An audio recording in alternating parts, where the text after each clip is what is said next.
let me say right here in front of anybody who's watching, I certainly wished that the minute I began to get suspicious, I had gone to the president. One doesn't go to him lightly. One doesn't go to him and say, I think something may be wrong. Maybe there are times when one should. In the Senate of the United States, a resolution to establish a select committee of the Senate to conduct an investigation and study of the extent, if any, to which illegal, improper, or unethical activities were engaged in by any persons, acting individually or in combination with others, in the presidential election of 1972, or any campaign, canvass, or other activity related to it. From Washington, NPAC brings you gavel-to-gavel videotape coverage of today's hearings by the Senate Select Committee on Presidential Campaign Activities. Here is NPAC senior correspondent, Robert McNeil. Good evening. Once again today, we heard from a presidential aide who said he believes the president didn't know the truth about Watergate until late March of this year, 9 months after the event. Earlier, Campaign Director Mitchell said he kept information from Mr. Nixon in order not to jeopardize the election. Today, White House Special Counsel Richard A. Moore said he heard rumors but lacked any hard information to give the president. But neither man can state with certainty that the president didn't know, a fact Moore acknowledged to Chairman Ervin this afternoon. Today's testimony is low-key, as Moore is questioned by committee members. Senator Gurney once again plays his role as defender of the White House by getting Moore to say he doubts that John Dean told the president any particulars about Watergate until late March. The other senators seem more interested in why nothing had happened within the White House before that date, John Dean's role notwithstanding. President Nixon is reported to be resting with more ease tonight at the Bethesda Naval Hospital. Chest congestion caused him some discomfort last night, as you'll recall. Doctors say that further x-rays have shown no progression of the viral pneumonia he is suffering from. After the hearings today, Senator Ervin said he is still hoping to meet with Mr. Nixon next week. In an interview with NPAC's Peter Kay and other network correspondents, Ervin said the committee is convinced it needs documents from the White House. That the president has no constitutional power to withhold from the committee any evidence which any documentary evidence which relates to political affairs or which relates to wrongdoing, because the right of the president to withhold information under a claim of executive privilege or separation of powers is merely to withhold confidential communications had among executive officials to assist the president in the performance in a lawful manner of some of his constitutional or legal duties, and there's nothing in the Constitution that makes running for political office or wrongdoing being covered by any power to withhold. Are you saying then you would subpoena these documents? I vote to issue a subpoena if, in case the president does not relent, and I believe the majority of the committee will do so. Well, if a subpoena is issued and the president chooses not to honor it, what then?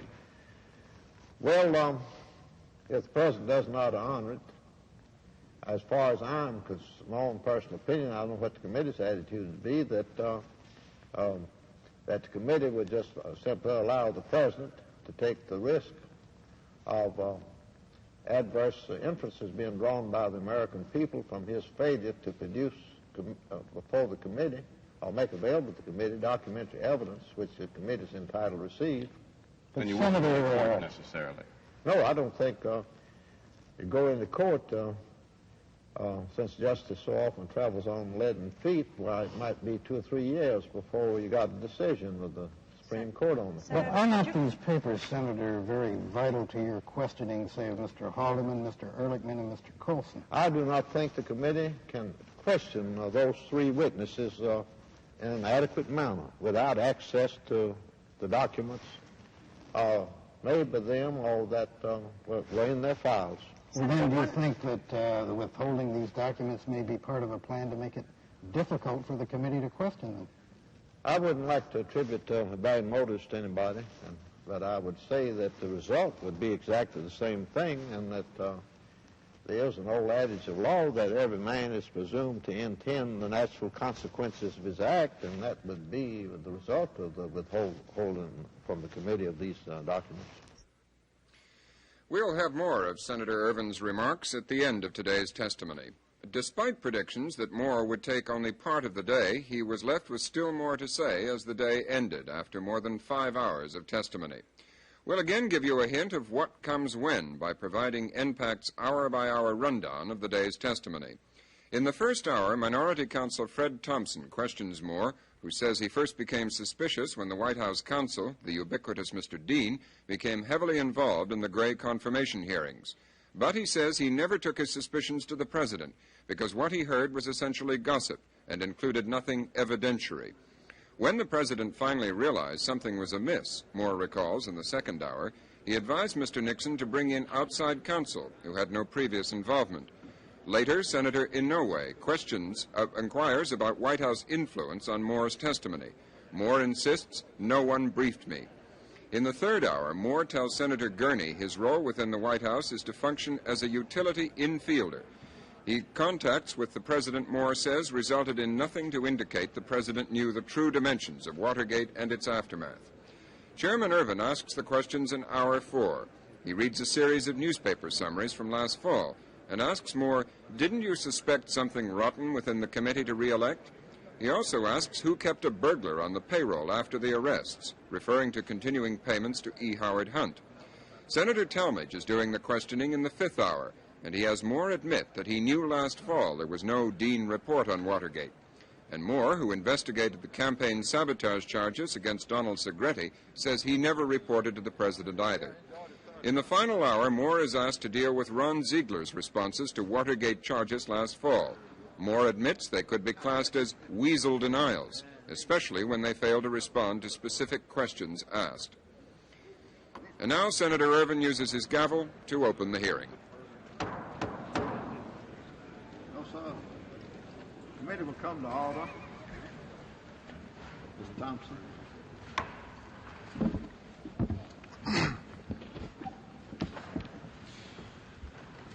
Mr. Moore, you have restricted your prepared statement to the events between the date of the resolution introduced by the chairman of this committee for this committee on February the 6th, 1972, until March 21st of this year. And while you've been special counsel to the president since April 1971, and I'm sure you've had many conversations, many meetings that may want to be explored during your testimony, I plan to stick pretty much to the confines of your statement and the matters contained therein. Thank you, sir. First of all, I would like to ask you about the Key Biscayne meeting, at the San Clemente meeting at the La Costa. As I understand, you went to this meeting pursuant to a request by Mr. Dean. Is that correct? Yes, sir. Relaying a request apparently from Mr. Ehrlichman. All right. And you went to San Clemente and arrived there on what date? Around midnight of February 9th, Friday night. All right. Did you have a meeting the next day? Yes, sir. Who attended that meeting? Mr. Ehrlichman, Mr. Haldeman, Mr. Dean, and myself. All right. Now, I know you've set this out in your statement, but I want to explore your memory a little bit with regard to that. Give us, first of all, the tenor of the discussions. What was the general subject matter? What was your understanding that you were going to talk about, and what did you, in fact, talk about? Well, the general subject matter was the time had surely come to start preparing and planning and, if you will, brainstorming the question of how we're going to approach and cooperate with and prepare for the forthcoming hearings of the Select Committee, which then were, we thought, more imminent than they turned out to be. I remember they were postponed. But at that time, apparently very little had been done, and it was time to sit down and talk as you would prepare for any important case, hearing, and so forth. That was the basis. Why were you included in this meeting? This is the kind of assignment where what we had here was, first of all, I had been consulted in other hearings. My role is as an advisor on issues exactly like this. For instance, the whole issue of television. Should we object, if you will, to this hearing being carried on television. Of course, we did not. The whole matter of preparing so that we could be equipped, so that when things were said by witnesses or by commentators, that we would be staffed up and available, have people available to do the research or be ready to reply in the same day, so that in the evening when those millions of Americans watch the news shows, they could hear our side of the story. That's something we felt, and I went on at length about this, that I felt we had failed to do in the hearings on the nomination of Mr. Kleindienst.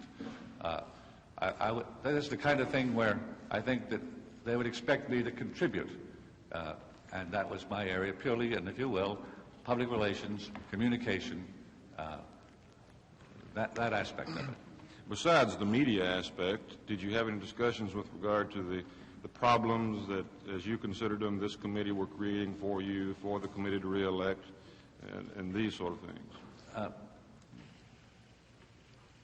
Was the committee to re-elect discussed? Of course, I assume you had nothing to do with the committee. The committee to re-elect was discussed. There was a question in our minds as to, for instance, how partisan this hearing might turn out to be. We felt that it might be. We felt, some of us, that the previous one, the so-called ITT hearing, had taken on, at least on some members of that distinguished committee, a certain partisan flavor, and certainly partisanship by some of the witnesses and some of the commentators. We didn't know. We felt if it were going to take that turn, we should be prepared to call the attention of the partisan approach to the American public. I think I can say that from my standpoint, those concerns were ill-founded, and I don't know anybody who that I know that feels differently about it. But that was, should we, for instance, at that point, this was discussed, emphasize the fact that our amendment, which had suggested that, as in the case of the Senate Ethics Committee, the membership be equal on this committee, since you were really getting into ethics of campaigning. Should we make something of that? Nothing was made of it, as you know. All these things were discussed, very little decided. Did you discuss the relationship which the White House should have to the committee? Yes, sir, in a fairly brief way, because none of us had a real feel for that. In some situations with a bill or perhaps a nomination of an officer, I think that there's quite an open and direct contact between the congressional staff of the White House and the minority, bringing to them facts and points which we'd like to have represented in the discussions. And we felt somehow we'd better wait and see in this, because there was no question that Watergate was not a subject at which the Democrats were going to be investigated about. This was going to be an investigation of the Republican side, and we felt that since we were, in effect, the object of the investigation, we should perhaps maintain an arm's length arrangement until we could see whether it was appropriate and whether we were invited to have the kind of customary relationship. And all that was done was that that I remember, was that if there were to be any liaison, young Mr. Wally Johnson of the congressional staff would be available. And I heard the testimony that he was to call Senator Baker to get some guidance on this, and I never did know what came of that, nor did I know that he ever called him until I heard it on this. Prior to this meeting on January 10, I believe you met for 2 days, did you not? 2 days. February 10. And February 11? Yes, sir. I believe the February 11 meeting was at Mr. Haldeman's cottage. Is that correct? Yes. Do you recall what matters you discussed on the 10th and what matters you discussed on the 11th, or was there general overlap? Was there an agenda? No, there was no agenda. This meeting apparently was decided upon late Friday, as I was told by Mr. Dean on the phone, I think, that Mr. Haldeman and Mr. Ehrlichman found they'd have some free time over the weekend, and would it be possible to get a night plane and be there in the morning so we could take advantage of this? It was a loose meeting with no agenda and a wide-ranging, I think a brainstorming discussion would be the best description. I can separate some of the conversations by day. but not all. The discussions of the role of the committee came in very early. In fact, they were among one of the first things, because the point was made that the vehicle that could respond and to whatever issues and charges or criticisms that came up that needed a response should be the committee, who in effect were the primary target of the investigation. All right, that's why that happened early. I do recall on the quite vividly, but that late at the end, I think, of the second day, the question of executive privilege came up for a final review, and I think I had a separate session with Mr. Ehrlichman on that, where he was going to be flying back with the president the next day, and he wanted to get the latest rewrite. And in fact, I telephoned back Sunday evening to dictate some corrections, which were then cleared with the people who were working on the draft and sent back to Mr. Ehrlichman the next morning. So that I could place. But that funny discussion we referred to, I just simply seem to recall that took place sometime in the middle of the second day. All right. So those are a few examples. All right. Tell us what you can remember about discussions for the need to raise money.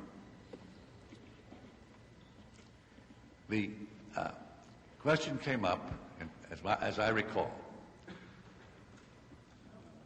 when Mr. Dean was discussing the things over at the committee involving the lawsuits and how they were going. Now, there were several lawsuits. There was the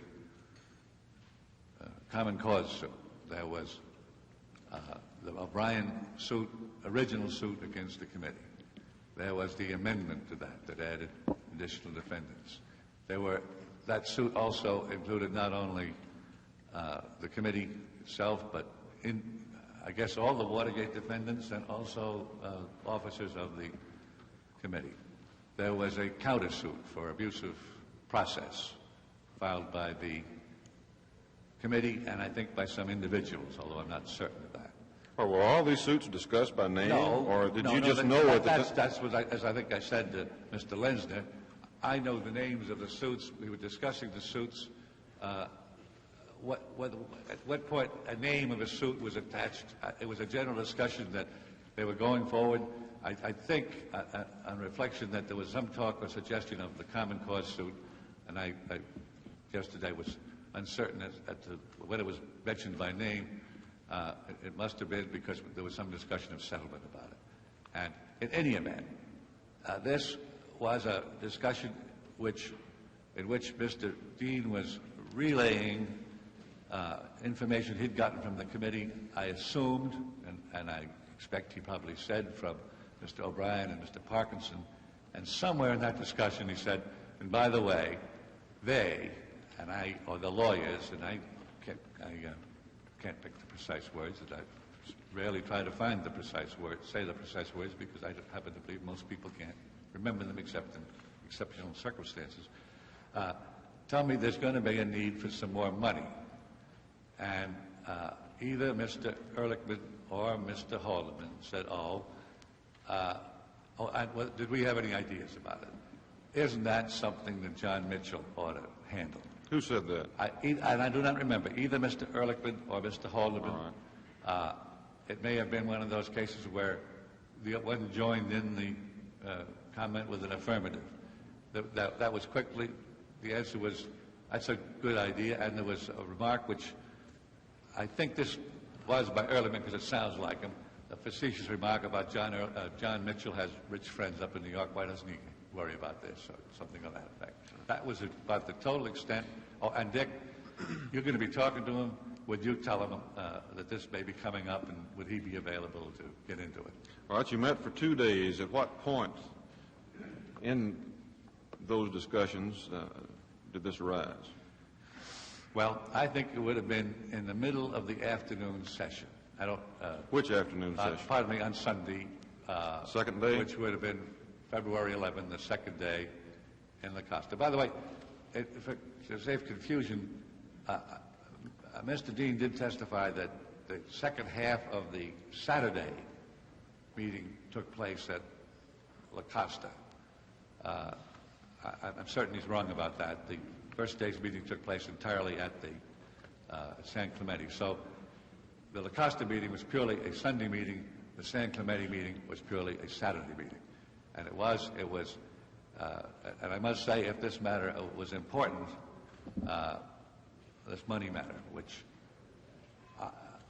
I having been invited in just in time to switch from going to the railroad station to the airport the night before, and as Mr. Dean had testified, having no previous knowledge of these things, it strikes me that if this matter were important, it probably would have come up sooner, and not kind of as a by-the-way throw-in in an afternoon discussion of a fairly unrelated matter, those lawsuits. That's the way I remember it.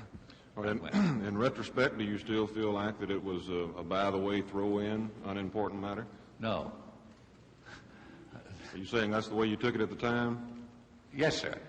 What I took it at the time primarily, sir, was one of those little things that I'd seen before of passing the buck. It was a request for money. First of all, in my experience, no one enjoys being a fundraiser. You go to a lunch to raise a hospital and try to find the finance chairman. It's the hardest thing you can do. I also knew that John Mitchell, who generally is independent, and particularly independent of these two gentlemen in many things, would not relish the thought that, or respond affirmatively to the idea that they would like to have him raise money. It was not a matter of for what or for whom or why, and I had no background on that. It was, I'm not going to get into an argument as to whether John Mitchell should raise money, because I know he won't.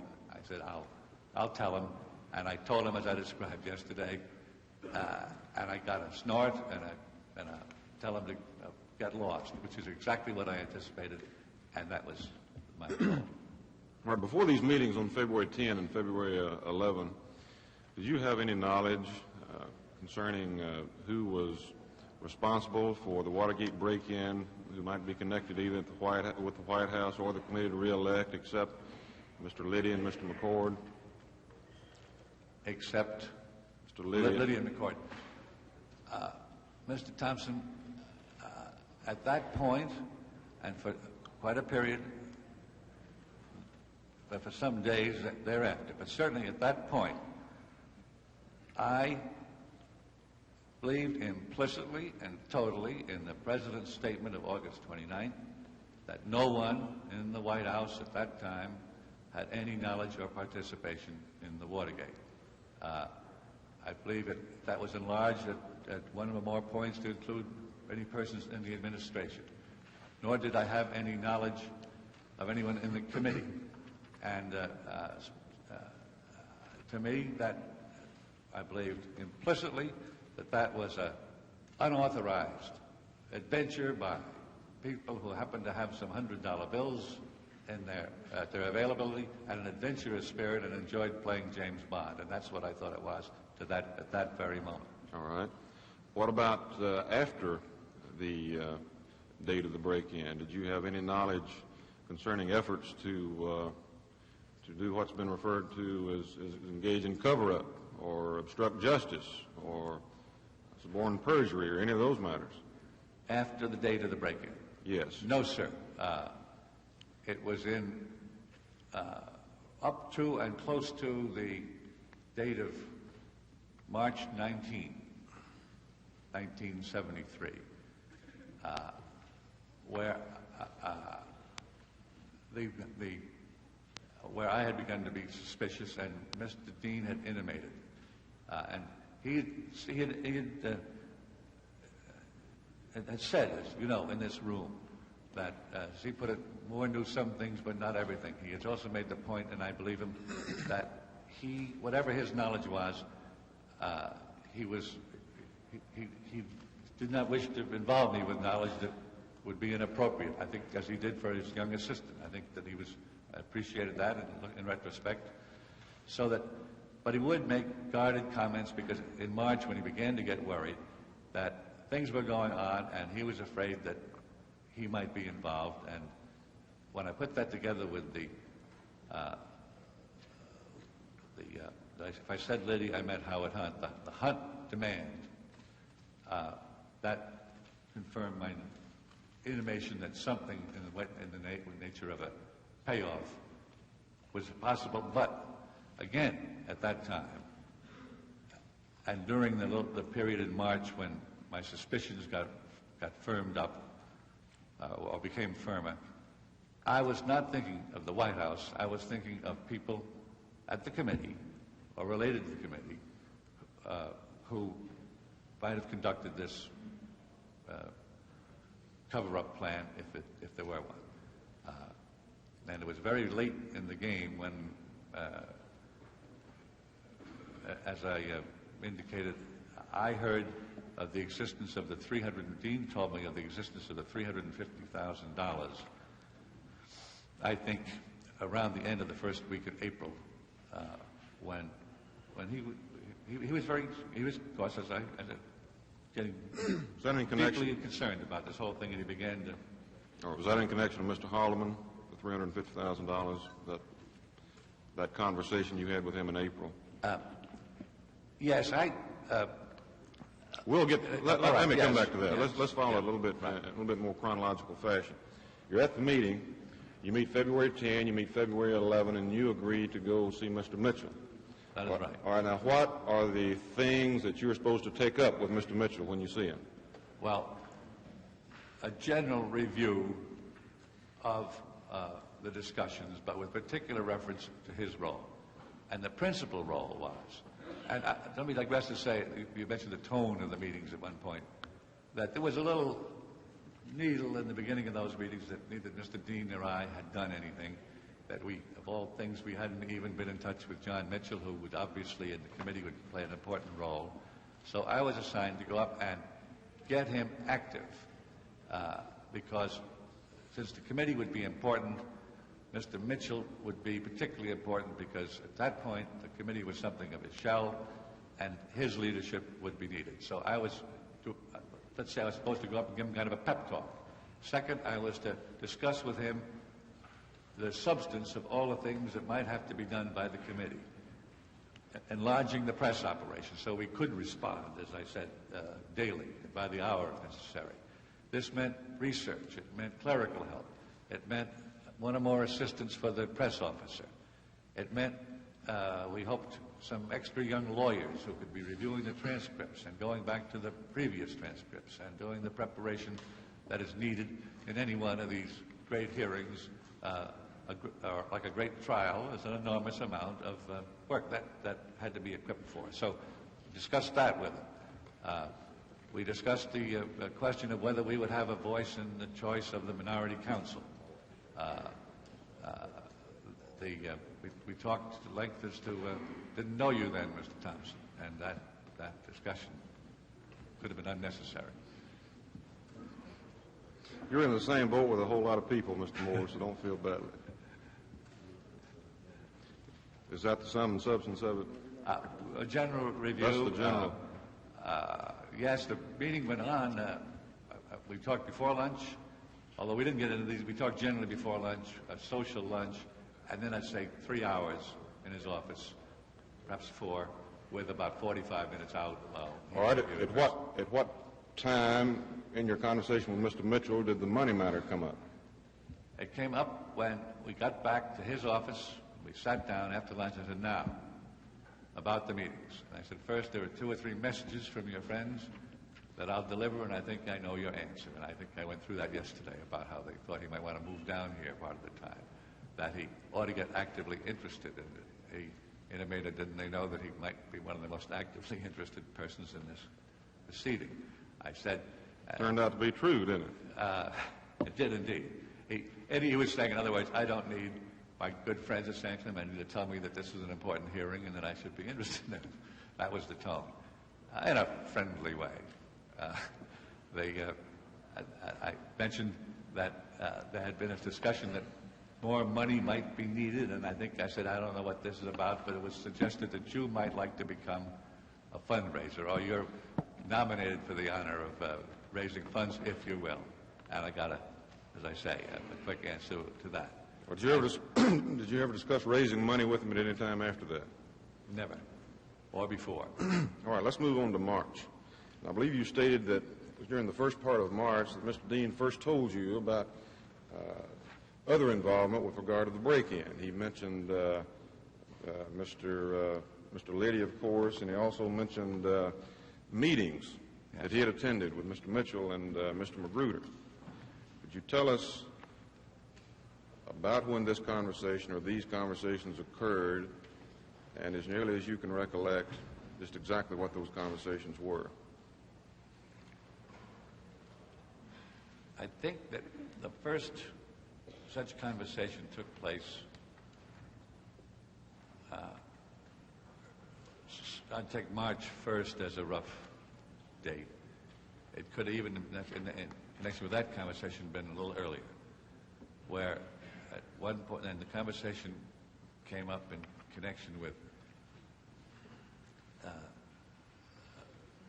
the discussion about something about Liddy's name came up, and something, or he said this. I remember at one point, this thing, I don't know what else might have gone on in this water. It may Watergate go on because I attended 2 meetings, and he said, I'm sorry I did.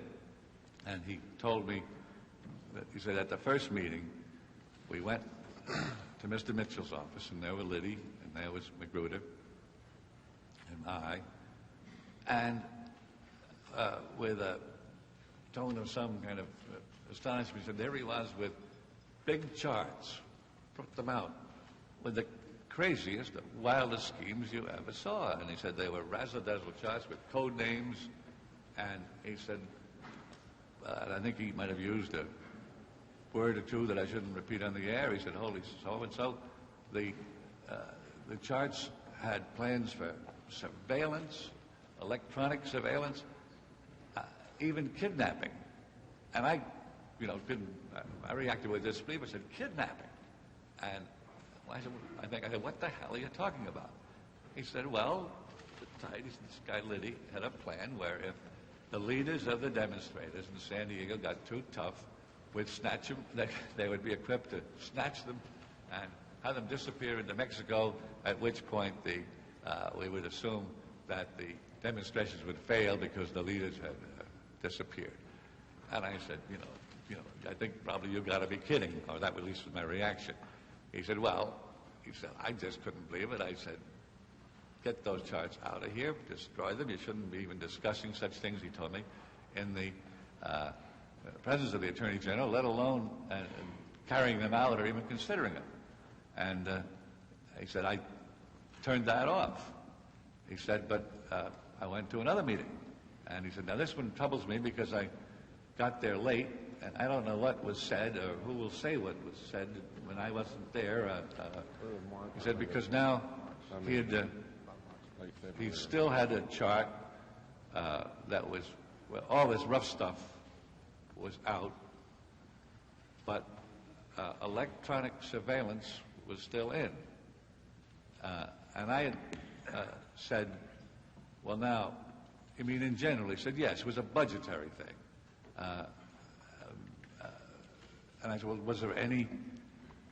I must preface this by saying that he'd said he was concerned about being at this meeting, lest that involve him. I said, well, was there anything in the chart that talked about the Democratic National Committee or Watergate, using either or both phrases?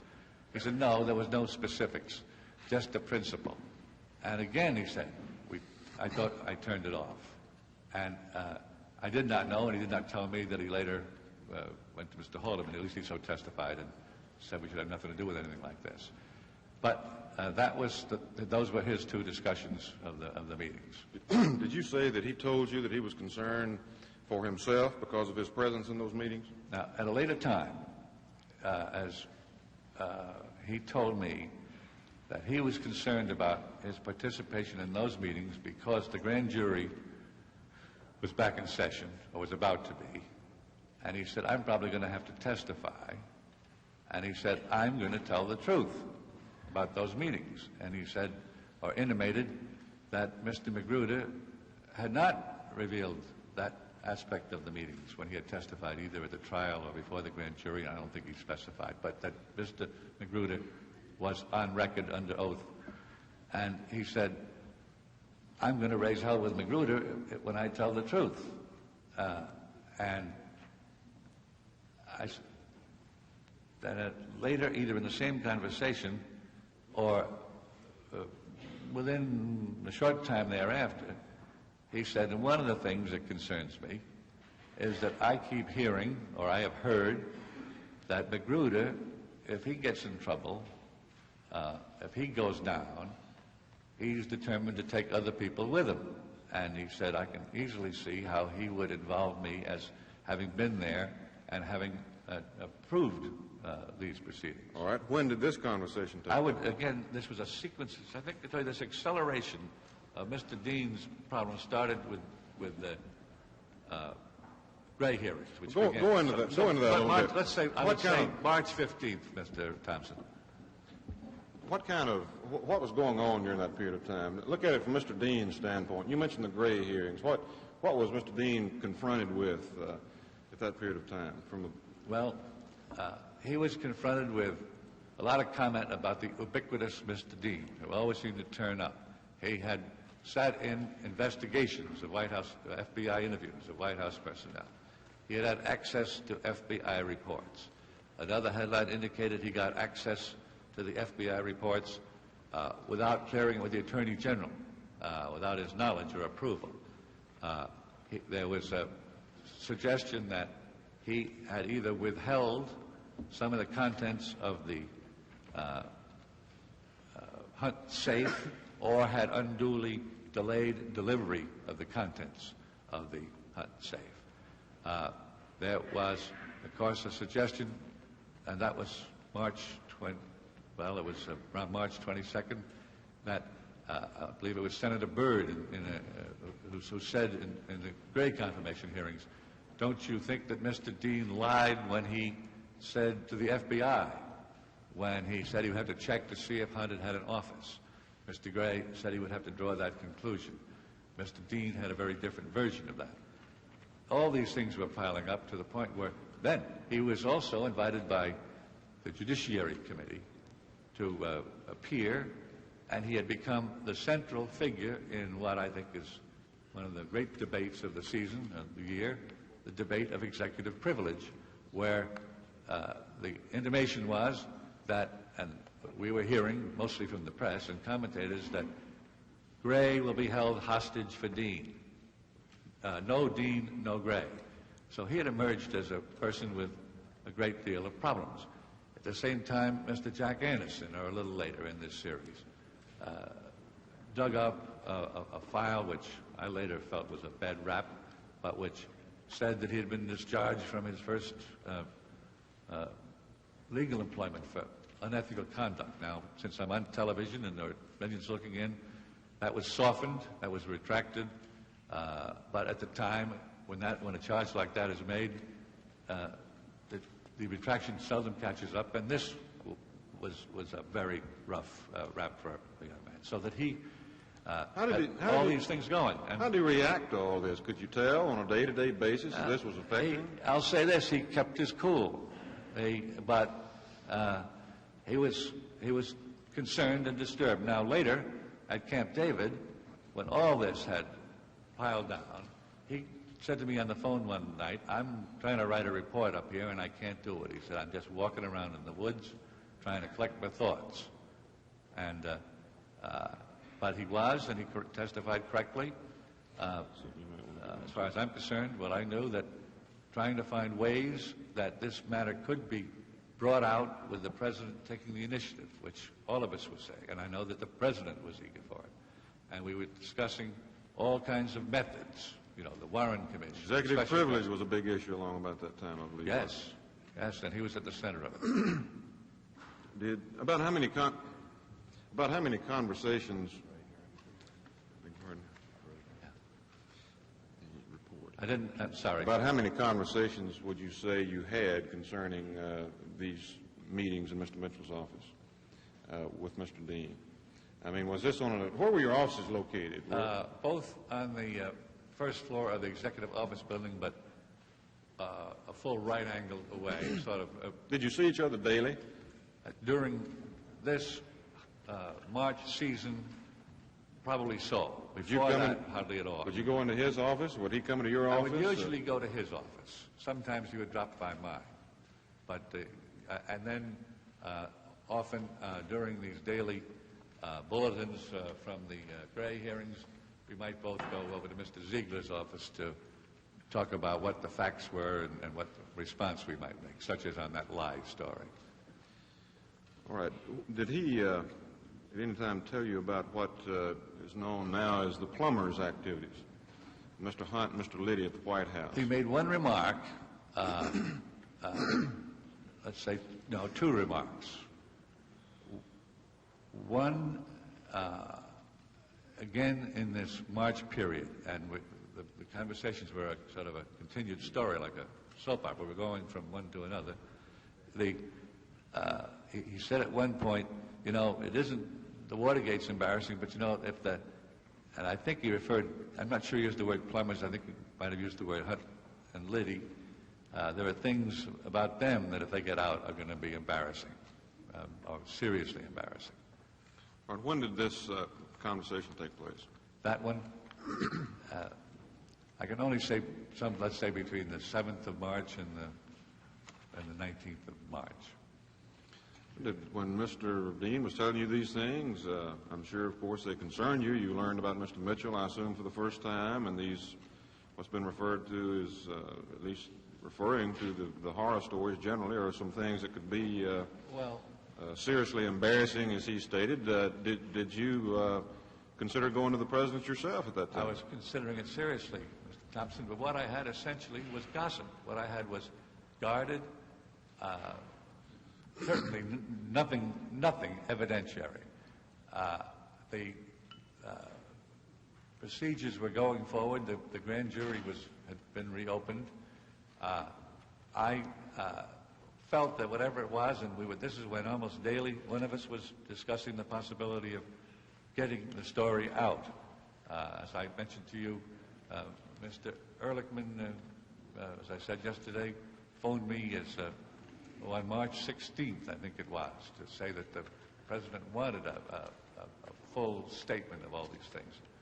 And I felt this thing was coming to a head, but I did not feel I had anything except hearsay and gossip and rumor, but I sure was beginning to worry. But also I must say that when he spoke of the Hunt and Liddy, I did not know that would involve the White House. That could have been something else they'd done. I didn't know what it was. And he made it a point never to go over the edge and tell me anything. He never told me, as I recall, of an actual criminal situation or act. He talked about embarrassment and problems. All right, let me ask you about the meetings that you and Mr. Dean had with the President. We'll start with March 14. Yes. Could you tell us what you discussed in that meeting, the purpose of the meeting, what was discussed, and what was resolved, if anything? Yes. That's of this year. The purpose of the meeting was to go over with the President the possible questions that might be asked in the next morning's press conference on the general subject of executive privilege and these hearings. The Gray hearings were still also going on, and in that sense, the Watergate.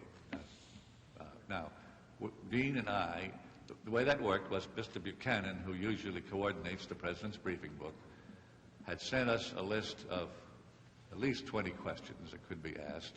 More were added, and for 2 or 3 days before that, we divided them up. We suggested answers or gave background for answers so that the President could consider them. And they were then edited by Mr. Buchanan and put in the briefing book. The President now wished to discuss those answers with us. Had the President made a statement on executive privilege at that by that time? Yes, he had made that on March 12th, and this meeting took place on March 14th. And it was a very hot issue at that moment, obviously. All right, what about March 15th? March 15th was a very pleasant and relaxed meeting at the end of the day in the Oval Office, where the president kind of wanted to chat about the press conference. Press conference had been earlier that day? Earlier that day, and he wanted to know how we thought it went. And Mr. Dean correctly testified that the president said, you know, the very first thing that I said, I made an announcement that I thought was quite historic when our first emissary to the People's Republic of China, and I was nominating a most distinguished man to underscore how important this was, and Mr. David K.E. Bruce. And he said, I made the announcement, and what do you suppose the next question was? Something about China? No. Will Dean testify at the hearings? And he said, it shows where their minds are. And then we talked a little bit about the press conference, and then he got into this discussion where he had been thinking more and more that we were using a more narrow phrase, that what was involved here was the separation of powers and the president's responsibility to preserve that separation. And I think I told you how he went through about how we invite each other. The congressman will come here by invitation, we go there, but neither of us can command the other, and that's the way it has to be. And we went into that. And then he got talking about how he wanted us to be outgoing. And he recalled the days when he was a congressman, when he couldn't get a report, an FBI report, not raw files, but an FBI report in the Hiss matter. And he said, but we're going to tell this committee, give them anything they want in terms of information. Now, we may do it, he said, that's where you fellows come in, whether it should be depositions or private meetings and this kind of thing. We got back into that, and that was that meeting. What about the meeting on the 19th? The meeting on the 19th was, again, a comment of he said that I think that whether we came in together or whether Dean was already there, I'm not sure. It may be that, but in any event, he turned to me and said, John is going to have to sort of take the lead in these matters of the executive privilege and the hearings, and I've asked you to join the meeting because I know you have been working with them. So that was that. And he said, what I want you to be thinking about, and again, well, the hearings are primary, how to get our story out, how to that kind of thing. Well, the hearings are the primary topic of discussion at that time, these hearings. Were they on? Were they the primary topic of discussion? I would say, along with the principle of executive privilege, yes. There was a discussion, the distinguished chairman had been on Face the Nation the day before, and Senator Byrd had made a talk or inserted in the record a list of questions about Mr. Dean's constant presence, as they call it, in all these things. And I think the president suggested, you know, you shouldn't wait to be asked. Maybe you should respond. And in fact, Dean did draft a letter, which I don't know was ever sent, sort of voluntarily responding to some of these things. Is this something that Dean himself suggested or the president suggested that Dean do? I think I suggested it. You think you suggested that Dean do this? No, I think I suggested, for example, we were talking about getting our story out voluntarily rather than having it drawn out of us, which the president had said. You're talking about sort of a white paper or just a letter or what? Mr. Thompson, in this period of March, where I had 5 personal meetings with the president, in every single one of those meetings, I think, he emphasized, why don't we get the story out ourselves? At the meetings in San Clemente and La Costa, Mr. Ehrlichman had made that point, and I believe he indicated that he was echoing the president's desire. On March 16th, Mr. Ehrlichman again relayed that desire to me, so that this white paper, depositions, forthcoming was the word the President kept using, be forthcoming, was always, and of course, as you know, that's one of the reasons I was convinced that the President had no blooming idea of what now turns out to have been going on, or he wouldn't be, he was just pressing, get it out. And well, what did Mr. Dean have any suggestions as what might be done with regard to the hearings or anything else? Well, I note for one thing that Mr. Dean, as recently, I believe, as March 15th, concurred in a draft of the executive privilege statement, which concluded with the recommendation that White House assistants and aides of the President would normally not appear, but if the subject matter was extraneous to their duties as presidential aides or advisors, that the executive privilege rule would be waived. Later, that did not end up in the statement. All right, now let me see if I understand. You're saying as late as March 15, 1973, you say Dean was concurring in the President's statement of March 12 that White House personnel would not appear, but the information would be furnished otherwise? Pardon me, I got my month wrong. Pardon me, February 15th. February? Yes, the La Costa and San Clemente meetings, and thank you for that correction. The draft that went back the next day had that recommendation in it that we have this waiver for matters extraneous to the normal presidential duties. That draft kept going through a lot of circulation and revision. As late as February 15th, I recall seeing a memo from Mr. Dean, which still did have that provision in it. So he was still voting for, at least in that draft, in that statement, a policy of cooperation and appearance in matters not related to the official duties involved in their relationship with the President. So that's a long answer to your question as to what his attitude was. Later, in the post-March 21 period, he and I, on the phone or in person, talked many times about a variety of ways by which the President could see to it that whatever the White House story was would be forthcoming. I think I perhaps referred to this, and we talked about everything from his own presidential commission, from the appointment of a distinguished non-political lawyer to come in with full power to interrogate everybody in the White House under penalty of immediate dismissal, to get a 30-day or a report as to find this kind of thing, or a three-man panel, a presidential appointment of a Warren Commission. I remember reviewing my old book of the Warren Commission to see what the mandate and the privileges and the procedures there were, and it seemed to me they fitted. All these things were being talked about in the meeting, not only with Dean but with me and others. But in the March 19 meeting, did Dean ever mention the use of the FBI? In the March 19 meeting.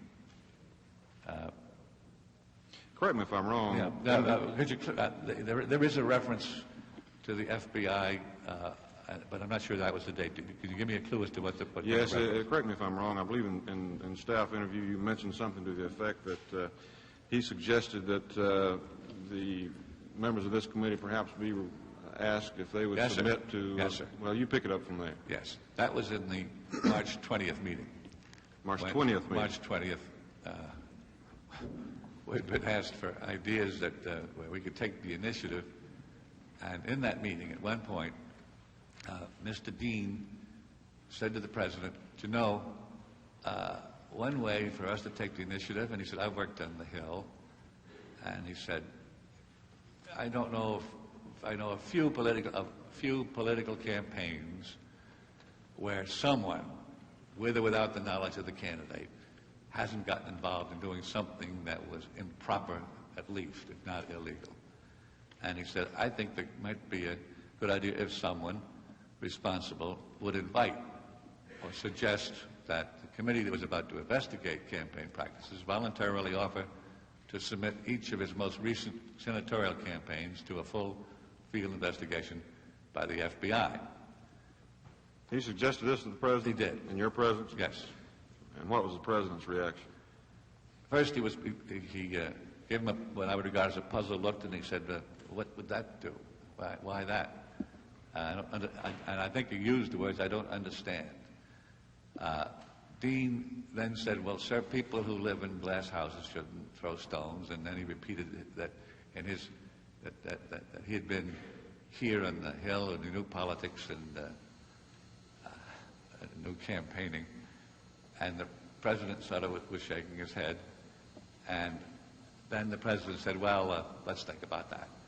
I took that as a complete dismissal of the suggestion, and of course nothing was ever done about it. It was never heard of again. There's a vote on in the Senate, so the committee will have to stand in temporary recess till the members can go and vote.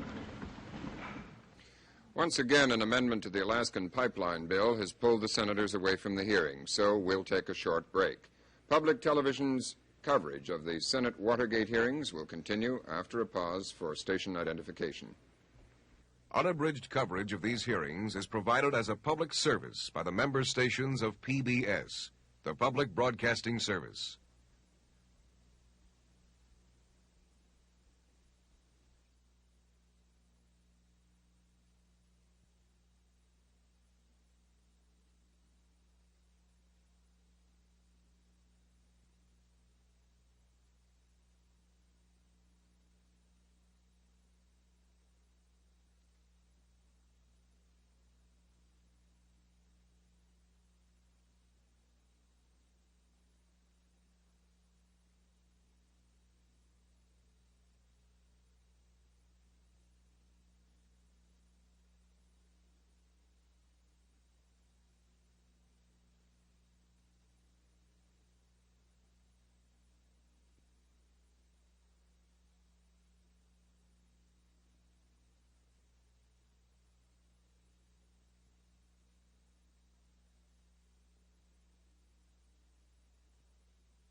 From Washington, NPACT continues its coverage of hearings by the Senate Select Committee on Presidential Campaign Activities. Here again, correspondent Robert McNeil. As we go back to the hearings, Richard Moore is still being questioned about his conversations with John Dean.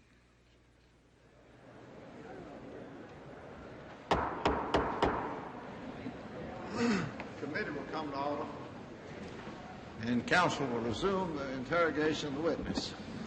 Thank you, Mr. Chairman. Mr. Moore, we were discussing various meetings which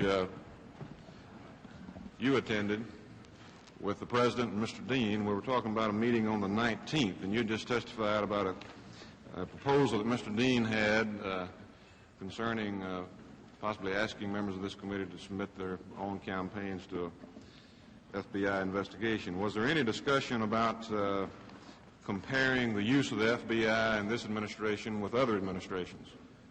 Yes, sir. Tell us who brought that subject up and what was said. Mr. Dean said that it had come to his attention that in at least one immediately preceding administration, and perhaps two, that this previous president or presidents had used or attempted to use the FBI for personal or political purposes in ways that the president, in ways that were quite inappropriate, and whereas President Nixon, had made it a policy personally to avoid that kind of thing, particularly with his friendship with Mr. Hoover, that this would make a good contrast because Mr. Dean had been accused of, in effect, using the FBI by getting the reports or sitting in the interviews, and that the information would be quite harsh, and that the president simply reacted by saying, well, if you develop anything, let me know. And nothing came of that. All right. Was this on the 20th of March also? That was on the 20th. Was there anything else discussed in that meeting on March the 20th of any importance, any substance?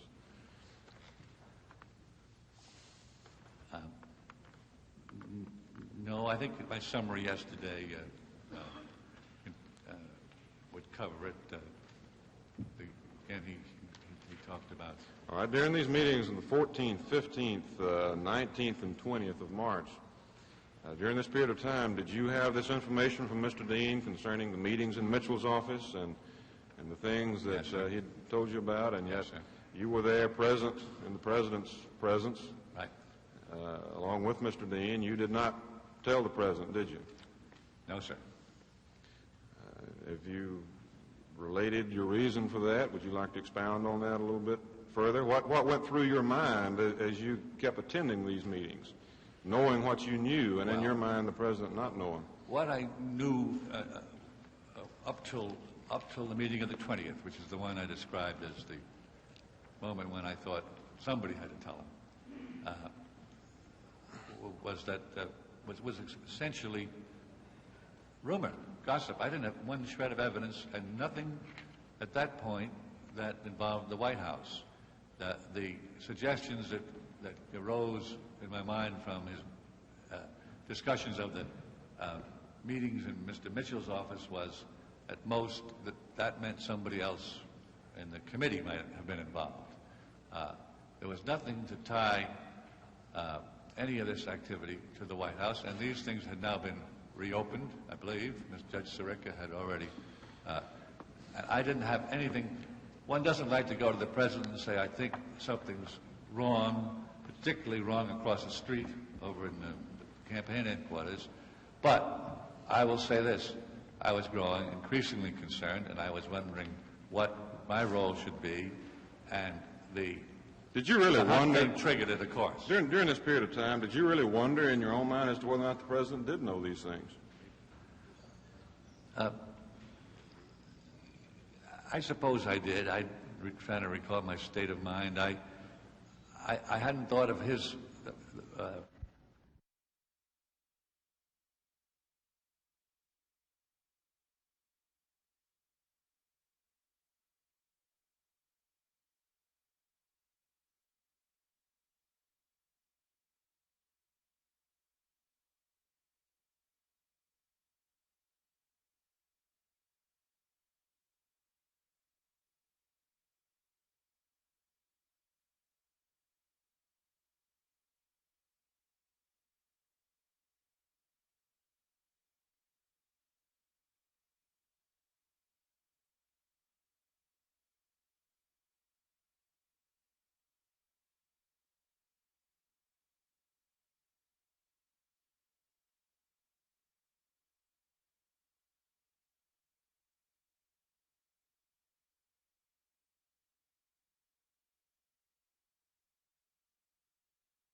From Washington, NPAC continues its coverage of hearings by the Senate Select Committee on Presidential Campaign Activities.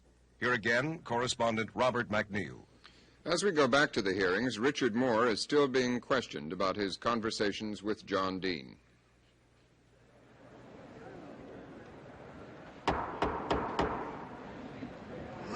Committee will come to order, and counsel will resume the interrogation of the witness. Thank you, Mr. Chairman. Mr. Moore, we were discussing various meetings which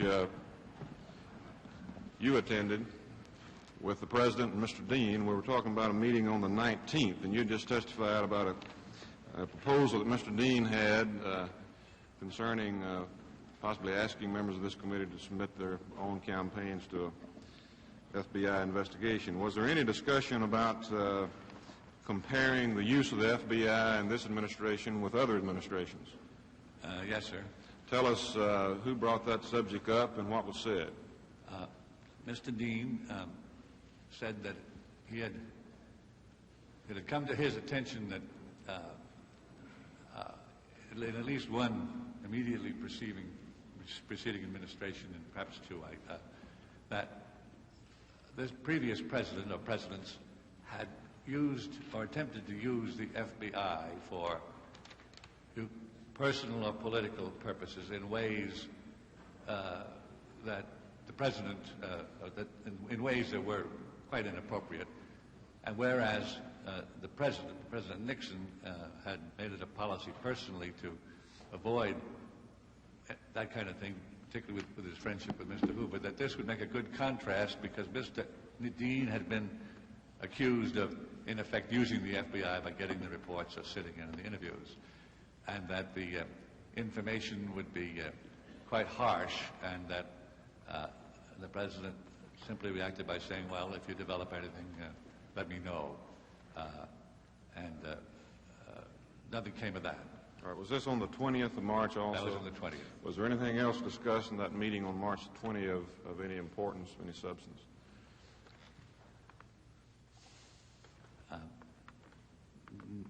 No, I think that my summary yesterday would cover it. Again, he talked about... All right, during these meetings on the 14th, 15th, 19th, and 20th of March, during this period of time, did you have this information from Mr. Dean concerning the meetings in Mitchell's office and the things that yes, he told you about? And yes, yet you were there present in the President's presence, right, along with Mr. Dean. You did not tell the President, did you? No, sir. Have you related your reason for that? Would you like to expound on that a little bit further? What went through your mind as you kept attending these meetings, knowing what you knew, and in your mind the President not knowing? What I knew up till the meeting of the 20th, which is the one I described as the moment when I thought somebody had to tell him, was essentially rumor, gossip. I didn't have one shred of evidence, and nothing at that point that involved the White House. The suggestions that arose in my mind from his discussions of the meetings in Mr. Mitchell's office was, at most, that meant somebody else in the committee might have been involved. There was nothing to tie any of this activity to the White House, and these things had now been reopened, I believe. Judge Sirica had already, and I didn't have anything. One doesn't like to go to the President and say, I think something's wrong, particularly wrong across the street over in the campaign headquarters. But I will say this, I was growing increasingly concerned, and I was wondering what my role should be, and Did you really wonder? Triggered it, of course. During this period of time, did you really wonder in your own mind as to whether or not the President did know these things? I suppose I did. I'm trying to recall my state of mind. I hadn't thought of his. Put it this way: I knew in my heart, if you will, I was totally convinced that the President believed that no one in the White House had been involved, as he had said, and was, and still I know, believed right up till he learned differently, I guess, March 21st. But until I heard of the Howard Hunt matter, I didn't connect it with my mind with, because the point about the Hunt matter was that Mr. Hunt was demanding money or the White House would be embarrassed. And that was something of a difference of a degree, a quantum and quality difference in the kind of guarded things which Dean had been suggesting. And that resolved the doubts. And let me say right here in front of anybody who's watching, I certainly wish that the minute I began to get suspicious, I had gone to the president. One doesn't go to him lightly. One doesn't go to him and say, I think something may be wrong. Maybe there are times when one should. And I came to that conclusion, and all I know is that before the phone rang on the night of March 20th, Mr. Dean's happy and excited call that the president had called him and he was going to see him in the morning. All right, let's back up. I think maybe I would have gone in the next day. All right, but I'm not reciting this to claim credit, because Mr. Dean feels that he wanted to go and I encouraged him. And I accept that as his version totally of the conversation.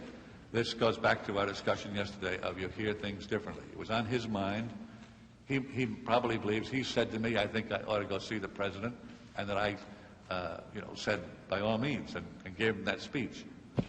Doesn't matter. You did go, and it was done. Well, I think it may matter, and I want your recollection on that a little bit later. Mine is clear. Well, now let's talk about that just a minute. Yesterday, you were asked several questions about meetings, some of them in the early part of '72, Mr. Kleindienst, about his confirmation hearings, and the dates of some later meetings and more significant meetings, and you couldn't remember many of those things, and you had trouble with those things. What makes you think your mind is so clear on this? First of all, I want to say I want to thank the people. I've had telegrams and phone calls saying, "Thank God for someone who will admit that he doesn't really know where he was on the night of August 13th." I've been just astonished by this wonderful reaction about. When people are a little too precise in their memories of dates. For example, I was asked a cold question, what did I talk to the president about on June 30, 1972? A year and a month more. June 30th was a date on a bare page. It had no frame of reference. I was a little slow. And suddenly it came into my mind, and July 1 was the day that John Mitchell resigned as campaign director. That was the day before then the president called me over to talk about that. I didn't pin that to a date immediately. How long have you been preparing for your testimony here? How long have you known that you were going to be here? May I ask counsel? He got the request.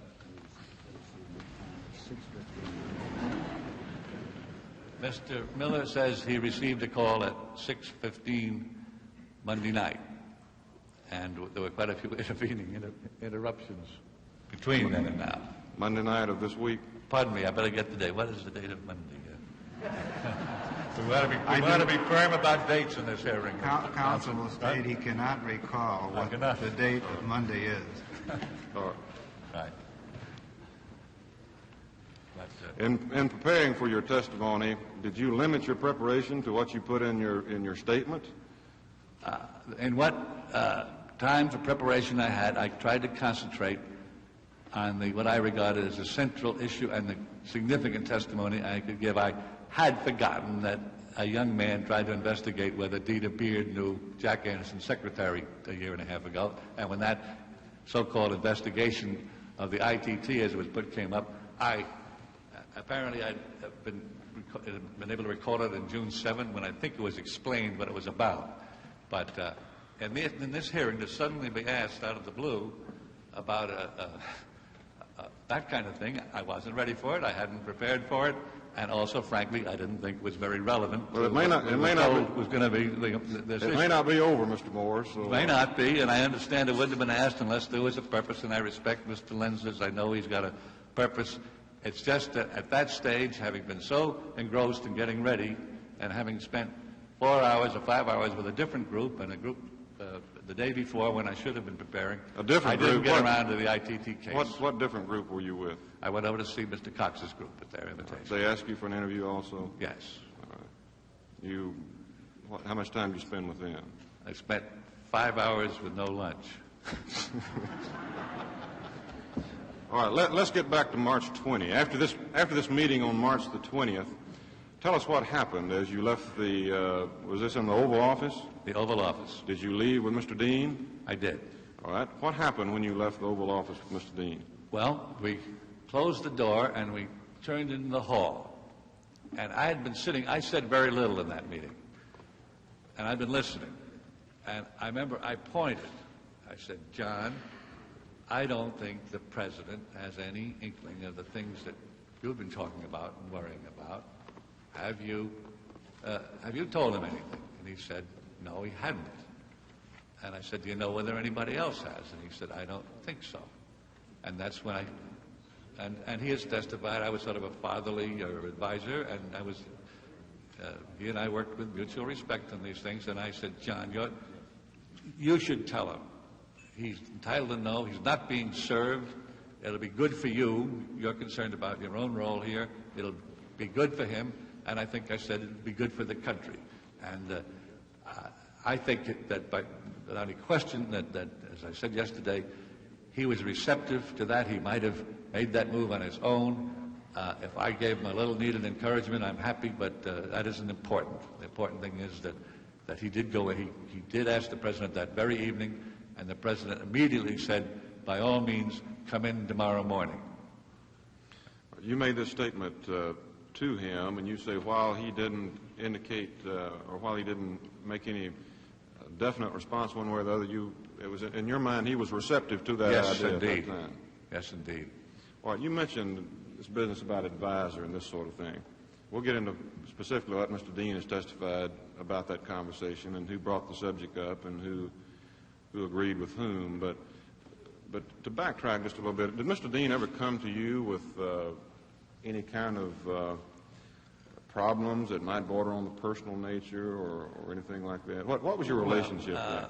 That, for instance, it was my relationship was basically professional and official, but he did, for example, he called me after he'd been called a liar and after and everything else, and he called me in the afternoon and said, can you come down here? There's a new low blow.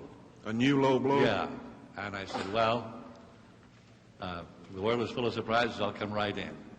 And he told me of this news about Jack Anderson. Now, he was trying to... Was that the Anderson column? This Anderson a column which dug into a file and said that he had been discharged for as a young lawyer for unethical conduct. I could tell, obviously, how important this was to him. I remember changing my trip from the South to California. My wife arrived in a long dress about now. We were going to go to Kennedy Center, and I had to say, here's a taxi, go on home, Chuck, we got a problem. We sat talking all evening about it as to the merits of it. He managed to collect papers on the thing.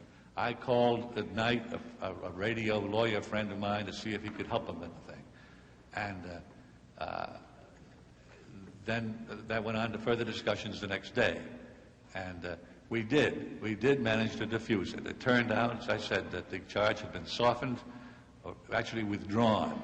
It was as I understand it, he had found out that the store was going to be printed very shortly. Yes, someone. I think he'd been called by a representative of Mr. Anderson saying, "We're going to print the following. Do you have any comment?" And at that stage in his life, that clearly was personally a very serious thing. And he did come to me, and I think I was helpful because the papers did print the softening of it, and they printed that very fine letter that a lawyer had written on his behalf at the time saying his conduct was not unethical. He probably didn't consider it very soft, I don't imagine, did it, when he finally came? I would agree, Mr. Thompson. Well, let me ask you again, going back to March the 20th. You say you told him this and he seemed receptive. Yes. Did you go home? Did I go home? Yes. Yes. Well, what I'm asking, you mentioned a phone call. Did you receive a phone call that night? Yes, I received a phone call at home. It was, I think, around 8 o'clock or after dinner or that hour. and the phone rang, and it was Mr. Dean calling, and again, being careful about using quotation marks, but it is my recollection that this is an accurate summary. He said, "Guess what just happened?" And I said, "Well, no, tell me." He said, "I just had a call from the president."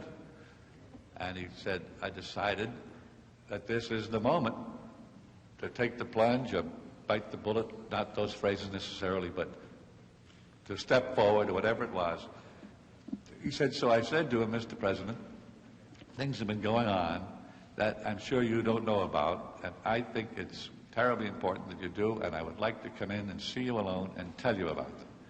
And he said, the president said, "Of course, or by all means," and didn't say, "Call my secretary for an appointment," or "I'll look at my calendar." He said, "Come in tomorrow morning."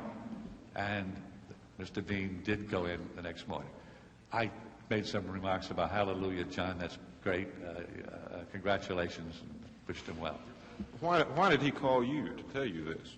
Because I think that we had shared this discussion just a few hours ago after we came out of the Oval Office. It was obviously deeply on his mind. It's entirely possible that he had been looking for a little opportunity. Now, you note that it was the president who called him. Here was a chance. We had talked about it that afternoon, and I gave him quite a stiff fight talk, fatherly talk, if you will, and friendly, assuring him that he'd feel better when he had done it. And that's why he called me, because I don't like to characterize conversations, but he was, if not excited, he was up on that call. He said, "Guess what just happened?" He was pleased, and the event meant something to him. All right. He said he was going to see the president the next day. That is right. Did he go see the president? He told me he did. And that was on March 21st. Yes. Did you talk to him after he said he saw the president? And I saw him. So I can't place that conversation, whether it was his office or mine, or it could have been that I ran into him because it was a short conversation in the hall. But I said, "Well, John, did you see him?" And he said, "I sure did. I had 2 hours with him." And I said, "Well, did you tell him everything?" And he said, I think it's this phrase I kind of remember, "I let it all out." And I said, "Did you tell him about that Hunt matter?" Because that was the one I thought was the serious thing. And he said, "I told him everything." And then, I said, I think in one of the interviews, perhaps to Mr. Lenzner or to you, Mr. Thompson, that I want to be very careful about this, because I believe I asked him, was the president surprised? And then he replied he was, or he sure was, or perhaps he volunteered. But in any event, that there was a final touch to that conversation, where he agreed or either concurred or volunteered that the president had been surprised by the things he told him. Yes, you came away with that conversation feeling like that Dean had indicated to you that the president was surprised when you told him on the 21st. Yes, indeed. Just backing up just a moment, you mentioned the Hunt situation, and he told you shortly before that meeting that he had with the president that Hunt had made increasing blackmail demands. I'm not sure we went over that. On the 19th or the 20th? He told me he had made, now the word blackmail was mine. He said, I've just learned. Dean said this. Dean said to me, and I placed this as very late in the day, Monday, the 19th. I say that because we met with the president in the afternoon of Monday, the 19th, and I'm certain I didn't know about it at that time, but I couldn't be sure, but I don't think so. I think there's also been, I think perhaps Mr. Dean testified he heard about it on the 20th, but well, just stick with. So all right, I'm trying to either late the 19th, as I testified, or early the 20th. So it was quite fresh in my mind when we met with the president on the early afternoon of the 20th. And what did he tell you about what Hunt was doing then? He didn't. He just said that if he didn't get this money by Wednesday, the 21st, he started out by saying, and he wants it deposited or put in his account or something before he gets sentenced. In fact, he wants it by Wednesday. That would have been Wednesday the 21st because the sentencing was on March 23rd. And is this new Hunt situation a thing that finally caused you to was the first to tell Dean what you told him? Penetrating, illegal, clear situation, because first of all, a demand and the money amount that he mentioned was enormous. I don't remember the numbers.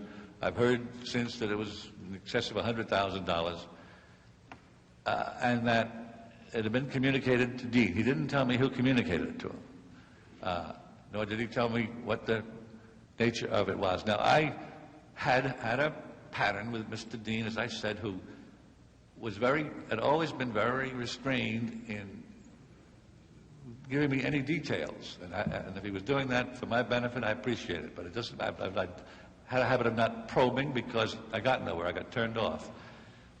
In this case, I didn't have to probe. I already was aware that something was going on, and I had thought of it in terms of possibly committee people or outside people, still believed it didn't reach the White House,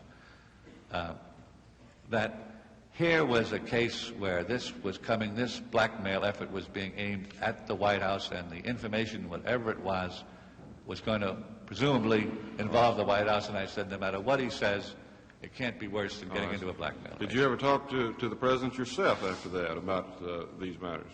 Yes, sir. When? I had a conversation with the President about that on April 19th. All right. And by the way, I had 5 meetings with the President, and I've got the dates in mind, in this period. So this was April 19th. All right. 5 with that, and with Dean, and this one is a later one, April 19th. Tell us about the conversation you had with the President on April 19th. Well, when I came in to see him, he had issued his April 17 statement that serious new charges had come to his attention, and so on. So when I came in, I said, and he had said that they came to him March 21st. I said, I paid him a compliment about the statement in terms of the reactions I had heard, and I said, I note that March 21st date. I guess John Dean must have been the source of those charges. And he said something to the effect, oh, did you know about that? And I said, yes. I said, after we met with you the day before, John and I talked about it, and I said, I urged him to go in and tell you. And I said, in fact, he told me you called him that very night. He said, yes, I did. And I said, now, the thing that got me excited was that blackmail business with Hunt. Did he tell you about that? He said, yes, he mentioned that. That's what he said. And he said, imagine. Again, no quotation marks, please. I have to give you my recollection. And he said, I think imagine or just think of that. He said, I told him it was not only wrong, but stupid, that you can't do that. First of all, the demands never stop. And he said, Dean said that this could go on and to $1 million. The President said, that isn't the point. Money's not the point. You can raise money. Money can be, it's not the point. It's wrong. We shouldn't consider it. And it's stupid because the truth comes out anyway. And now I don't know. He didn't. That was his comment to me. What other meeting? These will be further explored, but going as succinctly as we can. Let's explore the other meetings briefly that you had with the President after that. I had a brief meeting with him the next day, April 20th. And then I had another meeting with him. What did you talk about on April 20th? On April 20th, I sought this meeting. You sought this meeting? Yes. Is this the only meeting which you sought of the one we're talking about with the President? Yes. All right, go ahead. And he was leaving for Key Biscayne at 12:15, I think. And I sought it by going to Mr. Ziegler's office because I knew that Ron was going to be going in to see the President. And I said, would you ask him if he can give me 5 minutes before he leaves for Florida? And Ron came back and said, stand by, he'd like to see you. So I went in and I said, Mr. President, I've been thinking about this whole thing. Was this in the Oval Office also? This was in the Oval Office, and we were standing by the door, and the helicopter was almost, I think at one point the whirring started. Was he just getting ready to walk out? Yes, and we were standing up, and it was just the two of us. Do you know whether or not you were logged in Yes, sir. meeting? I believe I was. All right, go ahead. And he said, Dick, I understand you wanted to see me. And I said, yes, sir, you're going down for that Easter weekend. And it's a good time to contemplate. And I think I made a reference about it may be the start of a resurrection on this whole thing we're talking about. I said, it's Easter. I gave him a little, just that comment. Then I said, the reason I wanted to see you, sir, is I've been thinking about this whole thing. You now have facts. And I said, you know, and I know. And I am convinced the country will accept that you did not know about the cover-up. I said, but you do now. And I said, if you don't take action and get the facts quickly, then it will be you'll be accused of a cover-up, and that, sir, will come into this Oval Office and affect you, because now you are involved. And I said, in my other message I wanted to see, I just hope that as you assess the facts, you'll get the benefit of outside counsel, because everybody in this building has his own relationships, his own bias, and perhaps his own involvement. And when you are assessing the legal and factual issues, please get someone, a wiser head from outside. And that was it. He thanked me and went out and got on the What did he say? What did the President say to you? He said, I understand, and thank you. Now, the sequel is that I went to see Mr. Ziegler because I had a couple of minutes, and I said, Ron, if you get the question, because he was extremely interested in getting the truth out. He was going in all the way and helping the President to move wherever the chips might fall. And I guess it's all right for me to now say that, indeed, Mr. Ziegler took this matter up on the airplane with the President, and a prominent lawyer did visit the President down at Key Biscayne. About what? I don't know what came of it. All I know is that the suggestion that it was a short time after that the April 30 speech resulted, and all I know is that outside counsel did talk to him. Or all I know is he went to Key Biscayne. I don't know. I don't know more than that. Why did you think he needed outside counsel? For the simple reason that any fact that he asked of anyone or any legal opinion who worked in the White House was either too close himself in some way or had pre-opinions, or would be in the position possibly of having to comment adversely about other people.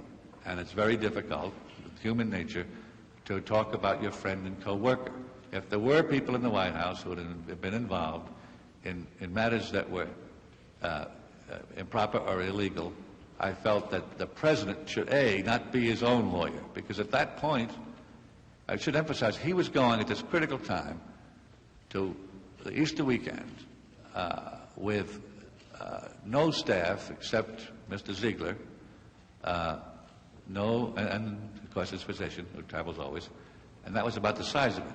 And I just felt that during this long weekend, as he contemplated and examined whatever it was he learned, and I did not know, other than what Mr. Dean knew and I assume told him, that he was entitled not to be his own lawyer. And he was entitled not to rely on people who might have either a personal bias or a preconception. Right. All right. This conversation was April 20, 1973. The President made his speech April 30, announcing the resignations of Haldeman, Ehrlichman, and the fact that Mr. Dean had also left. Right. Did you see the President after April 20? Yes, sir. I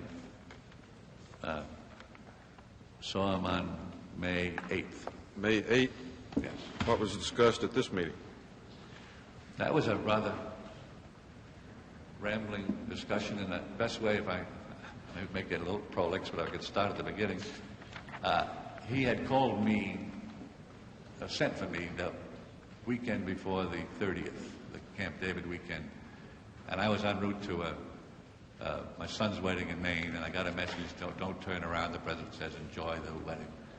And so when I saw him, he wanted to know about the wedding, and we got talking about my family, which was fine. And I remarked he had now just come from the first weekend after biting a pretty good bullet in that April 30 situation. And it looked, and he looked fine. He had been in the sun, and he looked to me much more relaxed than when I'd seen him in these previous meetings I saw.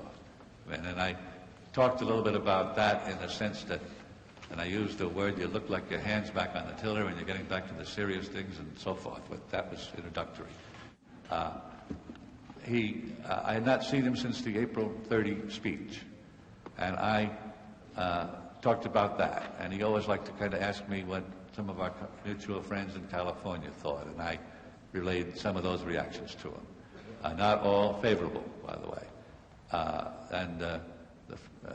I won't go into detail about the comments, but this is how we were talking about. Then we talked about, I reported what I had heard, and of course what I felt myself about the nomination or appointment of General Haig as the least acting chief of staff, and of course it was all favorable, and I felt that had helped give a new lift, and things were getting back on the track.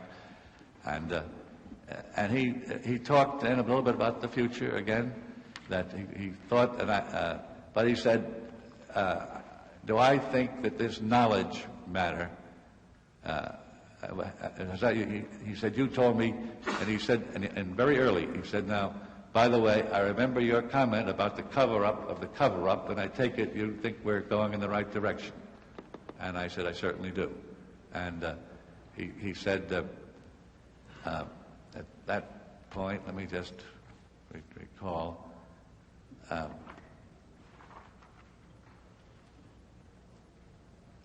he said, well, now, I am only wondering now, or I wonder now, about, and he had said this once before, but he said it with greater concern this time, or greater conviction. He said, I've racked my brain, I've searched my mind. Were there any clues I should have seen that should have tipped me off? He said, maybe there were. He said, I know it's one thing to have a lot on your mind, and I did. He said, but I still wonder, what do you think? And I said, Mr. President, I don't have very much on my mind, and I didn't see any clues.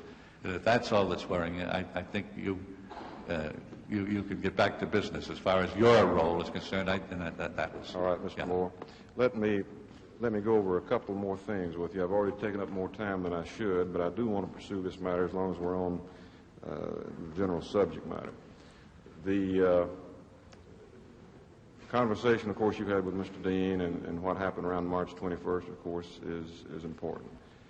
And as to what the President knew from September 15, 1972 is important. I'd like to compare some of the testimony that Mr. Dean gave us with some of the statements that you have made. Yes. And see whether or not you can resolve some of these matters for us. In the first place, he said that in the La Costa meeting, that Ehrlichman raised the bottom line question, would the 7 Watergate defendants remain silent through the hearings? Do you recall that having been discussed? No, and if you read that carefully, I don't think he said that it was discussed. This is a case, he says, what I call the bottom line question. He was apparently talking about his own impression, his subjective evaluation. A question, he says, was raised. He happened to think of it, yes. It wasn't said, but I wanted to clear up that he didn't say it was said. All right. You mentioned a statement that he said that he made to you after leaving one of these meetings, and I'd like to read what he said about that and have your recollection. He said, the meeting concluded on this item, and Moore and I departed together. I told him as we walked back to our rooms that I was very distressed that this matter had come up in his presence. He would now have a very real idea of the dimensions of the situation. I told him I did not think that he should get involved in carrying such a message to Mitchell. Mr. Moore was concerned, but felt he had an obligation to do what Ehrlichman and Haldeman expected him to do. But he did not understand why they thought that he could change Mitchell's mind. Shortly after Moore and I departed, I went to Los Angeles to join my wife, etc. Did that conversation take place? No, sir. Could you have remembered that conversation? If I had remembered it, well, first of all, if it took place and he said what, as he described, I would have taken his advice. I would have gotten around to a lot of things might have been learned a lot sooner. And again, this goes, sir, to the question. I'm not here to, impugn anybody's truthfulness. At a later point, at one point, he made a remark to me very late, and it might have been as late as 13 and 14 when I was talking about how people get drawn into this thing. And he said, you came awful close to getting drawn in on that trip to New York. This was, and I thought, now, whether he thinks he said it then, and I don't. All right, Mr. Moore. So the point is, you asked me how to explain it. I can't explain it, except that A, it did not happen. B, if it did, at my age and at this stage of the game,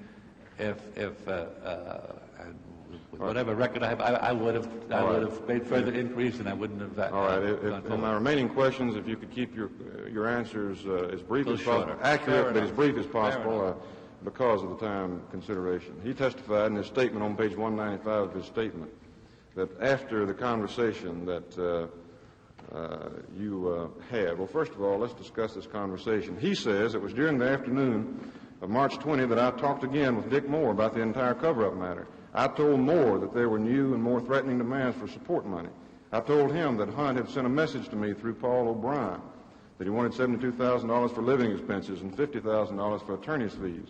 And if he did not receive it that week, he would reconsider his options. I have a lot of seamy things to say about what he had done for Ehrlichman while at the White House. I told Moore that I had about reached the end of the line and was now in a real position to deal with the president and to end the cover-up. I did not discuss with Moore the fact that I had discussed money and clemency with the president earlier, but I told him that I really didn't think the president understood all the facts involved in the Watergate, and particularly the implication of those facts. I told him that the matter was continually compounding itself, and I felt that I had to lay out the facts for the president as well as for the implication of those facts. Moore encouraged me to do so. Now that's all Mr. Dean talking and Mr. Moore responding. You've already addressed yourself to that conversation. Do you have anything else to add, Mr. Moore?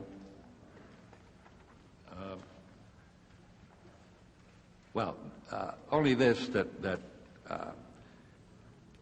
whether he already had reached the end of the line and was ready to go in was a matter within his own mind, and I wouldn't dispute it, because all I know is that after the conversation I recited, he did do it. Maybe he would have done it if I hadn't given him that. Right, so I can't comment. But you asked me, but I can't comment on that. All right. I can say flatly, though, that he did not say to me about that anything other than that Mr. Hunt was going to say some things that would be very rough on or embarrass the White House. Let me move to another point. Yes. He's in talking about after the conversations you had. When the president called me, president's telephone conversation the night of March 20, we had a rather rambling discussion, and I told him at the conclusion of the conversation I wanted to talk to him, and he said meet him in the next morning. Before going in to tell the president some of these things, I decided that I should call Haldeman, because I knew that his name would come up in the matter. I called Haldeman and told him what I was going to do, and Haldeman agreed that I should proceed to so inform the president of the situation. Were you aware of any call to Haldeman that was made that night? No. All right. I don't. No, I'm not. No, I'm not. Well, tell us briefly what you know about what Dean was doing at Camp David when he went up there, I think March 23rd. I believe you had a telephone conversation with him when he was there. What was his frame of mind? What did he say to you? Well, I had several conversations with him. One, which I remember, was to answer about his frame of mind.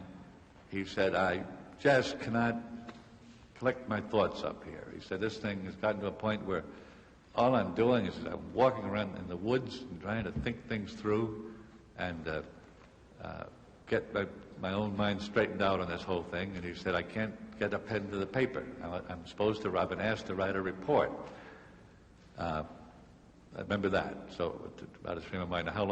What day of the visit that was and how long it lasted, I don't know. Second, I think it was from Camp David when he called me with one more idea of how the presidency could take the leadership in getting it all out without, if I may say so, waiting for these hearings and for the completion of them in terms of the essential facts. And it effectively was some kind of a presidential arrangement for what would be comparable to a civil arbitration, where everybody who had been named would agree to give testimony in kind of an arbitration proceeding and abide by the, it was more involved than that. And I said, at least it's original, it sounds, all right. So that was another conversation. Any other points, any other topics of conversation?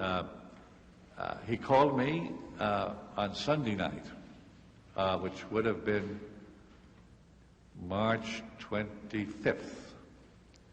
And he said, here's another one, or something like that again. There's a story coming out of the Los Angeles Times that I knew in advance about and approved, either knew and or approved in advance, the Watergate break-in and bugging. He said, now that is plain libelous. And he said, as I understand the libel law, it's important to get a quick demand for a retraction. And he said, I'd like to get it in the same edition, that I am putting them on notice. All right. He's testified about that matter. Yes. Are there any other topics of conversation? We can explore that a little bit further with other questions at a later time. I'm trying to think now about other conversations while he was... Well, I'm sure that can be explored later. Let me ask you about two more points, if I may. You, Mr. Dean testified that he showed you a list of people that he thought were probably indictable, people who may be indicted, I believe, on April 14, going back. Could you tell us, as best you can remember, who the people were he thought would be indicted? In other words, who was on the list, and why he thought that any of those individuals would be indicted?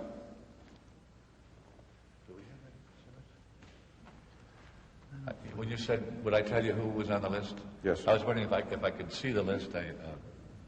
I can take them as I remember them. Just as you remember. I don't really know. Well, first of all, he didn't. Let me start. Who do you know that definitely was on the list? Yes. Well, sir, the list had question marks and asterisks on it. I really would like to work from that because I wouldn't want to put a question mark fellow in the same category with a firm recommendation. No, we can't give you that. We don't know what you remember about it. It's in the it's part of the record. It's an exhibit. Oh, excuse me. You want my best recollection? Yes, sir. Mr. Mitchell, I thought you wanted me to analyze the list. I'm sorry. No, not at this point. Anyway. No, that might be done later. All right. Who was on the list? Mr. Mitchell. All right. Who else? Mr. Dean. Who else? Mr. Strawn. Who else? Mr. Haldeman. Who else? Mr. Ehrlichman. Who else? Mr. Colson, but I think with a question mark. Anyone else? Yes, Mr. Stans. Anyone else? Mr. O'Brien. Anyone else? And Mr. Parkinson, I think they both had question marks. All right. And there were some others. All right, just working with that. Right. Did you ask him why he thought Haldeman might be indicted? Yes. Pardon me. What I asked him was, how do you figure Haldeman? You know, what's than that? And I did ask him that. All right, what did he say? He said, I think he may have some trouble with that $350,000, which was over here. And I think also it's a question of how much Strawn told him or gave him in terms of the Watergate. Did he say that he knew what Strawn had told him, or that Dean knew what Strawn had told him? No, but once again in these closing days, he had said to me that he was not, that Strawn might have been aware of and getting information derived from the Watergate. But whether he gave it to Haldeman or not, Mr. Dean didn't say. All right. Any other matters? The $350,000 and what Strawn might have given him? That's right. Any other reason? No. Those are the only two reasons he gave you at that time? That's why he thought... this was a quick, but right. All right. What about any of the rest of them? Did you ask about any of the rest of them specifically? Yes, I asked, and I think I asked it this way because it surprised me. I said, Ehrlichman, what's he got to do with the Watergate? Or how do you figure Ehrlichman? And he said his problem may not be so much Watergate. Again, words, quotes, I don't know. The effect was that Mr. Ehrlichman's problem might not be so much Watergate as the Ellsberg matter.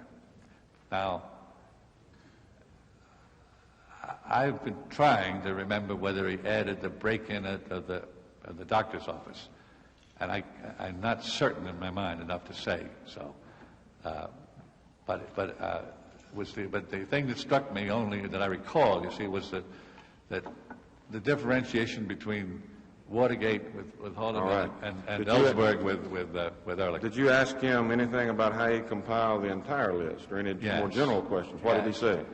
He said, my counsel, and I want to say this carefully because I don't want to reflect wrongly. Let me preface it by saying I did not know at that time that he and his counsel had been talking to the U.S. attorney. So what he said to me was, my counsel has better sources at the U.S. attorney's office than anybody around here has, and on the basis of what he's been told and what he knows, this looks like about the list. All right, Mr. Moore, let me ask you a final question. It's very important, of course, as to what the President told you and as to what the President told Mr. Dean, and vice versa. And we know about Mr. Dean's relationship with the President, how long he knew him and so forth. How long have you known President Nixon? I've met him in 1950, but I didn't know him well until 1962. 1962? Yes.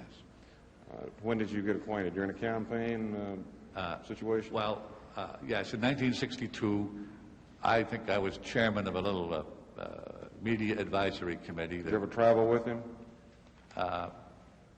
In the gubernatorial campaign, I did not travel with him, but I visited him with often in his headquarters or in his law office. Did you have private conversations with him? Yes. I mean, from 1962 to the present date. Yes. Now, now it was actually, I got to know him well best. I mean, we became well acquainted really in the 62 campaign. Then, while he was out of office, I perhaps saw more of him, and on a more intimate basis, and so that's when I knew him. Then, when he went to New York, my contacts with him were slight, and it wasn't until the summer of 1968 when I got a message from him, would I be willing to travel around, available to travel with him on the airplane. Thank you, Mr. Moore. Thank you, and I want to apologize for taking up this amount of time, but nothing further. Senator Hawley. Thank you very much, Mr. Chairman. Mr. Moore, I'm certain you're aware that your appearance here as a witness, and more specifically as a witness to follow Mr. Mitchell's testimony, was requested by the counsel to the President, Mr. Leonard Garman.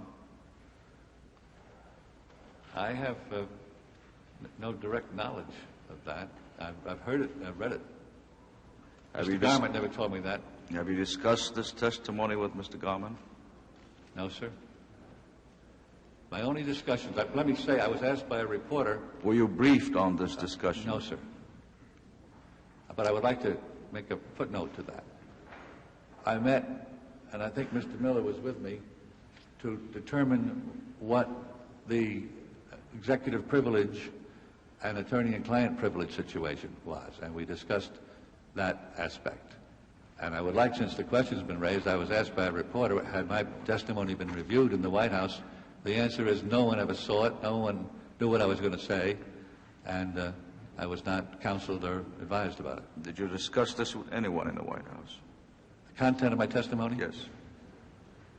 No, sir. Isn't this strange, Mr. Except to try to get occasionally a fact or a date that I couldn't recall. Isn't this rather strange? I thought it was the general practice in the White House to brief people before they appeared before the public, such as Mr. Ziegler, and you were one of the briefers. No one briefed you before this most important historical proceeding? Well, I'm not exactly in Mr. Ziegler's role. No, sir, no one briefed me before this important proceeding. Your testimony is you're not aware that Mr. Garman requested your appearance here? I'm now aware that it has been said, and I had frankly hoped to get a little more time before appearing. When I heard, what was it again, Monday night? And then I was told by, perhaps Mr. Miller could help me out on this, because they might have informed him. Did they tell you that minority counsel? I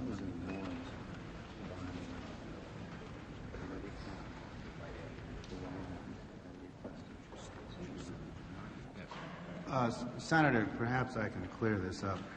I was informed, and Mr. Lenzer can correct me on this, I was informed, I think, I can't place the time, but I was informed by Mr. Lenzer that the White House had requested that Mr. Moore's name be on a witness list to appear before this committee. I believe that was approximately 2 weeks ago. Subsequent to that, a list of prospective or possible witnesses appeared in the paper, and I noticed that Mr. Moore's name was listed as a possible. And that is my only knowledge of a White House request. Did you have a discussion Monday evening? Pardon? Did you have a discussion with the counsel on Monday evening? Mr. Lenzer talked to me on the telephone at approximately 6:15 Monday evening of this week. In that conversation, I can't recall if he told me, I think what he told me was that the minority counsel had requested Mr. Moore's appearance. I don't recall him telling me that the... majority counsel? No, I said minority. No. I believe he told me Mr. Thompson had requested that Mr. Moore appear to testify Thursday morning. Thank you I very don't much. recall Mr. Lenzer saying anything to me about the White House requesting that he appear at this particular time on Monday evening at 6:15. Senator Inouye, I should also add for completeness that Mr. Parker of the White House attended, did he not, the interview with the staff on June 7th. And I will also say that the first time I saw his report of that was when it was handed to me yesterday on that Dita Beard matter. So that was no... Now, I should also say that before these proceedings, that I had talked with Leonard Garment about the facts of the situation back in early April. And he was invited to come in as a complete new face in this matter at that time. And I had told him of my discussions with the President, as I've described him here, as a matter of filling him in, since he, at that point, became the primary coordinator.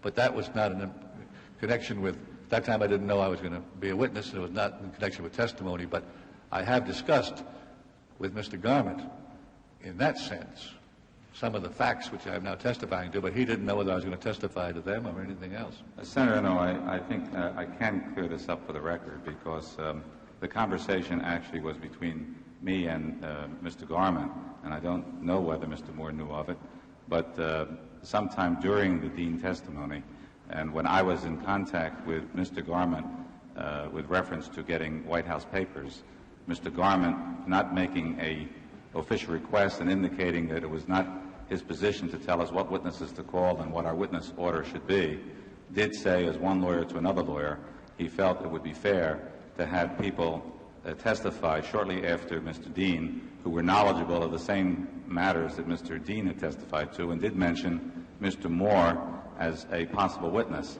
And I did indicate to him that we had intended to call Mr. Moore anyhow, and that I also felt it was a fair procedure to call somebody who was knowledgeable of Mr. Dean's meetings and testimony as soon after Mr. Dean had testified. And that was the extent of the conversation between Mr. Garment and with me. Thank you very much. I thought the record should be clear, because insinuations have been made. I'm very glad to have it cleared, sir. Thank you. Mr. Moore, you are the special counsel to the President of the United States.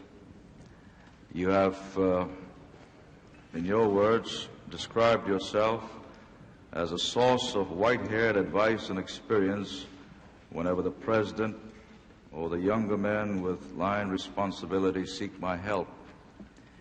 You've also suggested to the committee that you're a media, press, and TV expert, and undoubtedly a very important person, because to this San Clemente La Costa meetings, you were invited to attend these meetings by two of the most influential men in the government of the United States, Mr. Haldeman and Mr. Ehrlichman.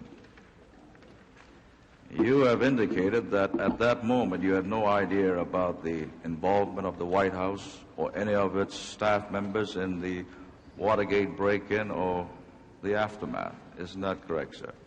That is correct.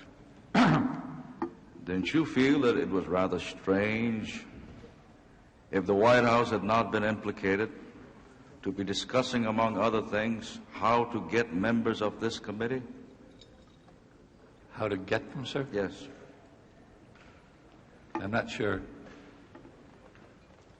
Didn't you discuss the membership of this committee? Yes. Then each... I think I was in the room for that discussion, but it came that yes, go ahead. Yes, I remember. Weren't you looking for weak spots in all of us? I don't think so, Senator. I don't call that. I heard Mr. Dean say that question came up, and I don't think... I know of no search for weak spots. In fact, that suggestion I testified to earlier, you will note, never went anywhere, and no, sir. And you've been involved in the campaigns of 62, 64, 68, and 72 now. Weren't you at least a bit curious when the matter of money was being discussed? In the context of the at least 8 hours of discussion and the frame of reference in which it came up and the switch of emphasis to let John do it, I merely thought to myself, if they need money and they want me to ask Mitchell, I know what's going to happen. I will. This was February the 9th. The committee to re-elect the president had filed a report with the government accounting office indicating that the committee had a surplus of $3.5 million. At the end of May, another report was filed indicating a surplus of $4.5 million. Weren't you curious as to why more money had to be raised even with this surplus? Well, under the circumstances, I mean, looking back, I should have been curious. I don't recall thinking about it, but what was here was a variety of lawsuits, including individual defendants. I didn't know. I didn't examine the question, but in context of hindsight, it could easily have been a matter of financing individual. Had a lot of individual defendants here. I don't know whether the committee felt it was proper to use money contributed to the re-election of the president to personal defense funds or personal suits by members or employees. But I did not think about it. I did not examine that question. Of course, on reflection and with hindsight, I had been called the night before. That was the first time I had been in a committee to start examining what would be the Watergate phase, and whatever was said, and it's about, as I recall it as I've stated, did not raise curiosity in my mind. What was raised in my mind was, who's kidding who? John Mitchell's not going to do this. I'm not going to make an issue of it with him. I'll tell him, and as I did tell him, and as indeed he did refuse, and nothing came of it. As a man, I should have been curious. I guess I have to acknowledge I wish I had been.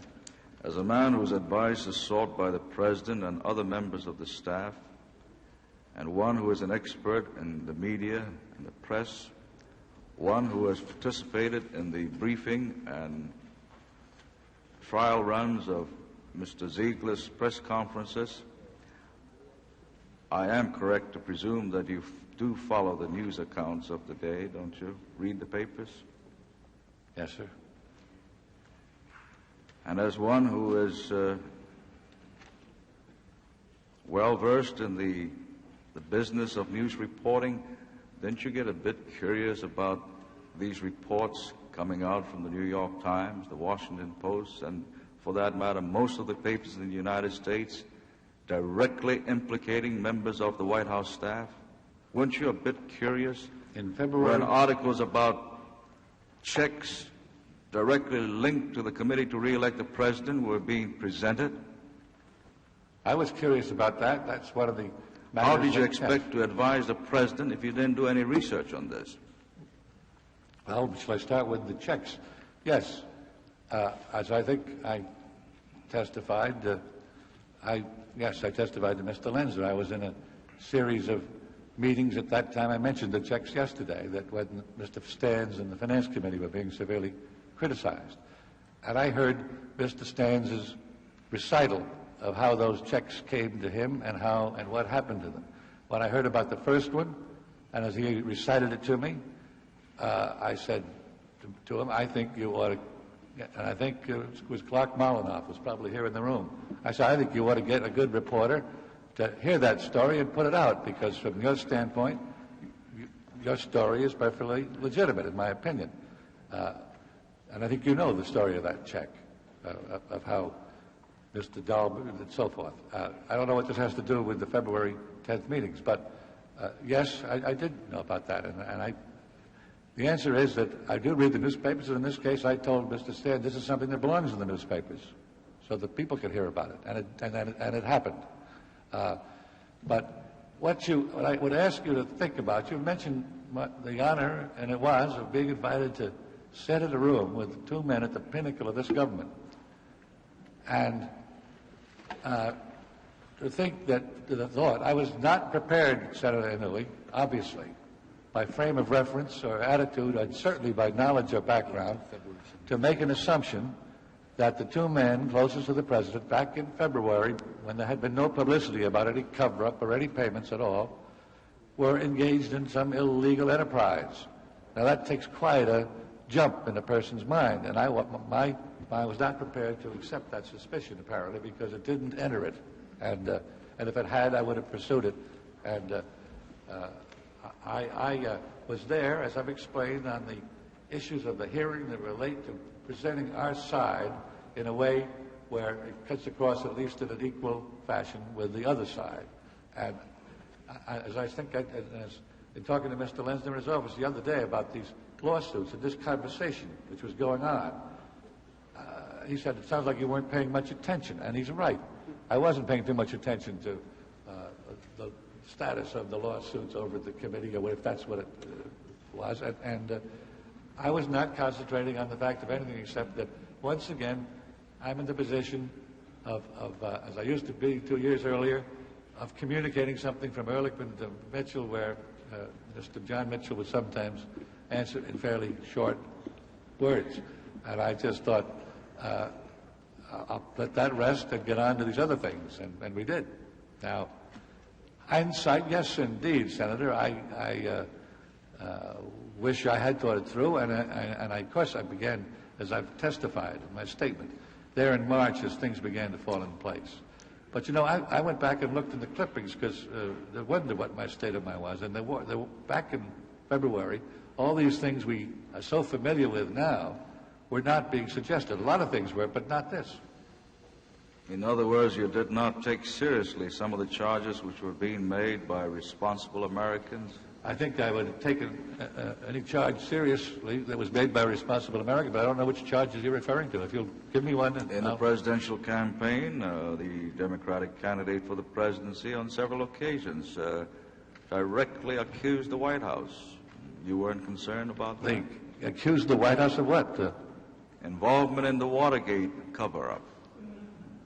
Yes, I'm aware that, I mean, you speak to the White House, that's a very general term, yes.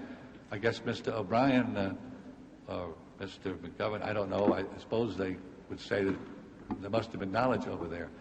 That was, if I may use an old Wendell Willkie phrase, I took his campaign oratory because the President of the United States had said on August 29th that he was completely satisfied that no one in the White House was involved or had knowledge, and I knew of no one in the White House who was involved.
matter, most of the papers in the United States directly implicating members of the White House staff? Weren't you a bit curious in February when articles about checks directly linked to the committee to re-elect the president were being presented? I was curious about that. That's one of the matters. How did you expect to advise the president if you didn't do any research on this? Well, shall I start with the checks? Yes. As I think I testified, I testified to Mr. Lenzer. I was in a series of meetings at that time. I mentioned the checks yesterday, that when Mr. Stans and the Finance Committee were being severely criticized. And I heard Mr. Stans' recital of how those checks came to him and what happened to them. When I heard about the first one, and as he recited it to me, I said to him, I think you ought to, and I think it was Clark Molinoff, was probably here in the room. I said, I think you ought to get a good reporter to hear that story and put it out, because from your standpoint, your story is perfectly legitimate, in my opinion. And I think you know the story of that check, of how Mr. Dole and so forth. I don't know what this has to do with the February 10th meetings, but yes, I did know about that. And the answer is that I do read the newspapers, and in this case I told Mr. Stans this is something that belongs in the newspapers, so that people could hear about it, and it happened. But what I would ask you to think about, you mentioned the honor, and it was, of being invited to sit in a room with two men at the pinnacle of this government, and to think that, the thought, I was not prepared, Senator Inouye, obviously, by frame of reference or attitude, and certainly by knowledge or background, to make an assumption that the two men closest to the president back in February, when there had been no publicity about any cover-up or any payments at all, were engaged in some illegal enterprise. Now that takes quite a jump in a person's mind, and I was not prepared to accept that suspicion, apparently, because it didn't enter it. And if it had, I would have pursued it. And I was there, as I've explained, on the issues of the hearing that relate to presenting our side in a way where it cuts across, at least in an equal fashion, with the other side. And as I think, in talking to Mr. Lenzer in his office the other day about these lawsuits and this conversation which was going on, he said, it sounds like you weren't paying much attention, and he's right. I wasn't paying too much attention to the status of the lawsuits over at the committee, or if that's what it was, and I was not concentrating on the fact of anything except that, once again, I'm in the position of as I used to be 2 years earlier, of communicating something from Ehrlichman to Mitchell, where Mr. John Mitchell would sometimes answer in fairly short words. And I just thought, I'll let that rest and get on to these other things, and we did. Now, hindsight, yes, indeed, Senator, I wish I had thought it through, and of course I began, as I've testified in my statement, there in March as things began to fall into place. But, you know, I went back and looked in the clippings because I wondered what my state of mind was, and back in February, all these things we are so familiar with now were not being suggested. A lot of things were, but not this. In other words, you did not take seriously some of the charges which were being made by responsible Americans? I think I would have taken any charge seriously that was made by a responsible American, but I don't know which charges you're referring to. If you'll give me one. In the presidential campaign, the Democratic candidate for the presidency on several occasions directly accused the White House. You weren't concerned about that? They accused the White House of what? Involvement in the Watergate cover-up. Yes, I'm aware that. I mean, you speak to the White House, that's a very general term. Yes, I guess Mr. O'Brien or Mr. McGovern, I don't know, I suppose they would say that there must have been knowledge over there. That was, if I may use an old Wendell Willkie phrase, I took his campaign oratory because the President of the United States had said on August 29th that he was completely satisfied that no one in the White House was involved or had knowledge, and I knew of no one in the White House who was involved and had knowledge. And if it's been proven, what's been proven, I won't comment on, because we have a jury of 20 million people watching, and I'm not going to say what was proven. I will say then that I had no knowledge it would justify support these political charges that you're talking about. Mr. Moore, as a lawyer, I'm certainly aware that oftentimes when one is accused of improper activity, the person accused would use as his defense similar improper activities of the accuser. Now, when Mr. Dean suggested that we should request that all of the panel members discuss their political contributions, why was that necessary? Am I to interpret this to mean that there was some validity to the accusation? What I'm trying to say is that if the White House was clean, if all of you were clean, why come up with a defense of this sort? Well, we didn't consider that. Let's put it this way. First, we did not come up with it. Second, take the date. The date was March 20th. This was long after these discussions about the hearings. And this suggestion, as far as I know, and it certainly appeared that way, was being made to the President for the first time. So if there had been a plan, a cover-up plan coming out of Lacoste that involved undermining this committee, this was the first time it was coming, it was surfacing, and it didn't happen. Now, also, in fairness to Mr. Dean, he didn't say that you should all be investigated. He said it would be good for us to take the initiative and for the public to know that the 7 members of this committee were willing to subject themselves to the investigation. And if they don't, that's going to sort of, yes, he did then say that would sort of take, that would have to be a little initiative. How about them? Now, the important thing is that the President didn't show interest in it. I said nothing because I felt it was not necessary, and he got one of those things, leave your name and address outside, and if anything gets, that kind of thing, he said, well, let's think it over, or that's something maybe we could think over, and nothing ever came of it, and it was not till at that point. And it wasn't, in fairness to Mr. Dean, it wasn't this wasn't an undercover thing. He wasn't suggesting that you senators be investigated. He was suggesting that someone say, in order that this hearing not be totally like Caesar's wife, that if the committee would agree to it, it would be good, and he felt that it would make us look good to make the offer. So I wanted to get that in context. Fine, sir. Mr. Mitchell, during his 3 days of testimony, suggested to the committee that he decided not to advise the President of irregularities because he was afraid that if the President learned of these irregularities and the involvement of White House staff members, he would immediately lower the boom. In fact, you used a phrase here, immediate dismissal. This was one of those matters discussed. And if immediate dismissal or immediate lowering of the boom had occurred, the lid would have been lifted, the scandal would have been exposed, and the election would have been endangered. And do you agree with this also? It's a long comment. I think my answer is no. But are you asking whether the election would have been endangered? No, I'm asking... Or the philosophy expressed? Do you agree that if the President had been advised, he would have immediately lowered the boom on those involved?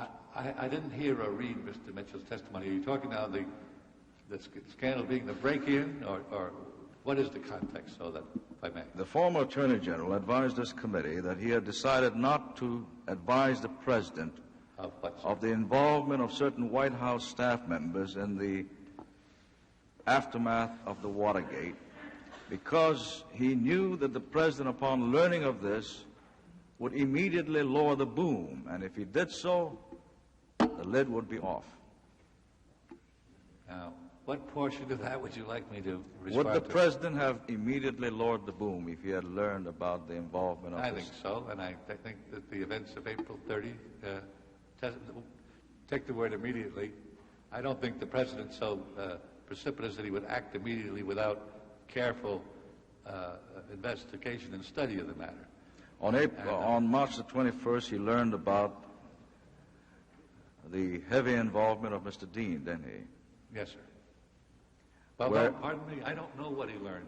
Mr. Dean told me that he told the president everything, or let it all out.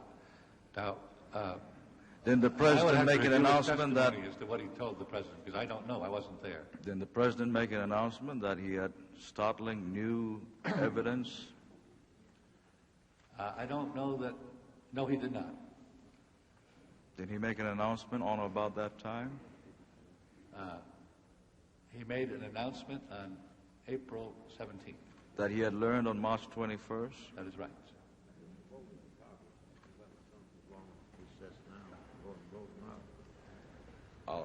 I'll finish this now. Okay. I'll let you decide and I'll go and vote. Well, the president didn't fire John Dean, did he? I'm sorry, in the motion, I couldn't hear it, sir. On March the 22nd, didn't the president designate Mr. Dean to be our liaison man here? To be... the liaison with the committee.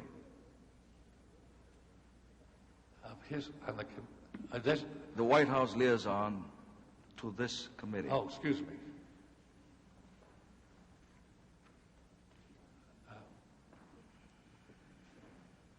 I don't know. That escapes me. In terms of working out the executive privilege, you mean? 5.5 weeks later, the president announced the resignations of Mr. Haldeman, Mr. Ehrlichman, and Mr. Dean. He accepted the resignations of Haldeman and Ehrlichman with reluctance and announced to the world how great they were. And they were on the payroll until the end of May. Was this your idea of immediate dismissal and lowering the boom? Well, when you say immediate, Senator Inouye, the president is a lawyer. He's a man of judgment and compassion. And I think that to have acted on the word of one man, to immediately take action against men of the stature and service without an opportunity for study or investigation would have been totally wrong, and he wouldn't have done it. Now, I should say that in that, and this recalls that in the April 19 meeting, he had made the statement on April 17.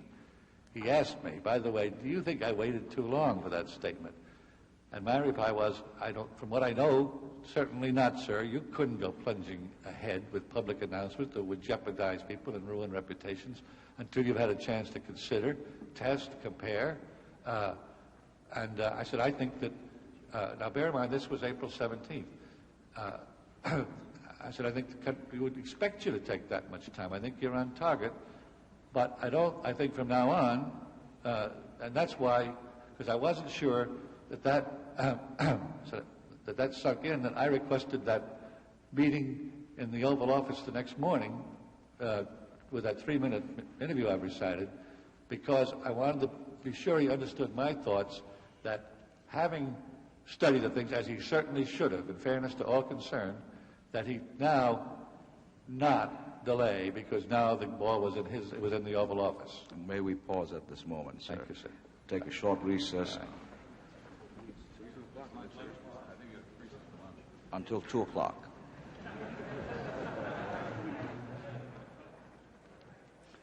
As the senators make another floor vote and then go to lunch, we'll interrupt our playback briefly. Public television's coverage of the Senate Watergate hearings will continue after a pause for station identification.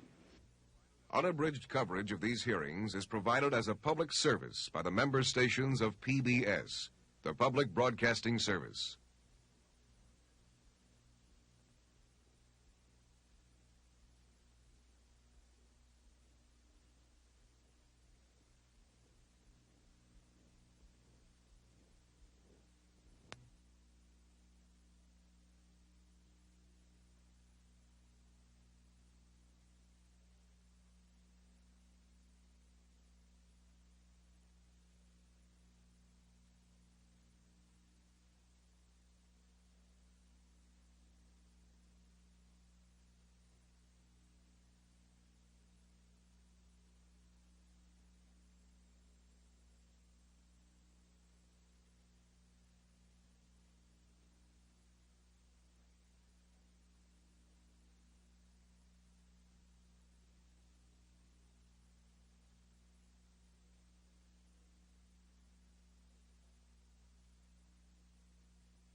From Washington, NPACT continues its coverage of hearings by the Senate Select Committee on Presidential Campaign Activities. Here again, correspondent Jim Lehrer. The hearings resumed after lunch with questions by Senator Gurney about Richard Moore's background. The committee will come to order. Senator Gurney. Yep.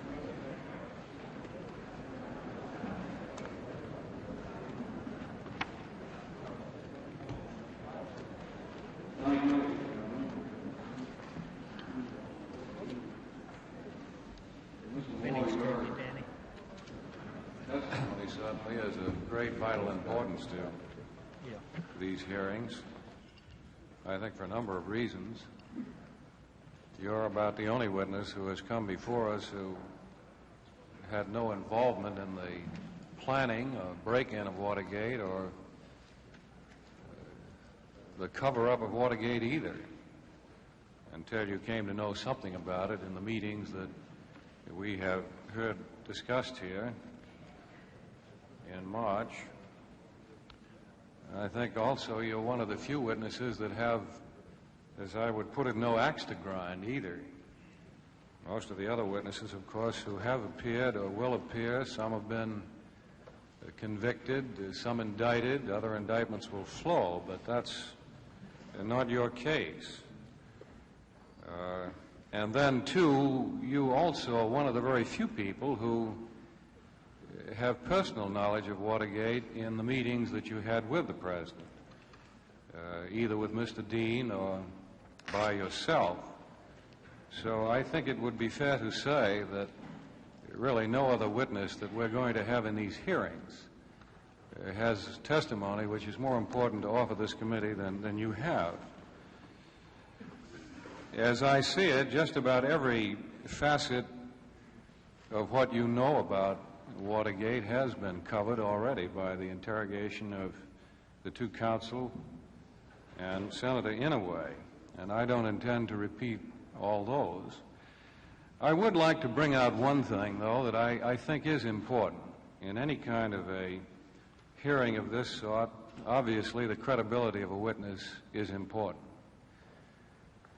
And your credibility is of enormous importance. You brought out a little bit about your background, but I think it would be well if we heard more about it. As I recall, you mentioned that you had graduated from law school, and then you described very briefly that you practiced law in New York and then moved to California. But let's start in New York and outline to the committee rather fully what your career has been. Yes, sir.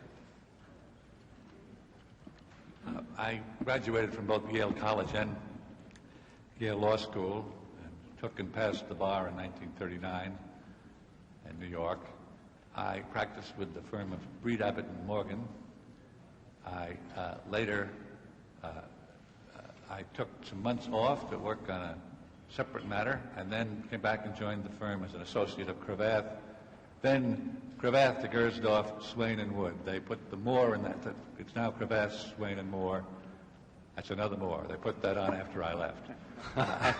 And I enlisted in 1942 as a private in the Army. I might say at that point that I began my legal career as you did in New York City the year before, 1938. I'm well familiar with those firms, and if you perhaps would not like to say it, I would, that they were two of the finest law firms, and not only in New York City, but in the United States. Thank you very much. I'm very proud to be there. And I spent just about 4 years in the Army. I went through OCS, served in the 11th Air Force as an intelligence officer in Alaska, came back and worked in military intelligence at G2 in the so-called special branch, and left the Army in mid-1946. I had become by then interested, as many people coming out of the Army were, in a change of career. I was interested in communications. I became assistant general counsel of the then new American Broadcasting Company. And with kind of an understanding that when television came over the horizon that I would be allowed to go into that area, which was duly done, and I worked as I became their television business manager. And in '49, I was invited to go to the West Coast to inaugurate and prepare the West Coast part of the American Broadcasting Company television. We loved it there in Southern California. We were invited to come stay on and head the West Coast operation. And after 2 or 3 years of that, one of our competitors, the Los Angeles, the Times Mirror Company, invited me to, Mr. Norman Chandler invited me to come over and run his television enterprise, which I did for 12 years. Now, what were your duties there? Well, I was president of the Times Mirror Broadcasting Company, which operated television station KTTV, which was a non-network independent station, which and we also got into distribution of programs and production and that sort of thing. I also was a member of the board of directors of the parent company, the Times Mirror Company, where I was on 1 or 2 of the committees and acquisitions and in the general area, but primarily my activities were entirely in 90% in broadcasting and mostly television broadcasting. When you say parent company, does the Times stand for the Los Angeles Times? Yes. The Times Mirror Company is the publisher of the Los Angeles Times. Go on. After about 12 years of that, it struck me that I could either stay and make a full lifetime career in a family company or get into some of the new aspects of communications. I did that. I left and I joined with some others in mostly in cable television, and I was also retained by other broadcasters, and I had several years of that, and I was a founder of several cable television enterprises. And as it happened in 1968, I had in this work of founding companies, were you sort of a consultant as an expert in the television field? Is that it? Well, yes, I was both. I was a consultant to the Storer Broadcasting Company. We were also interested, and there was a great deal of interest then, in some form of subscription or pay television, which would broaden the choice of services available to the American people, and provide for minority programming that wouldn't have to get a high rating, as we say nowadays, in order to remain on the air, because 25 cents or 50 cents, or enough of them, in the coin box would support a cultural program or a special interest program. And that never quite came about, but cable television did.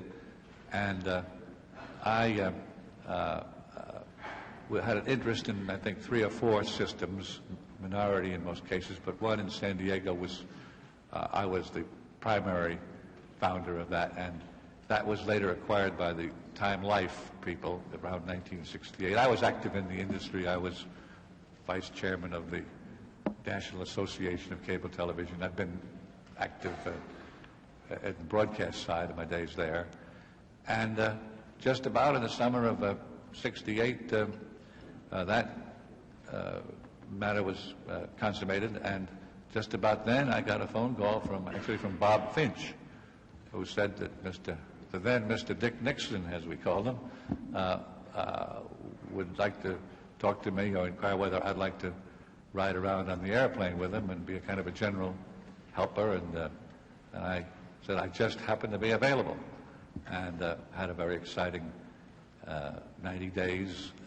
My first direct involvement in anything political was the day I stepped aboard the Tricia, and we went off to Chicago for the first rally. Now, what campaign was this? This was '68. Go on. And I still had. I was invited to come into the administration, very much in the role I now have. I still had one matter pending, which I had was an interest in a radio application, and I waited till I could dispose of that. And then I came back here, and that invitation. But meanwhile, Mr. John Mitchell had heard of my coming, and he asked if, he said, I sometimes think that this is why I'm at the White House. I'd like someone around the department my own age that I can talk to and doesn't have a division to run, and can advise me. And if I may say so, at that time he was taking a pretty hard time getting with his media image, as people call it, so he asked me if I could help on that. Anything else? He said, I'd just like one guy that next to my office I can call him in, or he can walk in and we can talk about anything that we played. So I had a very rewarding year and busy year. Then when the invitation to come to the White House was renewed. Your work with the President in 1968 and with Mr. Mitchell in the Justice Department in 1970 and 71, as I understand it then, was merely or mainly advisory work on television and public relations. Is that right? Well, it didn't quite work that way. Not television per se, although I was called in on. Mr. Frank Shakespeare was the television director, and a fine one. And actually what the President said to me was he wanted a generalist, as he put it, who would be available to analyze any problem or, let's say, opposing statement or event that happened that day, then come in with some suggestions as to how to respond. Sort of an idea, partly. I ended up doing a lot of writing of the material for I think we had 90 stops on that airplane for his local rally speeches, which where we'd try to update them and make them topical, and he asked me to sort of worry about that. He had, of course, basic issues he talked about. I understand. And then any hour he might just say, can you come in, and there might be others there or not. What do you think of this problem that came up today? That kind of thing. I was just a utility infielder, if you will. And what did you do with Mr. Mitchell in the Justice Department? I was a general, a more general assistant in someone that he could bounce ideas off, and also, most certainly, and primarily, concerned with the when, and number one, when he should respond, when he should issue statements, when and what our problems were, and where we were getting trouble. This would be more in the public relations area, although we have to sit and talk about, have to sit in on legal matters too, but not as an official member of the legal team, but to be familiar with the problems. And it's a good combination in the Department of Justice when the man is both a lawyer and also charged with the communication. So I traveled with Mr. Mitchell. I met with him every day, certainly usually at the end of the day or in the morning, to see what problems there might be that day that I could help him on.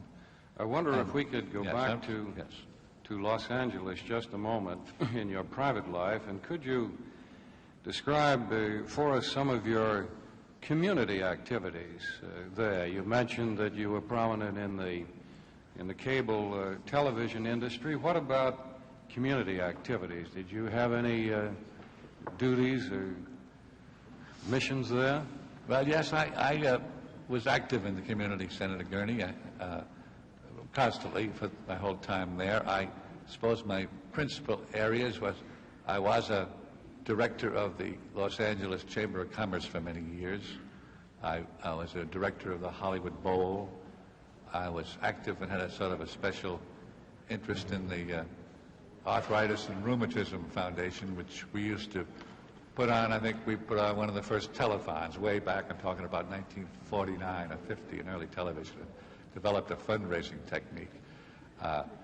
One of my youngsters had well, I won't go into a health problem. I got interested in another area, but I was also, for my Irish friends that are looking in, a member of the Friendly Sons of St. Patrick and a past president. I'm not familiar with their activities, but I've heard of them. But by the way, also on the mayor's. Does your brother have anything to do with the Sons of St. Patrick? He's not unknown to them, Senator. The ambassador to Ireland is speaking about. I see. Yes, he's his grandfather and his father were members. Is that not true, Mr. Ambassador? Yes, were members of the Friendly Sons. Go on. Did you do anything in the field of human rights? Yes, sir. I was on the Mayor's Committee on Human Rights, but it was not as active a committee as I thought it would be. But we also initiated a good deal of that kind of programming on our television station. And some of the early ones that we'd like to think would set patterns for some of the formats you see today. I'm doing a little bragging, I suppose, but you gave me a good opportunity. Well, that's what I wanted. What I really wanted to bring out, and this is no intent to judge any of the other cast of characters that have been before the committee, but you don't really impress me from your background as being any kind of a Watergate rascal, so I wanted to bring that out. Well, that is a compliment. That is taken down in the transcript, I take it. Right, thank you for making that part of the record, sir. And that really was a total joke on my part. Because I'm not judging anybody here. It's not my job to do that. Well, now, do you have any other activities you'd like to mention, or shall we move to the White House? I think, I'm sure I could think of a couple, but I think it's time to move. Well, thank you. Thank you, Mr. Moore. Now, what were your duties at the White House? Just briefly. Yes, quite similar to the duties on back on the airplane and back on the, I was, if you will, I had no line responsibilities, no staff. I had a secretary. I was available to get into any particular issue, program, project that came along where an extra hand was needed or an extra head. And I really developed kind of a clientele. I was something of an independent practitioner. Some of the younger men would come in and ask my ideas on substantive problems. I was active in they had a news planning committee that used to meet regularly that review what kind of news we'd be making this week. And by we, I mean the administration, including the agencies and departments. I helped many of the statements and messages of the President, and even occasionally, rarely a speech, but even including speeches of less than major speeches, are circulated to a group for their suggestions or criticisms or editorial suggestions, and I've been on that committee most of the time. I take it, even though your title is that of special counsel, and this is really what I'm trying to bring out, you are less of an attorney, yes, sir, or a legal advisor than you were in other duties, as you're describing. That is right. You see, I stopped practicing law as such in 1949, I guess. But nevertheless, I find myself working as a team member sometimes where my legal background is either useful or the reason for my being there. But primarily, I would say it was more in the communications then. Now, let me go to just to touch upon your relationship with Mr. Dean again. That's been gone into a great length here, and I don't intend to go into it like that again. It's been covered most thoroughly. However, in previous testimony before the committee, when Mr. Dean was here, in response to a question by Senator Inouye, he had this to say. Well, Richard Moore, to me, is a wonderful man. I often went to him for counsel. He's an older man, and I respected his judgment very much. Would you say, that's Mr. Dean talking, would you say that that would characterize your relationship, at least a part of your relationship with Mr. Dean? Yes, sir. He was, he did regard you as a friend and a confidant, and as you have mentioned here before, he did go to you at times when he had trouble on his mind, isn't well, he came in that one incident I mentioned, and but I was, of course, you're always flattered to hear comments like his. I began to see more of John Dean really in the very recent weeks, where we saw a good deal of each other and where his own life and role took on a very different style and situation, starting with basically with the Gray nomination hearings. But by the way, yes. You know there's been a good deal of speculation here surrounding this Watergate affair as to whether Mr. Dean ever conducted an investigation or not. Now I'm talking about the summer of 1972, following the break-in, and of course prior to the President's statement in August about the fact that Mr. Dean had conducted an investigation and no White House personnel were involved. Do you have any knowledge of what Mr. Dean was doing in this so-called investigation? No, I don't. And of course, that went back to presumably the post-17th of June in that area, when I was not seeing Mr. Dean particularly and would not have been aware of what he was doing. I'd like to cover one point here of Mr. Dean's testimony when he was before us that I think is extremely important. That was his description of a March 13th meeting which he had with President Nixon. And this really is the first time, as I see his testimony, that he has any real hard evidence on discussions with the President about Watergate. And I'd like to read from his statement, which describes pretty accurately, I guess, what transpired in his mind. Toward the end of the conversation, I'm reading from his statement now about the meeting of March the 13th. Toward the end of the conversation, we got into a discussion of Watergate matters specifically. I told the President about the fact that there were money demands being made by the 7 convicted defendants, and that the sentencing of these individuals was not far off. It was during this conversation that Haldeman came into the office. After this brief interruption by Haldeman's coming in, but while he was still there, I had told the President about the fact that there was no money to pay these individuals to meet their demands. He asked me how much it would cost. I told him I could only make an estimate, but that it might be as high as $1 million or more. He told me that that was no problem, and he looked over at Haldeman and repeated the statement. He then asked me who was demanding the money, and I told him it was principally coming from Hunt through his attorney. The President then referred to the fact that Hunt had promised executive clemency. He said that he has discussed this matter with Ehrlichman, and contrary to instructions that Ehrlichman had given Colson not to talk to the President about it, that Colson had also discussed it with him later. He expressed some annoyance at the fact that Colson had also discussed this matter with him.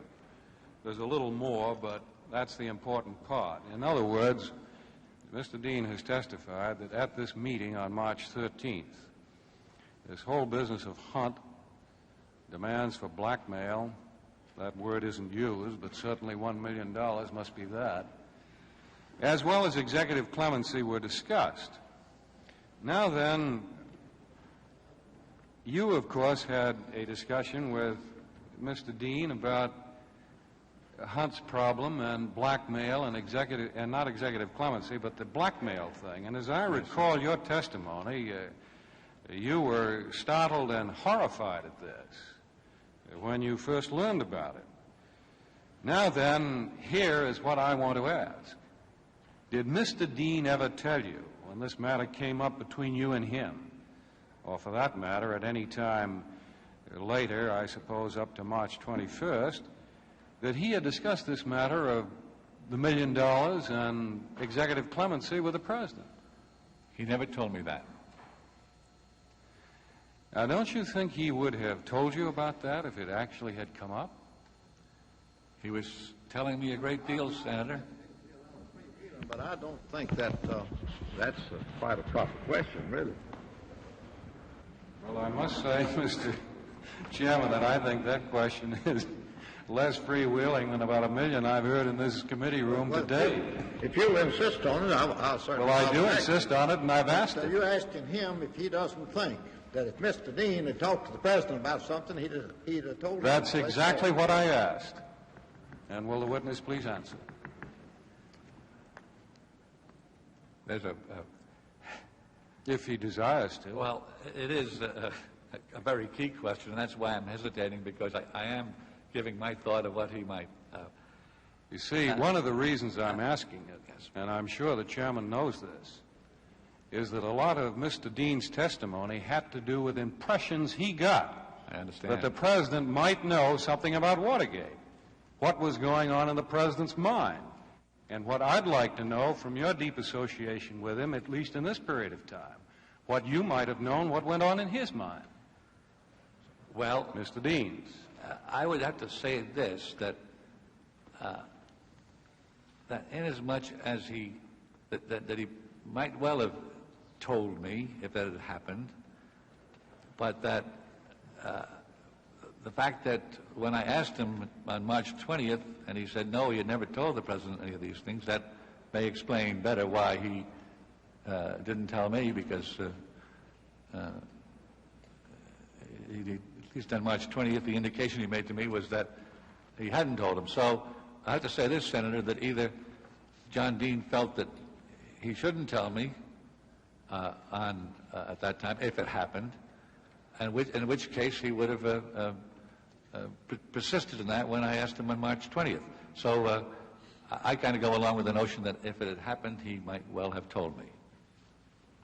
This occurred, as I recall, either a day or two before the March 21st meeting, did it not? Where he told the President everything? My conversation with him, in which he said that he had not told the President any of the things that were bothering him or that he had been hinting at, that conversation was on March 20th. Now, the conversation you're referring to was March 13th?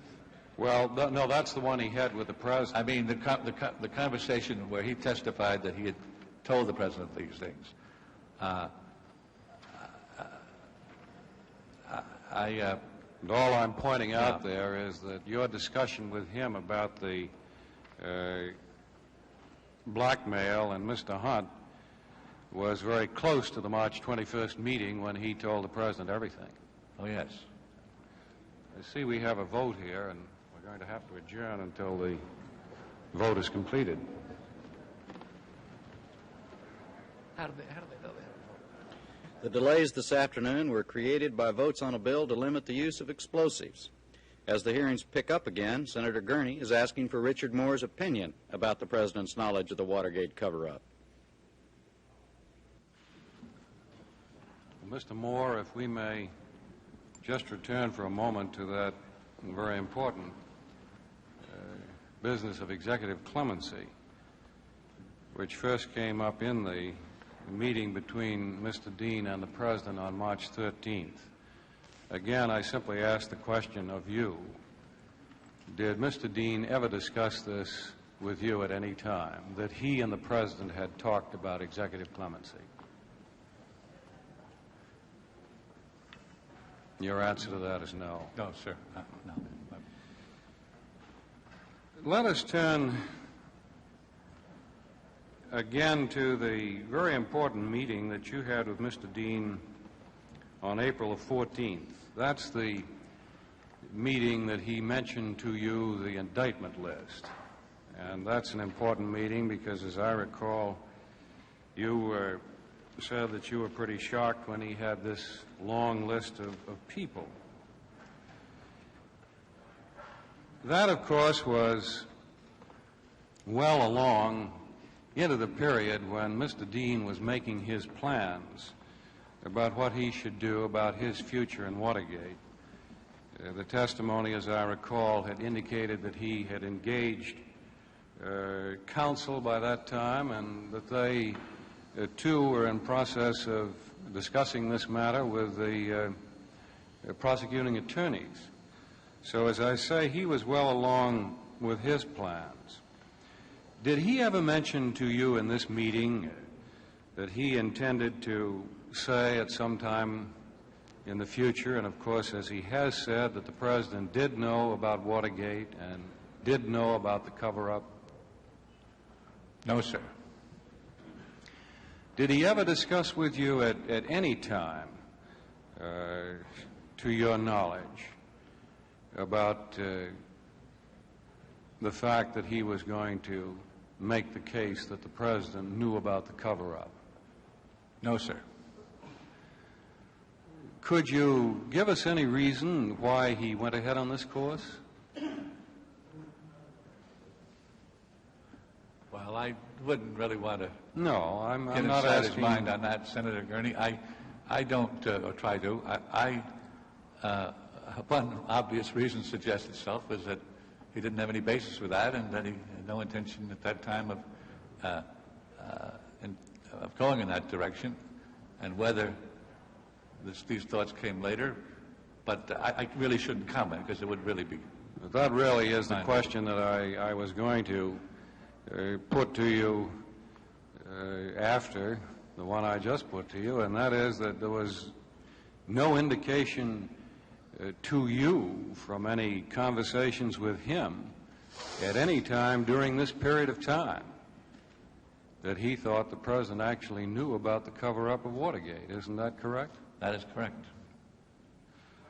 So that, at least in your mind, from your conversations with Mr. Dean, and also your meetings with Mr. Dean and the President himself alone, there was nothing to indicate to you that Mr. Dean actually knew that the President was involved in or knew about the cover-up of Watergate. That is correct. Well, I see we've got another vote here, so we're going to have to cancel out.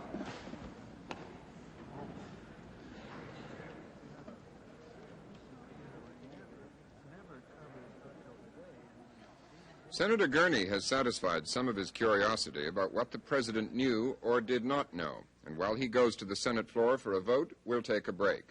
Public television's coverage of the Senate Watergate hearings will continue after a pause for station identification. Unabridged coverage of these hearings is provided as a public service by the member stations of PBS, the Public Broadcasting Service.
From Washington, NPACT continues its coverage of hearings by the Senate Select Committee on Presidential Campaign Activities.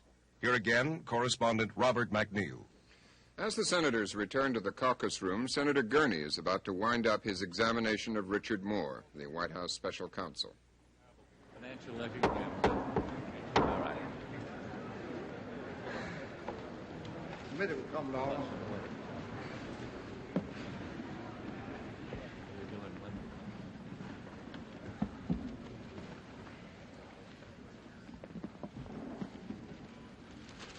Mr. Moore, I think you mentioned in your statement or your testimony that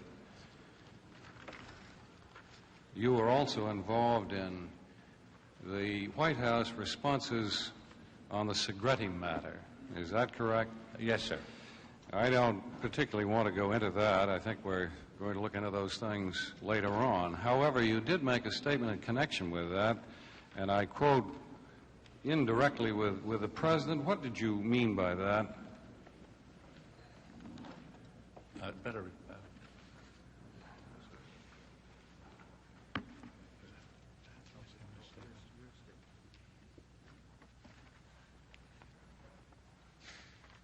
Where that is.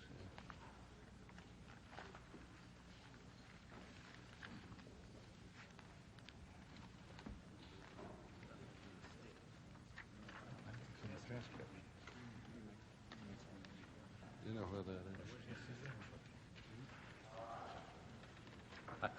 Are you asking me a question, sir? Are you? Yes. Well, I was looking for the.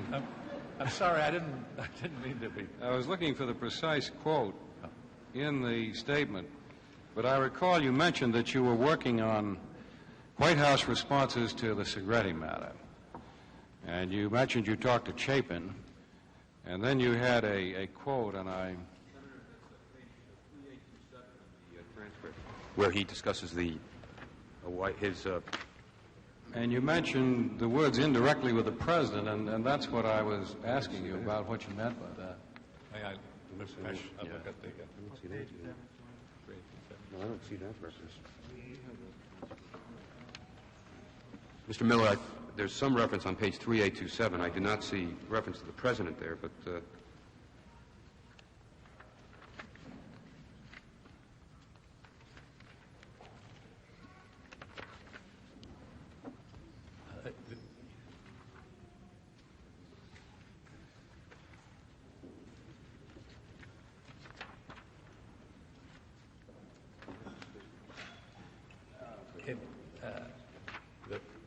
I have not found it.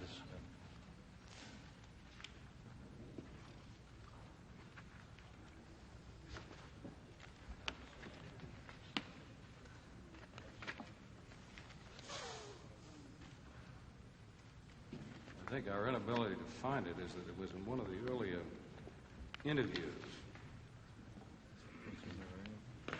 June 7th? Is it in ours too? Is it in our summary too? In ours.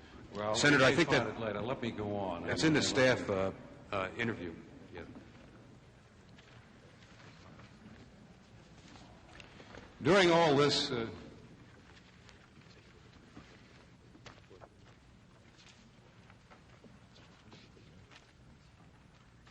Oh, here it is in the staff interview here. The statement that Moore said that he had discussed the Segretti matter indirectly with the President. Now, this is the staff witness summary. It's not a quote by you. It's simply a summary that you said that you had discussed the Segretti matter indirectly with the President, and that's what I would like to ask about. What does that mean? It perhaps was it would have referred to probably what I was doing there was to make certain that I didn't answer incorrectly.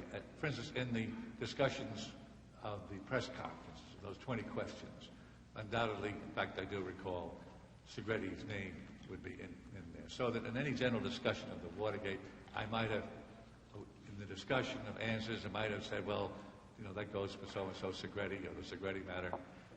Some reference, and perhaps the word indirectly is not what I said, or if I did, that I didn't intend, but some oblique or reference. that was really embraced within the whole. Talking about the briefings prior Let me put it to the this way. president. I never had a specific discussion with the president about the Segretti case. Now tell me, Mr. Moore, do you have any knowledge on your own of any involvement by Mr. Haldeman in the Watergate cover-up? No, sir. And do you have any knowledge of your own of any involvement of Mr. Ehrlichman in the Watergate cover-up? No, sir. Do you have any knowledge on your own of any person in the White House, other than what you've told us here about Mr. Dean, of any involvement in the cover-up of Watergate?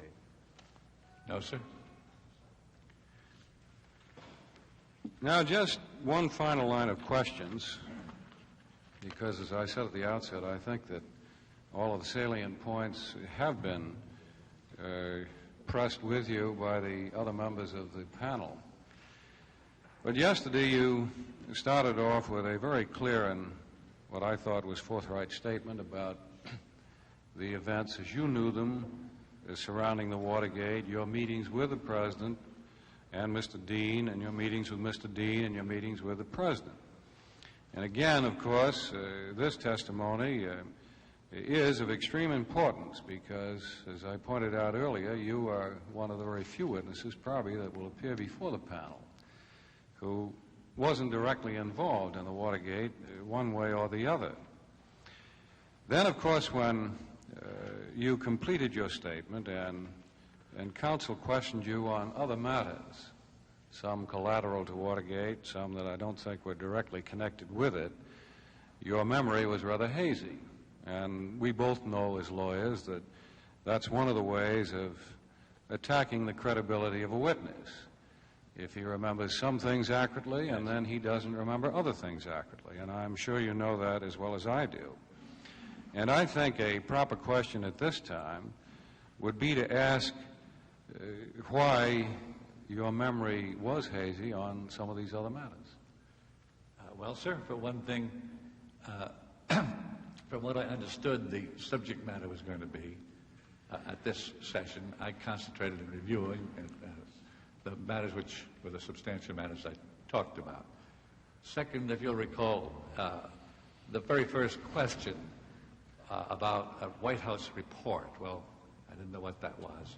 That was a White House report about the ITT investigation.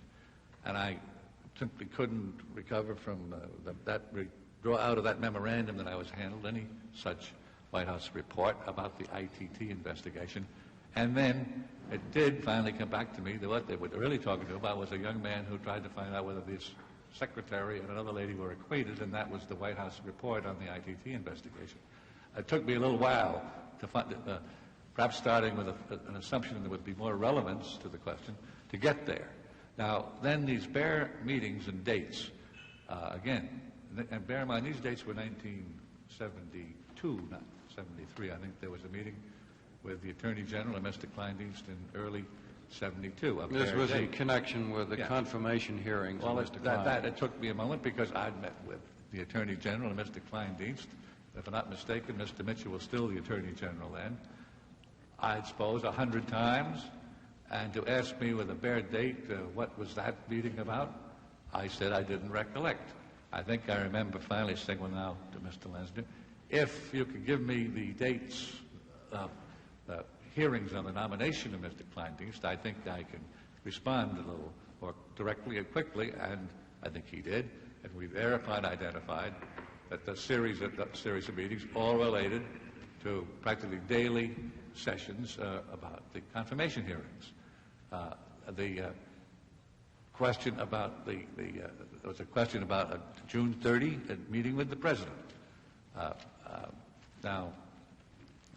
That was again a bare date, nothing to connect it with. There was a log with a great many dates.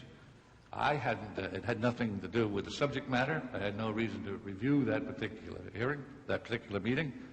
And then I'm glad to say that suddenly I recalled that Mr. John Mitchell had resigned as campaign director on the 1st of July, and this was a little personal meeting with the President to discuss that situation.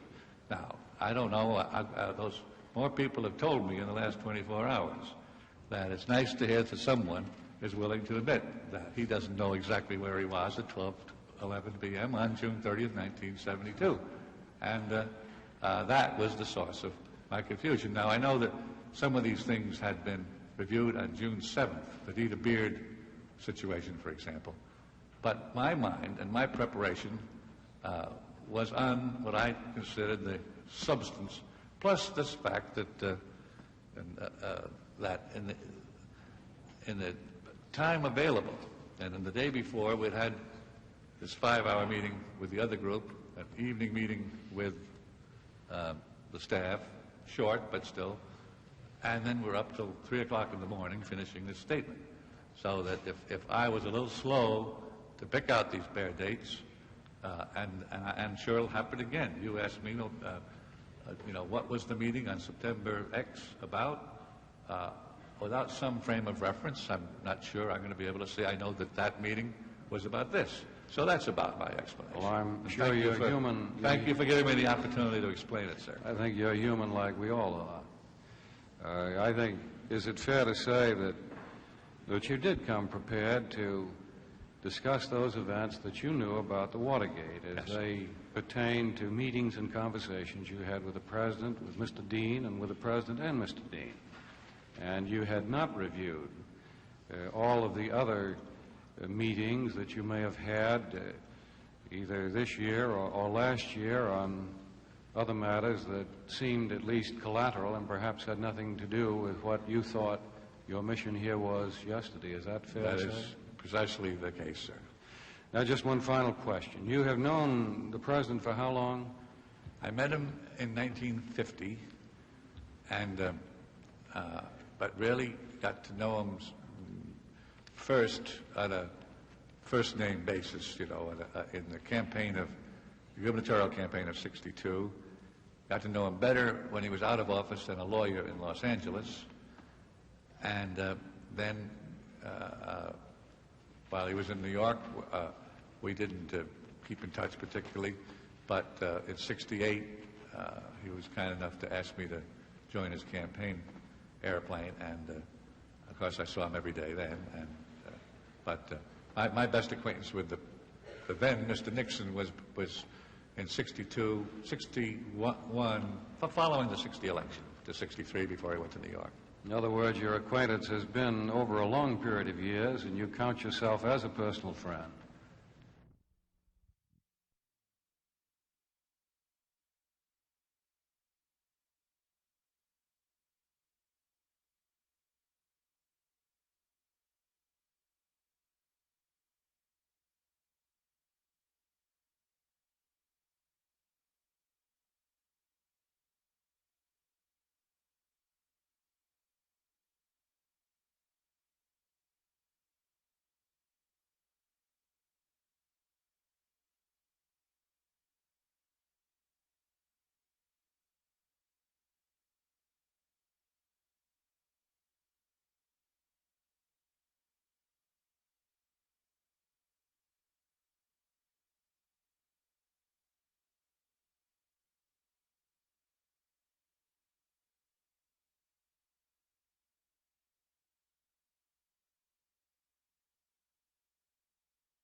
more relevance to the question to get there.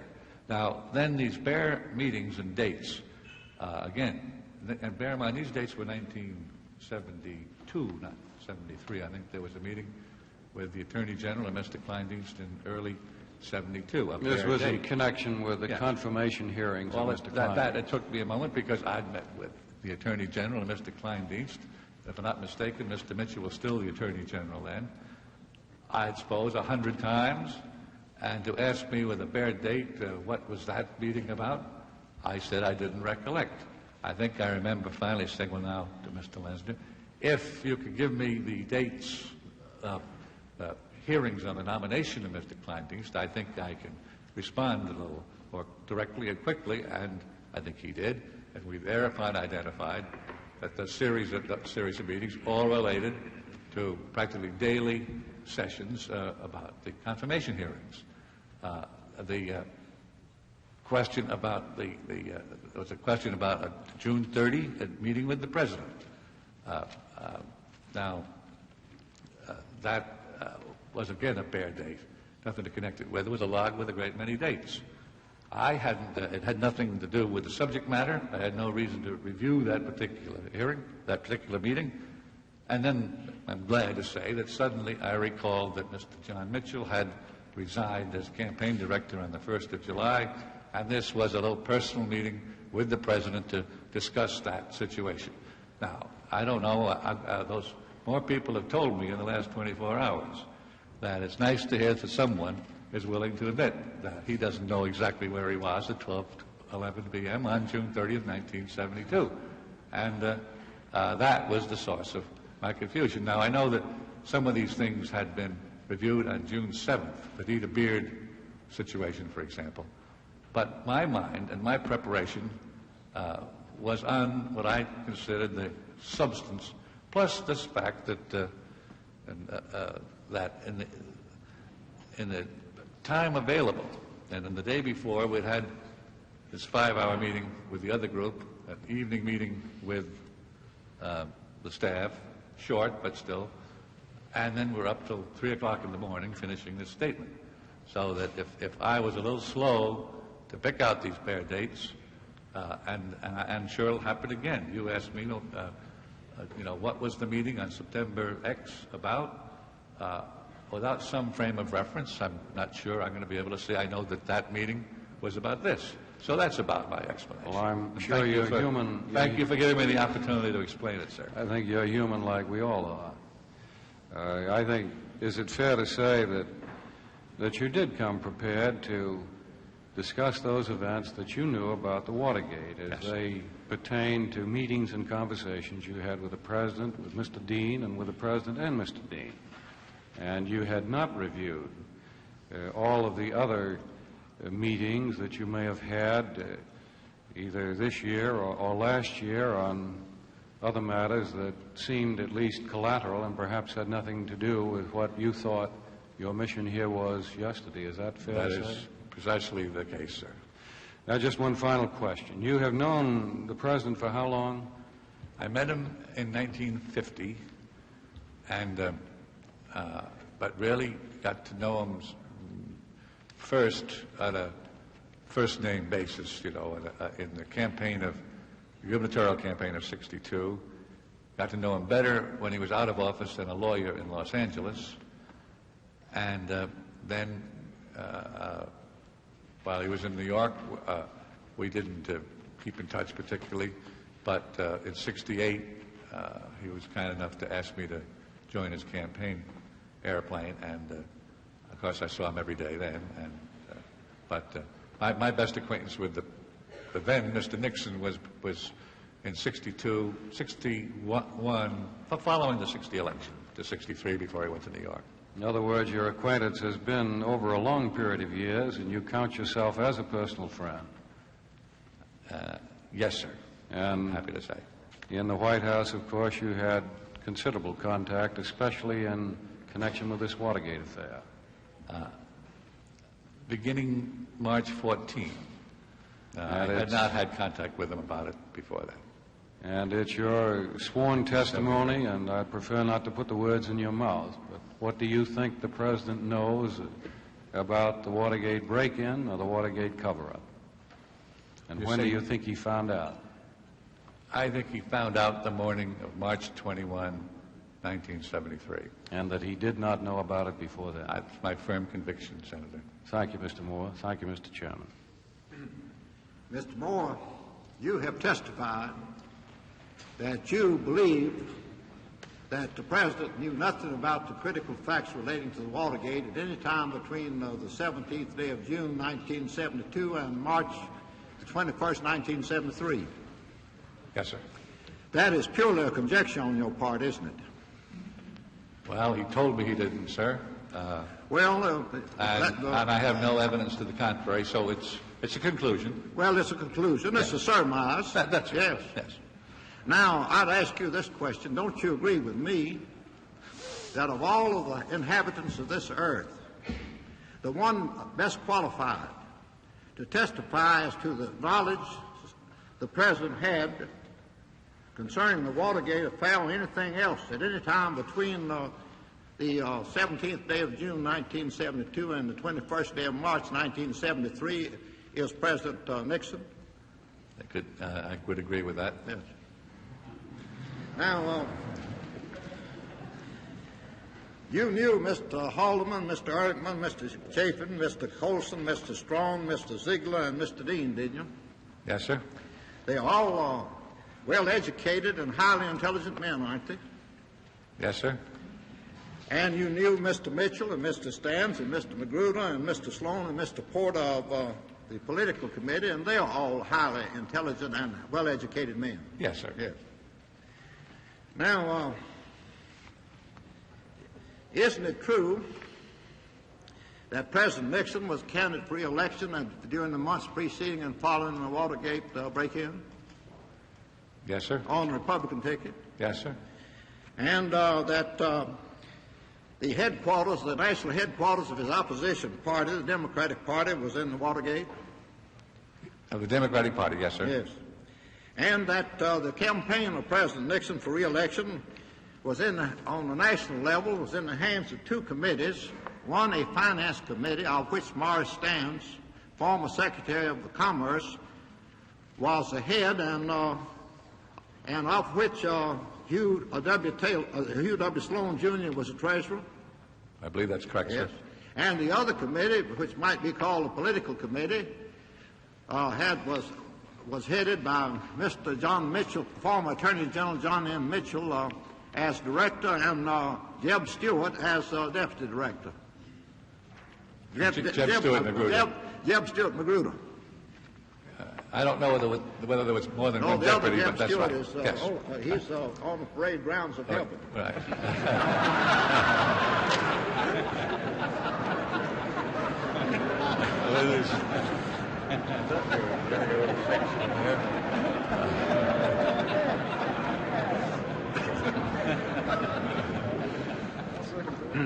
Now, you found out on the morning of June the 17th, 1972, or shortly thereafter, by reading the press and watching television, that 5 men had been caught red-handed in an act of burglary in the Democratic National Headquarters.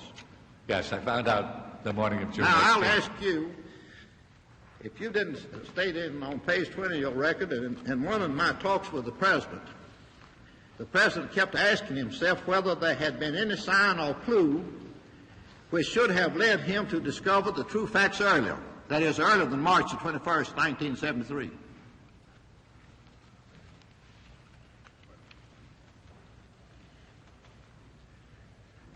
Yes, sir. Now, I'll ask you, if during approximately 2 months after the burglary at the Watergate was discovered, if the news media, that is, the newspapers and TV and radio, did not contain statements many statements concerning the Watergate matter. If the newspapers win, sir? During the 2 months, starting with the morning of June the 17th, 1972, during those following 2 months. Yes, they did. Well, I'll ask you if it didn't appear, this first fact didn't appear in the news media. First, I ask you, can't we safely assume that Mr. Haldeman, Mr. Ehrlichman, Mr. Chafin, Mr. Colson, Mr. Strong, Mr. Ziegler, Mr. Dean, Mr. Mitchell, and Mr. Stans, and Mr. Magruder, and Mr. Sloan, and Mr. Porter, and the President read the newspapers?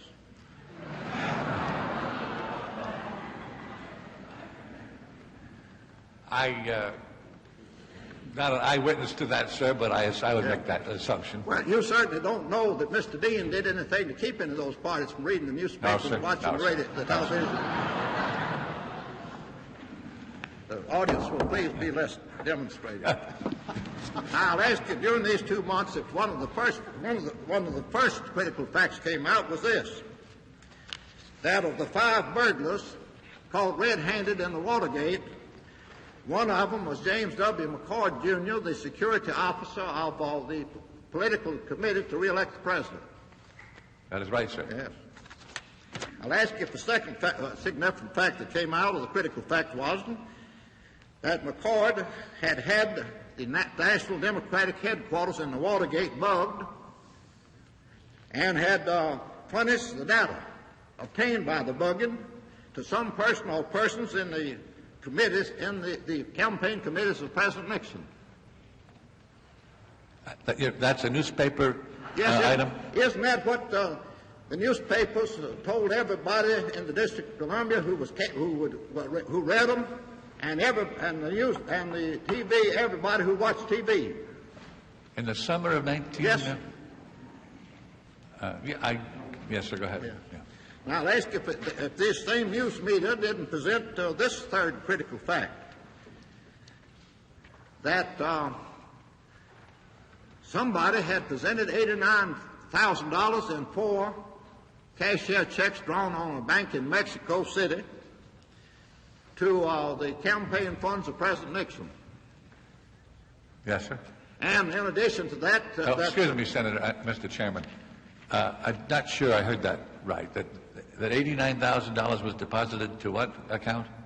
No, I ask you if it didn't appear from the news media, if the news media didn't proclaim to everybody who would read or listen or watch, yes, sir, that $89,000 in 4 cashier checks on a Mexican bank and $25,000 in what was known as an Alberg check had been contributed to Maurice Stans' committee to help re-elect the president. Yes, sir. I'll ask you if it was another statement fact, if it didn't appear during this period of time that $114,000, which had been contributed to the Nixon campaign fund, had been deposited in a Miami bank to the account of one of the burglars caught in the Watergate, Bernard L. Barker, several weeks before the burglary. Yes, sir. Yes. I'll ask you if the news media didn't proclaim this further salient fact within those 2 months period, that after some days of reposing, of these campaign funds reposing in the bank account of the burglar, Bernard L. Barker drew thousands of dollars from that deposit, consisting of $114,000 representing these campaign funds. That he withdrew it, yes, sir. Yes.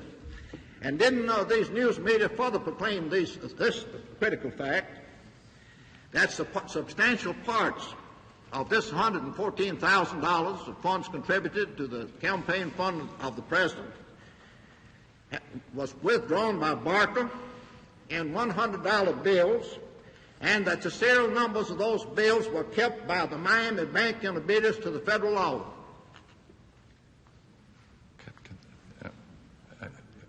I didn't quite hear the end of your question. I'm very sorry, sir. Well, my question is, didn't the news media, which I have referred to, proclaim to everybody in the District of Columbia who was capable of reading and willing to read, or who was watched the TV or listened to the radio, that when Barker withdrew the $114,000 of Nixon campaign funds had been contributed to Nixon campaign funds from his bank account in the Miami Bank, he drew a substantial part of it in $100 bills, and that the Miami Bank, in obedience to federal law, kept a record of the serial numbers of those $100 bills. Yes, sir. I didn't hear the last part of your question. Yes, sir. Now, didn't it also appear within this time period, as in accounts in these news media, that approximately 53 of the $100 bills bearing these serial numbers were found in the pockets and the rooms of Bernard L. Barker and 3 of the other burglars at the time of their arrest in the Watergate on June the 17th, 1972. Yes, sir. I ask if within the same time period, if these news media didn't proclaim these further statements, contain these further statements, that instead of depositing such sums in banks in accordance with prevalent business practice, Secretary Stans, as director of the Finance Committee, kept hundreds of thousands of dollars in cash in safes in the offices of the Nixon campaign committees. That's what I understand. Then I'll ask if the same news media didn't further proclaim this within that time period, that shortly prior to the burglary, Hugh W. Sloan, Jr., treasurer of the Stans Committee, delivered various sums totaling $199,000 in cash to G. Gordon Liddy, the general counsel of the Stans Committee. Yes, sir. And I'll ask if the same news media didn't also proclaim that within that same time period that Hugh W. Sloan, Jr., treasurer of the Stans Committee, made these cash payments to Liddy pursuant to the instructions of Jeb Magruder, the deputy director of the Mitchell Committee. Did the newspapers say that, or did he do it? I say, didn't these news media, didn't the newspapers and the yes. radio and the television broadcast all right. Yes, sir. give that information to everybody yes. Right. who was willing, who did read, and who watched the television, listened to the radio within a 2-month period? Yes, sir. Excuse me.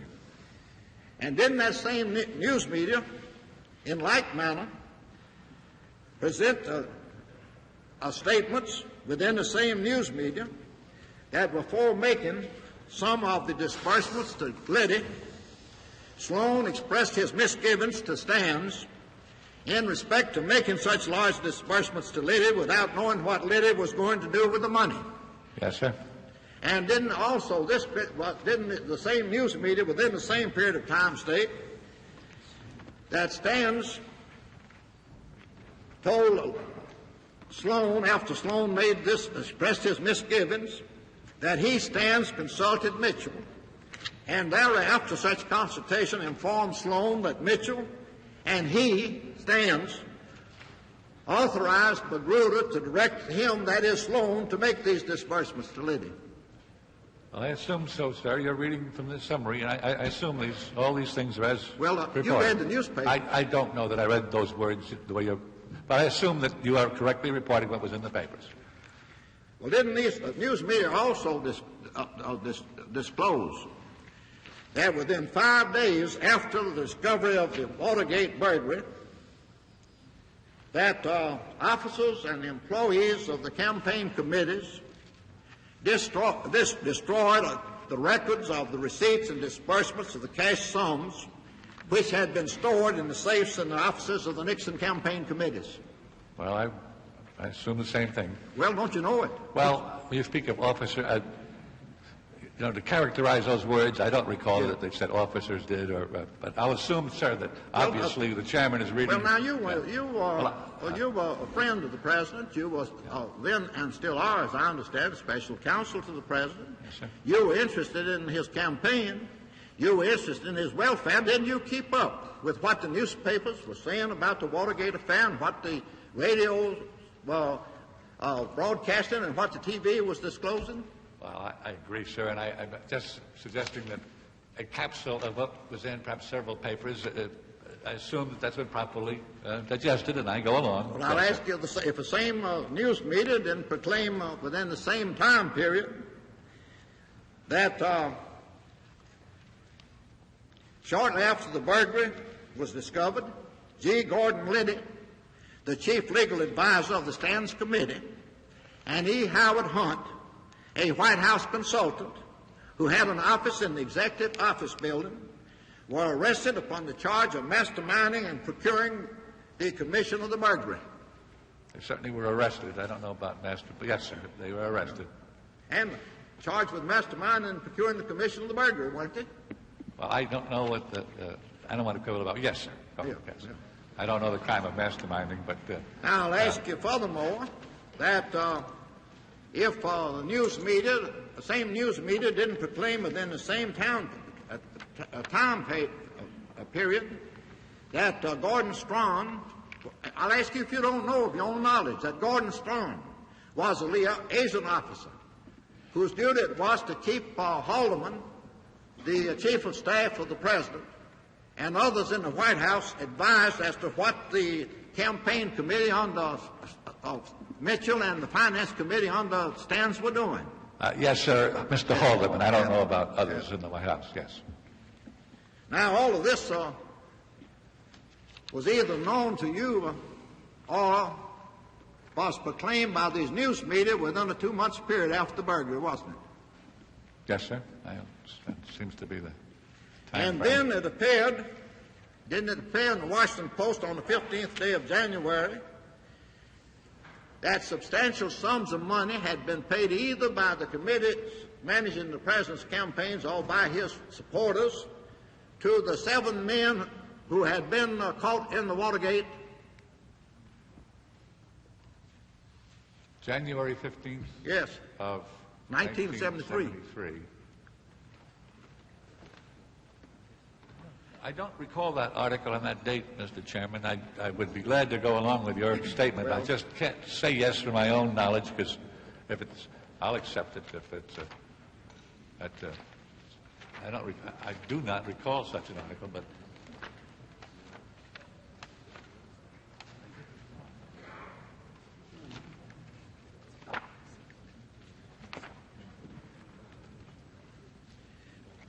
well, I invite your attention. You take the Washington Post, don't you? Yes, sir. If you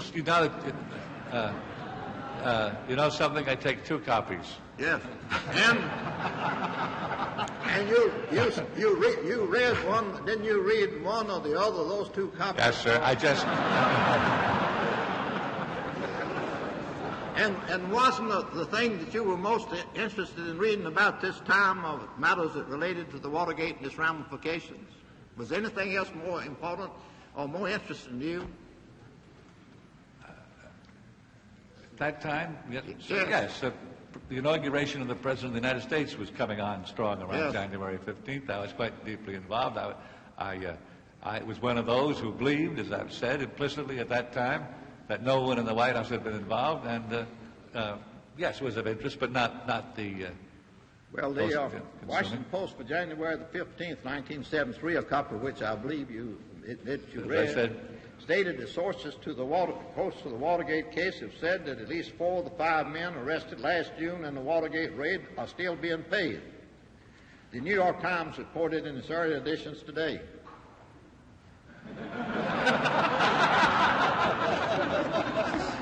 That's what's in the story. Yeah. Now, Mr. Chairman, that's what's known as a double whammy. Mr. Moore. Yes, sir. Now, I have recounted a great many things, all of which, except one, I think you admit, were made known by the news media within 2 months after the Watergate burglars were discovered. Can you imagine any better way on which a person's interested in the president's campaign and people who read the Washington papers and the New York Times and watched the radio and listened to television could have had more reason to suspect that something was rotten in the committees to re-elect the president than was divulged by these news media? Well, first of all, as I said, the president told me it was on May 8th, that he had racked his brain for a clue to the cover-up. And he also told me, sir, that it was his firm conviction, which at that time was confirmed by every investigation, the grand jury, the trial, and so forth, that the only culpable persons were the 7 defendants. Well, you're telling me something I haven't asked you about. I didn't ask you about what the president told you. I asked you about what the newspapers and the television and the radios had told you. And your question then is? Didn't what you learned from the press and the radio and the TV in connection with the matters I've recounted to you generate a suspicion in your mind that something was rotten in the committees to re-elect the president? Yes, yes. In the committee to re-elect the president. Yes. Well,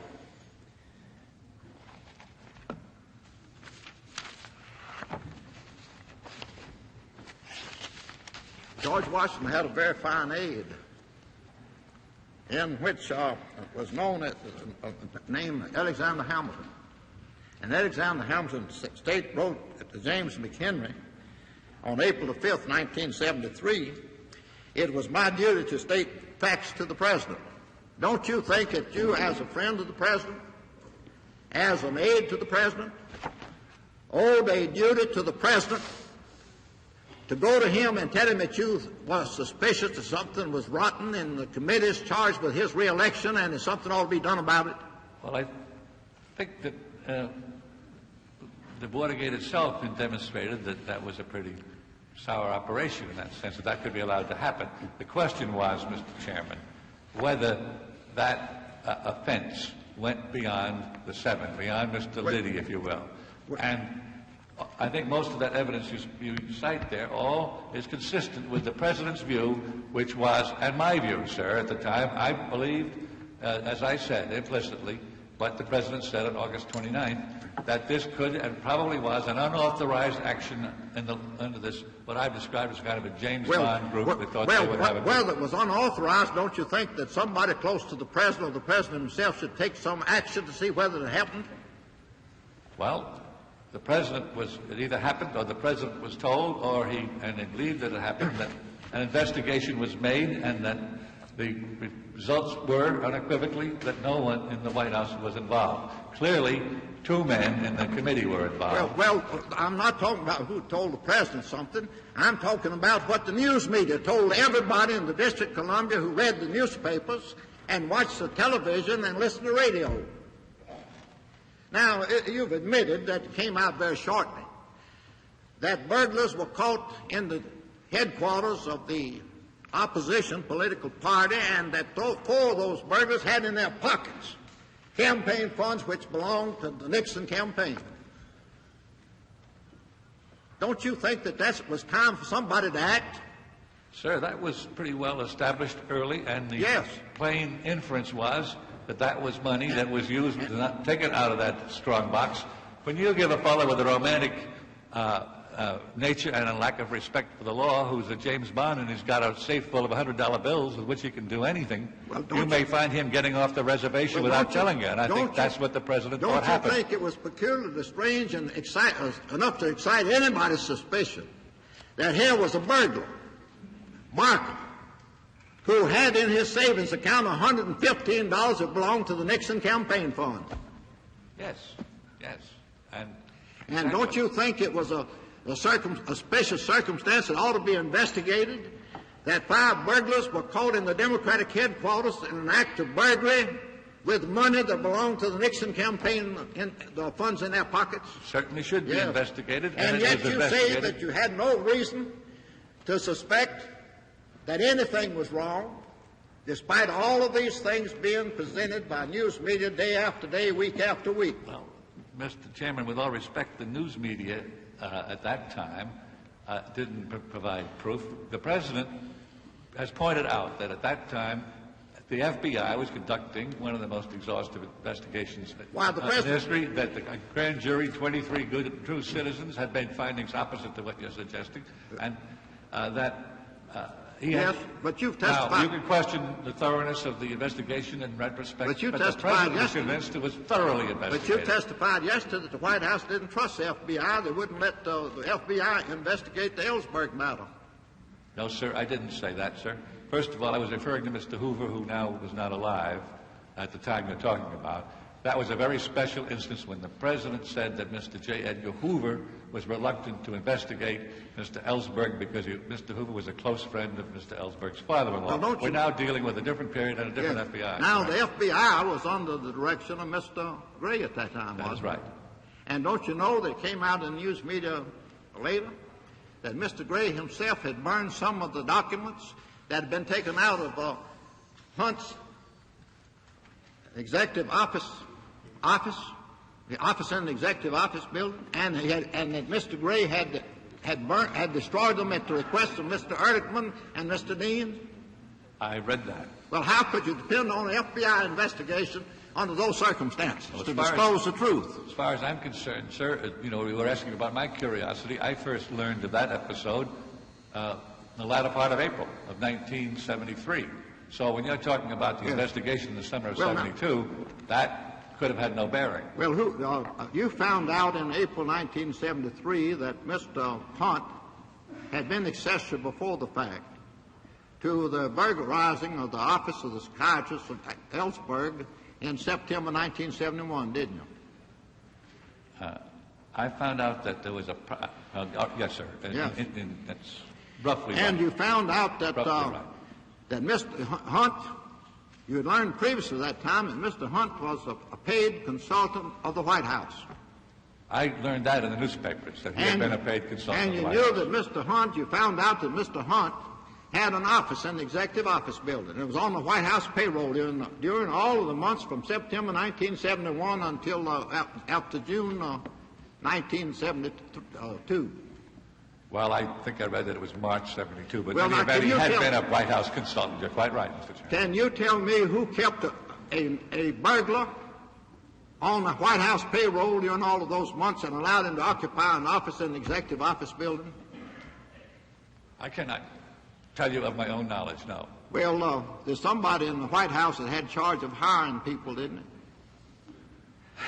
Sometimes there are a lot of people in charge of hiring people. And you still tell me, I believe you told me, admitted that you had suspicion, but you don't think there was anything at all that ought to indicated to President Nixon or any of his, Mr. Haldeman or Mr. Ehrlichman prior to the 21st day of March that there was something rotten in the committees or in the White House? Well, the President has himself said, and I have said in my statement, that I wish I had been more skeptical, and I think he's the first one to, he said it and he believes it, and looking back, and it's always easy afterwards, certainly Mr. Hunt, I'm not defending anything that Mr. Hunt has did. I had no knowledge of it. The fact is that the President was operating with the knowledge that he was before him, and it was, he had no intimation, nothing direct, no one brought it to him, my firm conviction, anything specific that would have triggered or clued the notion that this cover-up was going on, and if it involved White House people.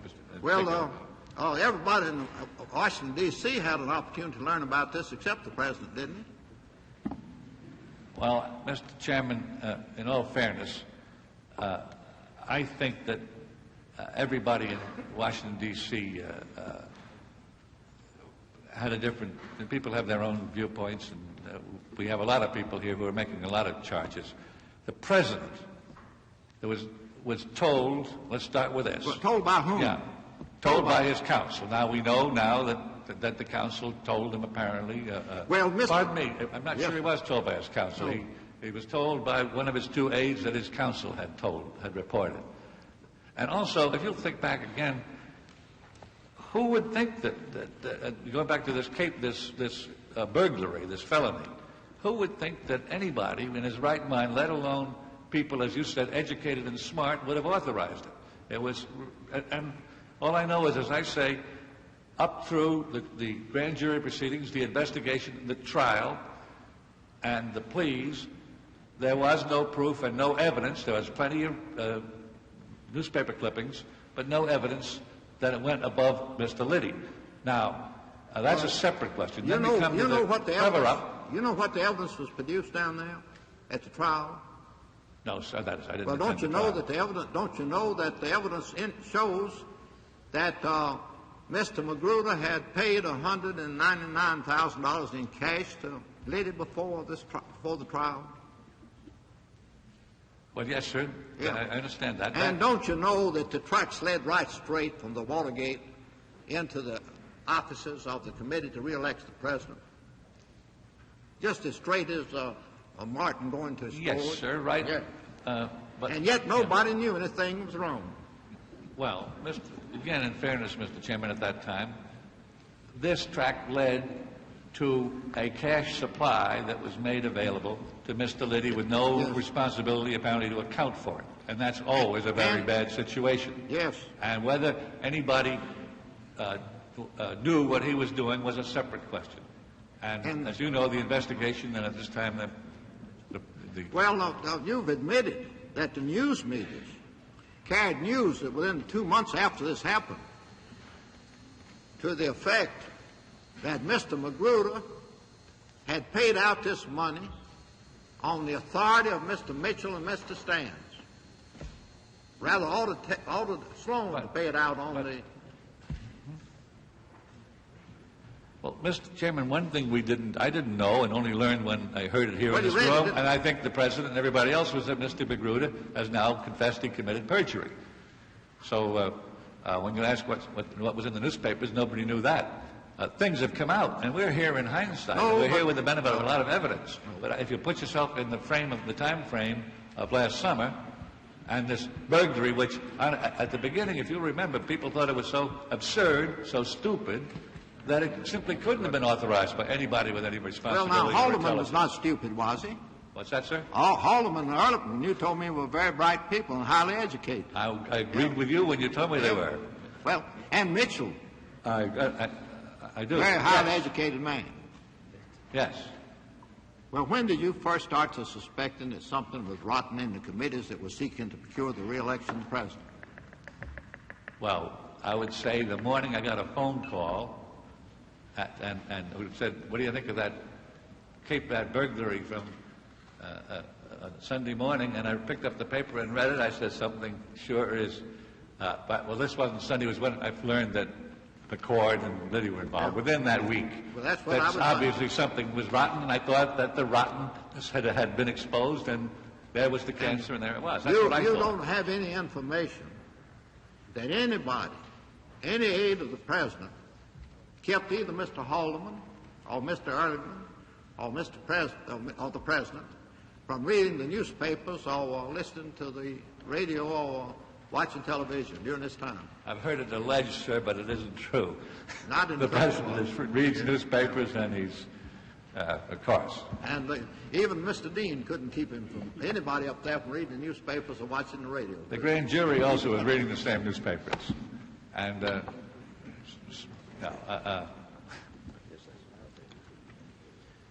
Thank you, Mr. Moore. Thank you, Mr. Chairman.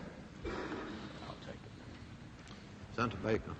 Mr. Chairman, thank you very much. Mr. Moore, the chairman, in his eloquent way, has injected a new legal principle into a theorem that I've tried to propose at several times throughout this hearing. And it's a valid one, but I'd like to define it and see if we can agree on the area of inquiry that's being probed at this point. Often I put the question as the central and key issue in this inquiry: what did the president know, and when did he know it? Yes, sir. And the chairman, as I understand his line of questioning, has now put the question: what did the president know or should have known? Yes. And when did he know it? And of course, it's an established principle of the tort law of the United States that a man is charged with knowing or having constructive knowledge of, in that he should have known of certain circumstances under certain conditions. So I interpret, and I don't presume to interpret unduly, the questioning of the chairman to be, was not in fact the great body of publicity in the Washington newspapers, the Washington Post, the Star, the New York Times, and the other great daily newspapers in the country that find their way into the White House, shouldn't the President have known? Now, I judge that to be a fair inquiry. But I'd like to explore with you, Mr. Moore, what the state of affairs may have been at that time. Obviously, there were newspapers in circulation at the White House. Obviously, there were press summaries. Obviously, the newspapers were carrying hard news about the arrest of the 7 Watergate defendants and subsequent stories about the identification of funds that were found on them. Just as obviously, the newspapers carried reams of copy about the ongoing and continuing developments of, as the soap operas say, the continuing story of the Watergate.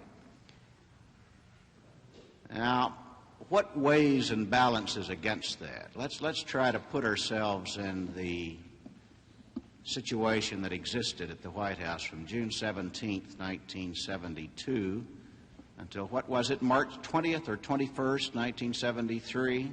March 21st. Because I'm sure everyone would agree with me that these hearings will not be determined on the basis of newspaper accounts alone, but rather to take into account what one should have been on notice of by newspaper accounts. Well, let's assume that those newspaper accounts were read by the press office and included in the press summary and reached the President's desk either in their original form or in some summarized form. We also must assume, must we not, from the record that has now developed in this hearing just so far, that very early on in June, if my memory serves me, on June 20th, 1972, and I may be in error by a day or two, Mr. Mitchell told the President, according to his testimony, that he was sorry he hadn't kept closer rein on matters and that he would let a thing like this happen and that he was sorry he didn't know what happened, or words to that effect. Are you familiar with that testimony, Mr. Moore?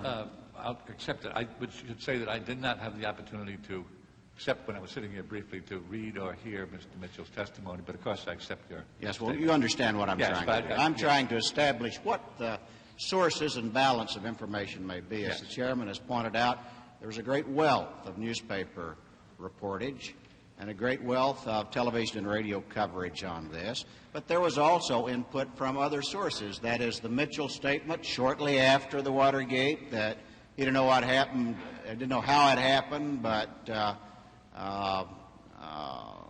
he was sorry that he hadn't kept tighter rein on it than that.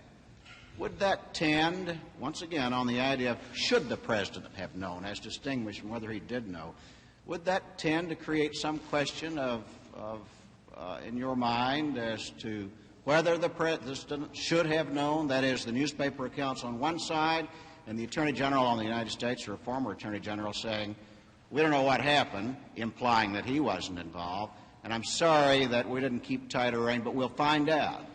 Would that, in your mind, create a different situation? It certainly would. Now, what about Mr. Dean? Do you have any personal knowledge of when Mr. Dean, in June or shortly thereafter, may have told the President that he did or did not know of anything that was going on at the Watergate, or when Mr. Colson or Mr. Ehrlichman or Mr. Haldeman?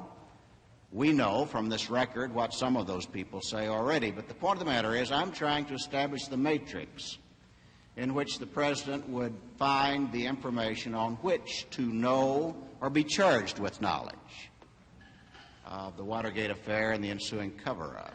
Can you give me any further information in that respect? In terms, perhaps I lost that last part. Yes, I think that I might put it for you again. Yeah, I'm sorry. Weighing the newspaper accounts on the one side and conversations that the President may have had that you know of, either directly from your occupation at the White House or from testimony before this committee or otherwise, do you know of countervailing information that would have reached the President that would indicate that the White House was in fact not involved, or at least was a claim not to be involved? Bear in mind that this whole line of questioning is put to you really on the basis of a grossly oversimplified summary of the Mitchell testimony. As I understand, Mr. Mitchell, and I reserve the right to change my mind when we write the report if I understand or perceive it differently, but The Mitchell testimony, in effect, as I understand it, was I didn't have anything to do with planning it. I found out about it shortly after it happened and spent the rest of my time trying to keep the president from finding out. That, in essence, is what John Mitchell said, I think. Well, now, how effective was that? How well was all that concealed from the president by Ehrlichman, Haldeman, by Dean, by Mitchell, by anybody else? And how would that have weighed in the president's mind against these myriad newspaper, television, and radio reports that we've spoken of on the question of should the president have known, as distinguished from what did he know? You understand what I'm I do, saying, and Mr. Moore? You say have known, you are now referring to known of activity of someone above the level of Liddy at the committee. You're talking about the break-in and who... Yeah, what I'm really talking about is what did the president know or what should he have known, right. And when did he know it? Well, now, I should state by way of background that during this period, I was quite involved with the preparations for the convention. I was not included in any discussions of the Watergate matter that summer. So I don't know what other advisors were telling him. But the fact is, and also we must remember, this was the season of 1972, and I think many of the newspaper accounts which charged that the White House must have known or that John Mitchell must have known, and which got printed with headlines, were really quoting Democratic candidates. This was a political year, and as some have said, it was the only political issue that the Democrats thought they could do anything with. And in all fairness, political seasons and political campaigns probably tend to blunt one's otherwise healthy skepticism about affairs. Is that not correct? That is correct. I won't pursue this any further. All I'm trying to do is to establish that there was, in fact, a great deal of reportage on this subject. There was, in fact, a great deal of countervailing information apparently being given to the president in conflict with the reported and printed news accounts, and that it is a valid area of inquiry. What did the president know, or what should he have known, and when did he know it? But do you take all that into account when you make the statement that you did make in your opening statement, that you're convinced that the president did not know of the cover-up until March 21st, 1973? Yes, sir. Thank you, Mr. Moore. If you don't mind, Mr. Chairman, Senator Talmadge, I have one more question I wanted to put that relates to page 15, the first paragraph of your statement.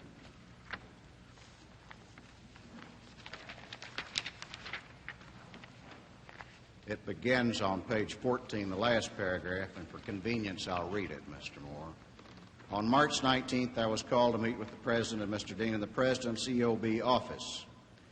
The President reiterated his desire to get out a general statement in advance of the hearings. He asked us to be thinking about ways that this could be done. He included, this would include issuing a full statement or a white paper. He was also interested in our thoughts about ways to present our story to the Senate in terms of depositions, affidavits, or possible conferences or meetings, which would give the Senate all the information it wished, but which would not cut across the separation of powers doctrine. You may be aware of my keen concern that we find a way to avoid the rocks and shoals of a constitutional confrontation between the Congress and the White House on separation of powers and still have access to the unique information allegedly held with the President on certain conversations. Yes, now, I confess I'm tantalized by this conversation about depositions, conferences, and the like.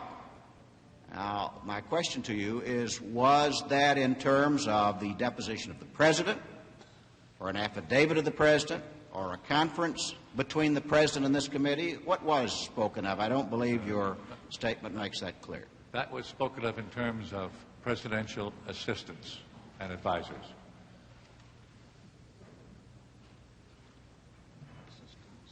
Well, then I'm disappointed, but I thank you very much. I'm sure the question will come up again. Senator Baker has completed his efforts to diffuse some of Senator Ervin's questions, and we'll take a short break. Public television coverage of the Senate Watergate hearings will continue after a pause for station identification. Unabridged coverage of these hearings is provided as a public service by the member stations of PBS, the Public Broadcasting Service.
From Washington, NPACT continues its coverage of hearings by the Senate Select Committee on Presidential Campaign Activities.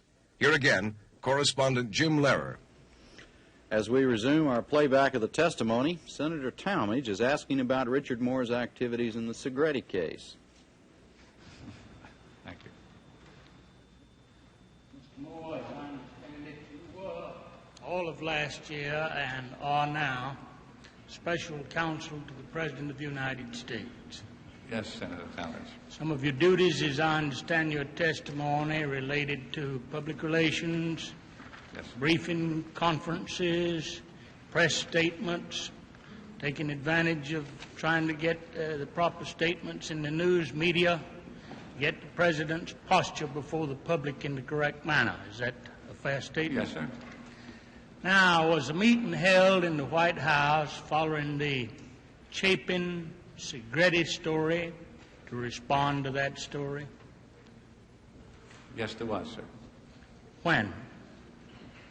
The late afternoon of October 13, 1972. Who was in attendance at the meeting? Mr. Ehrlichman, Mr. Haldeman, Mr. Ziegler, Mr. Chapin for all or part, and myself. What was discussed there?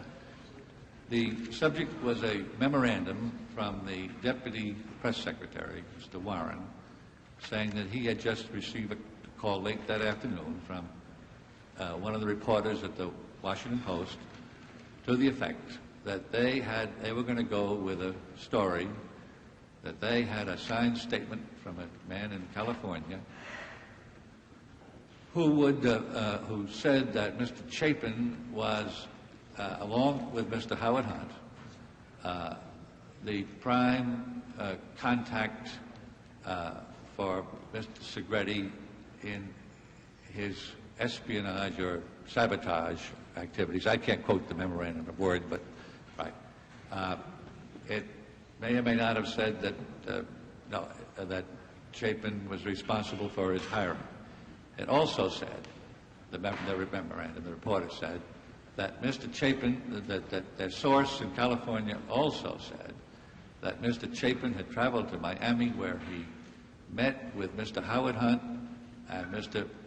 Segretti, and that he had helped coach Segretti on grand jury testimony. Now, that was a very serious story to be published, much as I will say quickly, lest somebody tune out. Much of it was not true, and that's why we were there. They wanted us to, they gave us the opportunity to comment. Did Mr. Chapin want to issue a factual statement about the matter at that time? Yes, he did. Was the statement issued then? A statement was issued that afternoon. Late that afternoon, it was given to the Post, and it was included in the story, which has happened. We thought that we were told it was going to run the next day. Actually, was held over. It'll run Sunday, October 15th.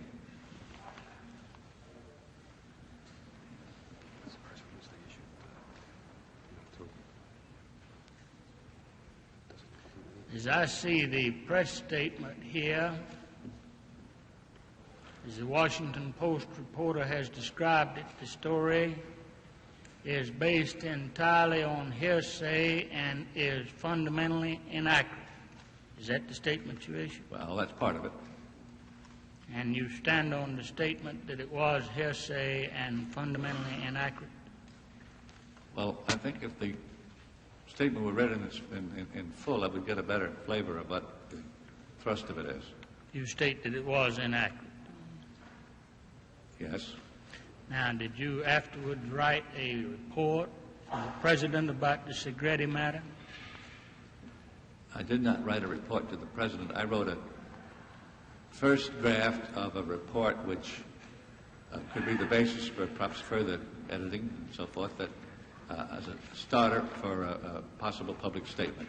It was a very rough draft. And, when did you make that report? I wrote that on March 18th, March 22nd, 1973. Why was it so late in writing the report, Mr. Moore? I was requested to write it 5 days before that, 4 days before that. As I understand it, that report's already in the record of these hearings is Exhibit 44. I want to read paragraph 7, and it's attributed as your report. You may correct me if I'm in error. It was a draft report which would have been submitted to a conference before being approved and expanded or enlarged or amended. It was a starting draft for a possible public statement. All right, let me read paragraph 7. Comback, and this is attributable to you, sir. Comback states that he made several payments to Segretti, most of them in cash, and that these payments were made during the period from September 1971 to March 1972, and the total amount represented both salary and expenses between $30,000 and $40,000. Would you say now that that statement was hearsay and fundamentally inaccurate? No, sir, but the statement we issued on October 15th did not reflect this knowledge which we developed and which we were prepared to state. However, I really think, in fairness to Mr. Chapin, Senator, and to anybody in the television audience who may be watching, that I would like to point out that the statement you read leaves out a very significant, not intentionally, sir, but there's a little bit more to this. The reporter told us what I said he told us, and this was a story which apparently, obviously, had been in the possession of the Washington Post, but they chose to do it in series, apparently, where they had a few days earlier come out with a major story with a front-page picture of a man named Segretti who was presiding over a massive espionage operation. Most of the things that were reported in there were statements attributed to by someone else to someone else. Yet the impression was of a massive White House or pro-Nixon espionage and sabotage campaign. And I really think that I should outline this because it's a matter of pure fairness. That story set the stage.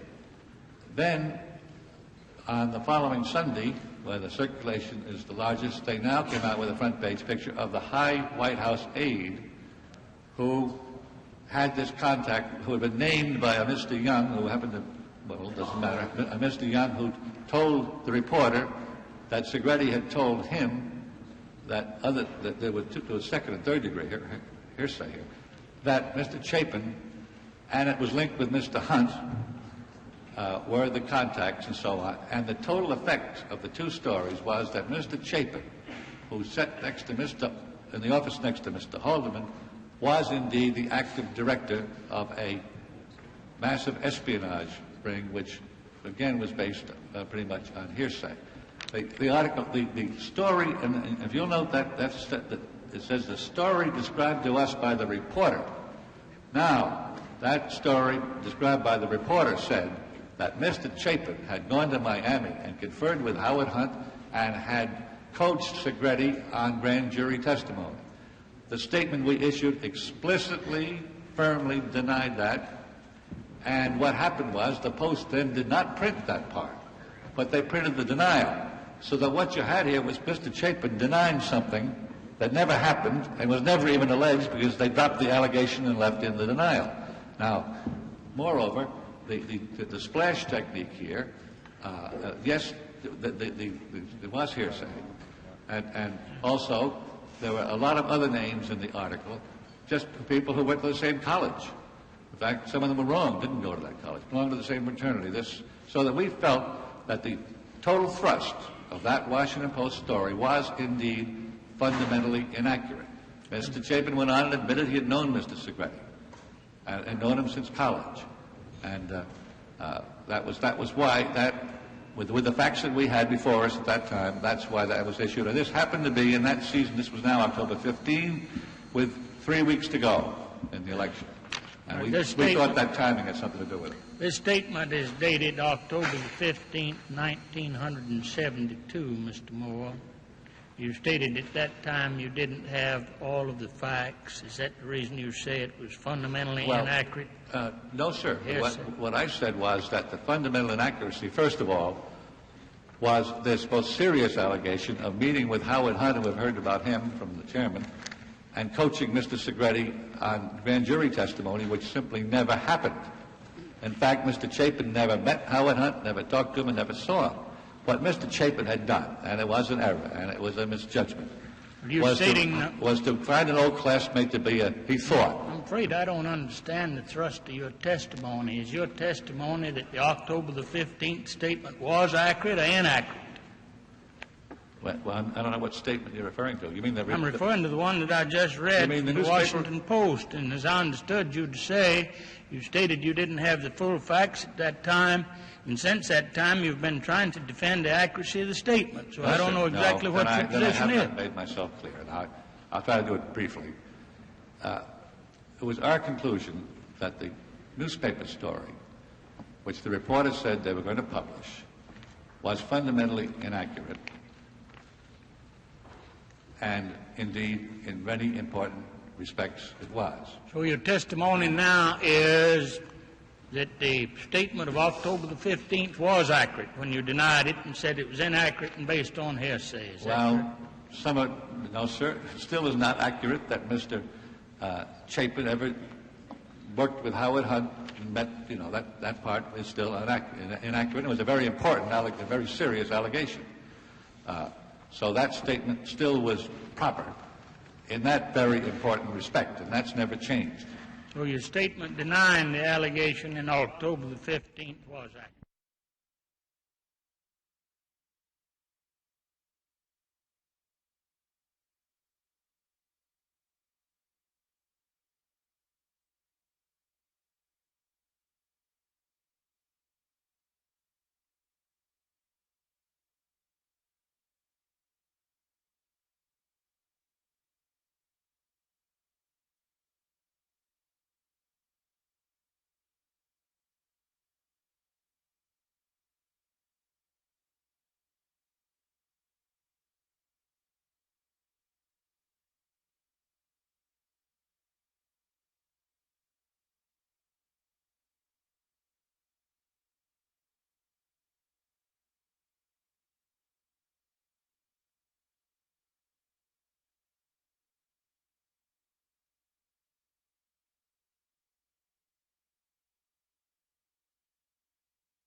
That story set the stage.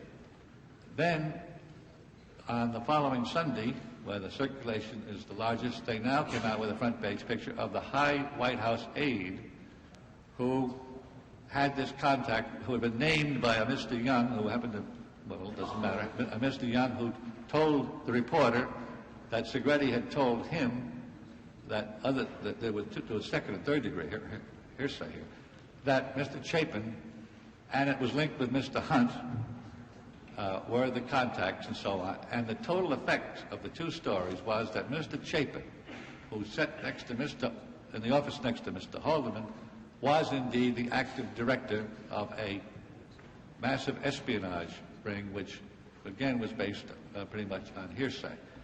The article, the story, and if you'll note that it says the story described to us by the reporter. Now, that story described by the reporter said that Mr. Chapin had gone to Miami and conferred with Howard Hunt and had coached Segretti on grand jury testimony. The statement we issued explicitly, firmly denied that, and what happened was the Post then did not print that part, but they printed the denial, so that what you had here was Mr. Chapin denying something that never happened and was never even alleged because they dropped the allegation and left in the denial.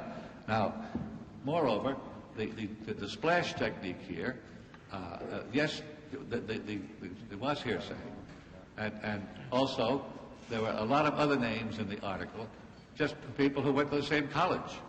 In fact, some of them were wrong, didn't go to that college, belonged to the same fraternity. So that we felt that the total thrust of that Washington Post story was indeed fundamentally inaccurate. Mr. Chapin went on and admitted he had known Mr. Segretti and known him since college. And that was why with the facts that we had before us at that time, that's why that was issued. And this happened to be in that season, this was now October 15, with 3 weeks to go in the election.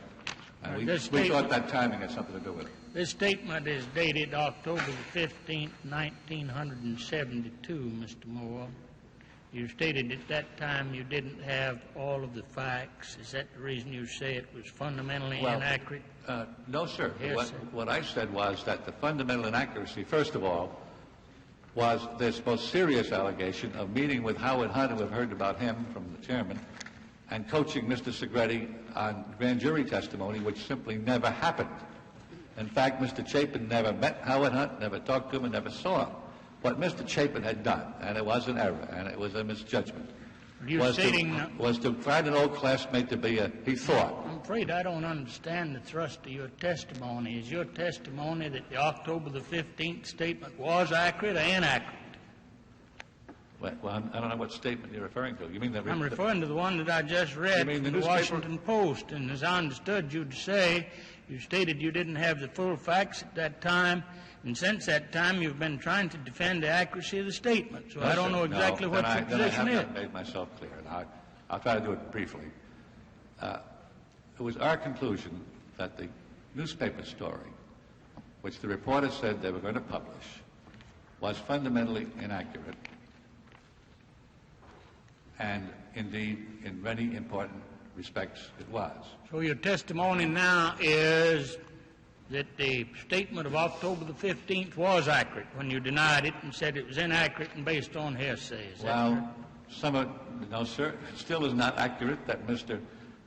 Chapin ever worked with Howard Hunt and met, that part is still inaccurate. It was a very important, a very serious allegation. So that statement still was proper in that very important respect, and that's never changed. So your statement denying the allegation in October the 15th was accurate? I think it was under the circumstances. Then how do you account for your statement that you submitted to the President in your memorandum that Kalmbach states that he made several payments to Segretti, most of them in cash, that these payments were made during the period from September 1971 to March 1972, and the total amount representing both salary and expenses were between $30,000 and $40,000. If that was in the Washington Post story, and I don't know. Well, I'm reading from the memorandum that you submitted. Yes, but I'm talking about this memorandum was written in March 22nd, 1973, 5 months later, with the benefit of much more information and much more detail, and was written for the purpose of revealing that. But I am to understand from your testimony that your statement that you prepared for the President was an amendment or modification of your previous statement. Is that correct? Treated with new material. Treated with new material, yes. New modifications, better understanding. Yes, sir. More facts. Something more than a phone call from the Washington Post. More interest in giving all of the facts rather than concealing them, things of that nature. Yes, sir. This was based on a much more complete set of facts. Did you discuss the Segretti matter with the President? No, sir. Never discussed it as such. If it got mentioned, it might have been mentioned, as I think I testified earlier, in a sentence about the subjects of this investigation: Watergate, Segretti, campaign contributions. Never discussed the case. But we've had, Mr. Moore, two conflicting versions of a so-called alleged Dean investigation into this whole affair, usually called Watergate, in 1972. Was there any such investigation? I don't know that I know.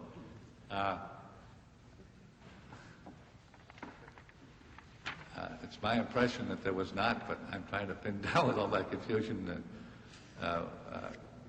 Your thinking is there was no investigation? By Mr. Dean? Yes, sir.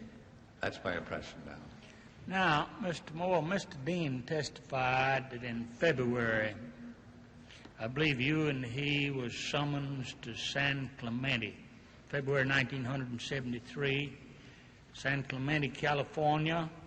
And at that meeting, I believe Mr. Ehrlichman suggested that the hearings, that is, these present hearings, be publicly analyzed as similar to the ITT hearings and a waste of time and highly partisan. Is that correct? That's, I think, a fair summary of what Mr. Ehrlichman probably said. At that time, a policy was adopted that publicly the White House would give the impression of cooperating with the committee and privately hindering it in every way possible. Is that correct? Not really, sir, no.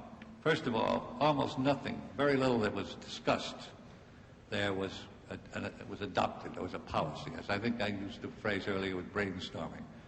And there was that concern that this might be a more partisan situation, just on general principles, because historically, when the administration is on the receiving end or in the role of a defendant, these hearings historically have a partisan flavor.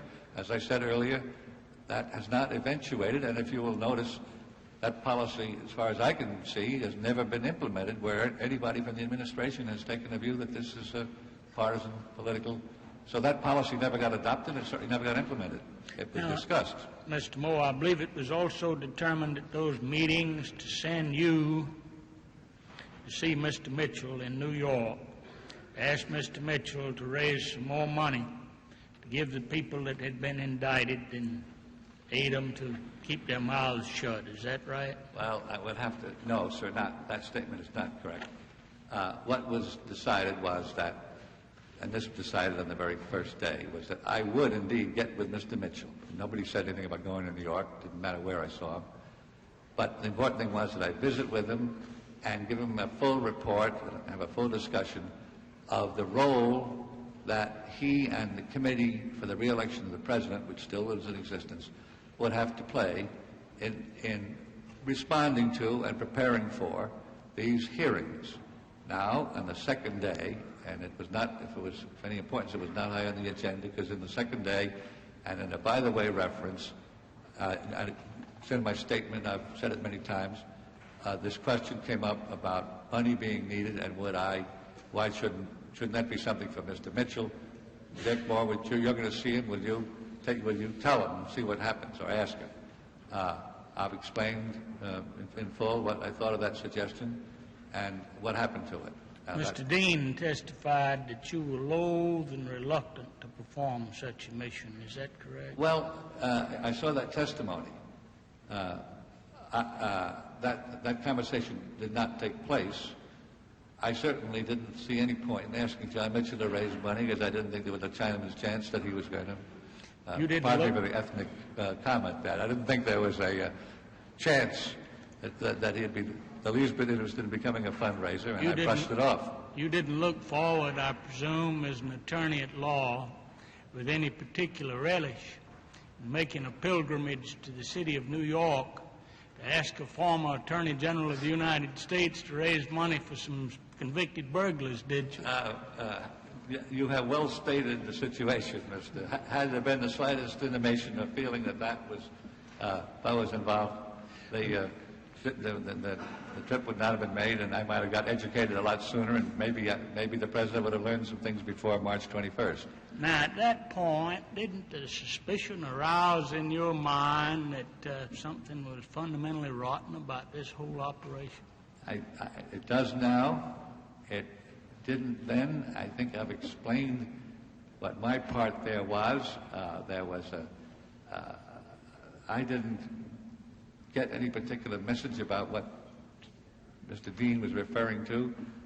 I didn't know anything. I was not on the fundraising side. I didn't know what funds were used for what over at the committee and for financing. I just did not think it through, and that was not my purpose in seeking to meet with Mr. Mitchell.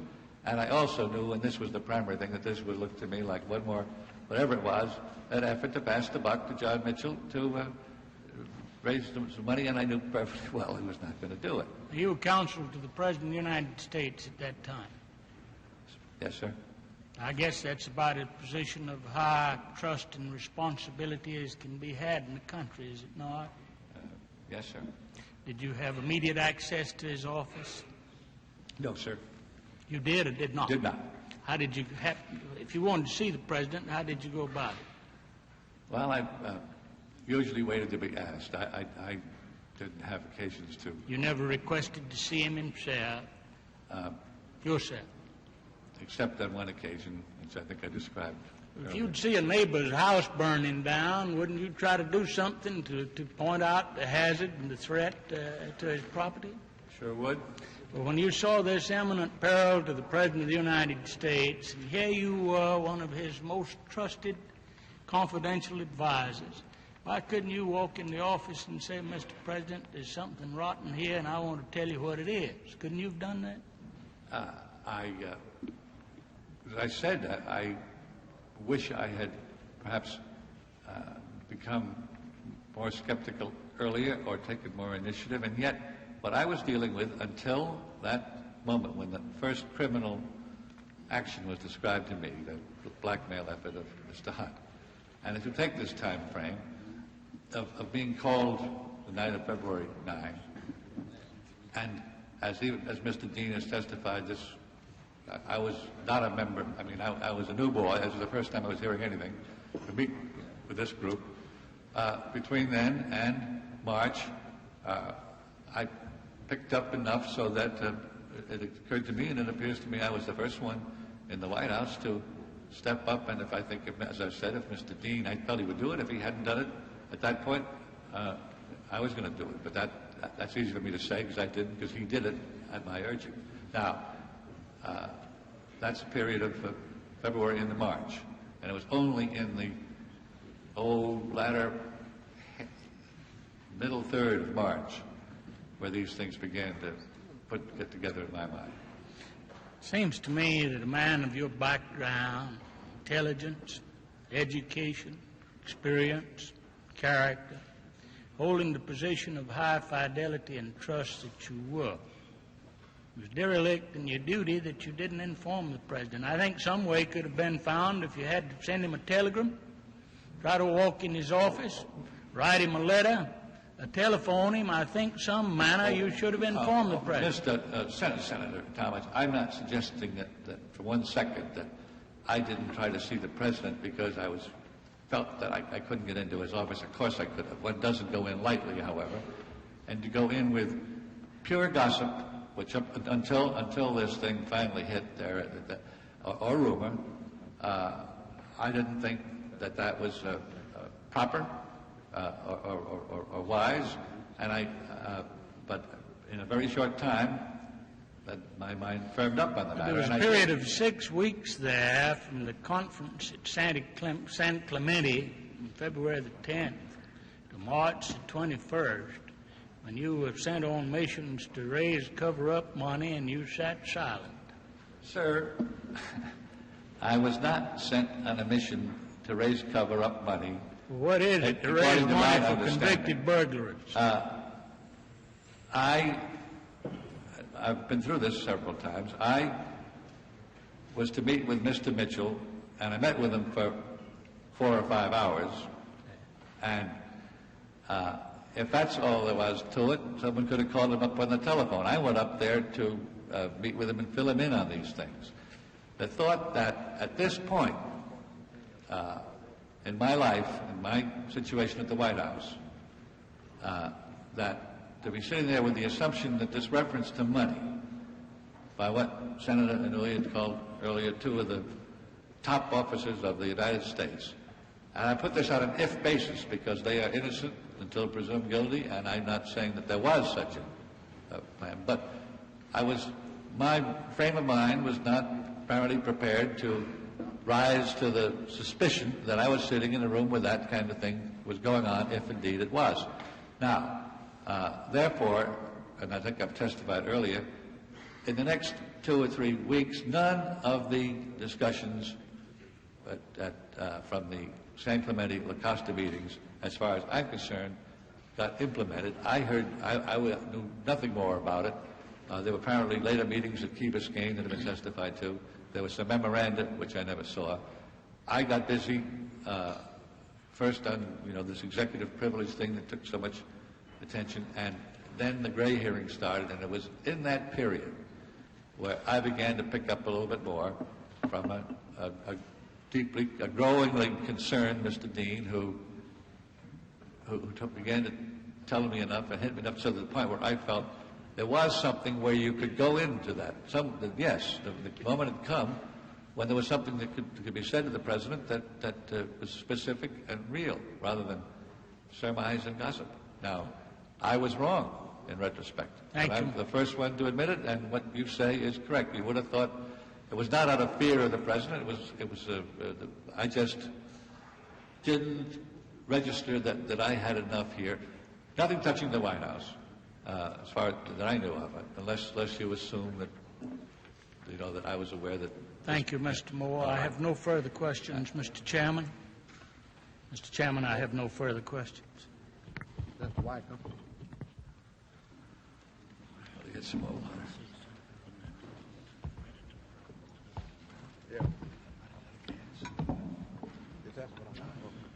Mr. Moore, I'll try to be brief in my questioning of you. I gather then that from what you've stated here before the committee, that it was only in the latter days of March 1973 that you started to suspect that there were matters very seriously wrong, both within the White House and the Committee to Re-elect the President, which matters were not coming to the attention of the President. Is that a correct paraphrase?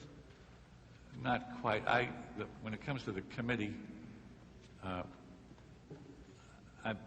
think that Mr. Dean had, for instance, told me of the meetings with Liddy and Magruder in Mr. Mitchell's office, perhaps the very 1st of March or even a day or two earlier. I can't quite date it. But all right, then, you see, this is what concerns me, because in your statement of yesterday, the way the statement reads, it at least gives the impression that the rather key dates, as far as you are concerned, relative to acquiring important knowledge of wrongdoing was around the 19th or 20th of March, and I'm a little bit confused because as your testimony has come forth here, we seem to be backing off that date.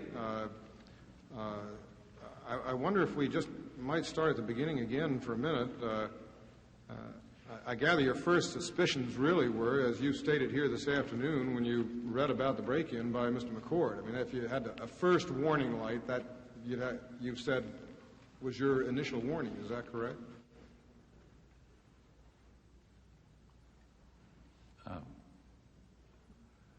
I don't think that I don't recall that that was my... Are you talking about the connection with the committee with the break-in? That's right. And when you were responding to the chairman's questions, doesn't matter. The light star that you're first. Yes, Mr. McCord very quickly, and I think Mr. Liddy surfaced very shortly after that. And I guess Mr. Hunt's name was found in somebody's pocket. Yes, it was very quick. The one thought that this was related to the committee. So even back as far as June of 1972, at least you had your first inkling. Things might not quite be right. Well, sir, my first inkling that this was a matter, a burglary, a wiretapping, that had some connection with the committee for the re-election of the president, or people in it, put it that way. All right. Now, what was your relationship with Mr. Ziegler? In other words, did you work with him in a press capacity? Not in any official sense. Occasionally, he calls me when he wants an opinion on any question that he's going to have to discuss in a briefing. And it used to be rare in the month of March when things were beginning about then. I saw him a good deal more frequently, and go over and discuss how we should respond to some of these matters that were coming out of the Gray hearings, for example. Did you work with him on his denial of the newspaper stories relative to Segretti and Chapin? Yes, sir. In what capacity did you work with him in those denials? By utility infielder capacity. They wanted a collective judgment on how to respond to this phone call from the Washington Post.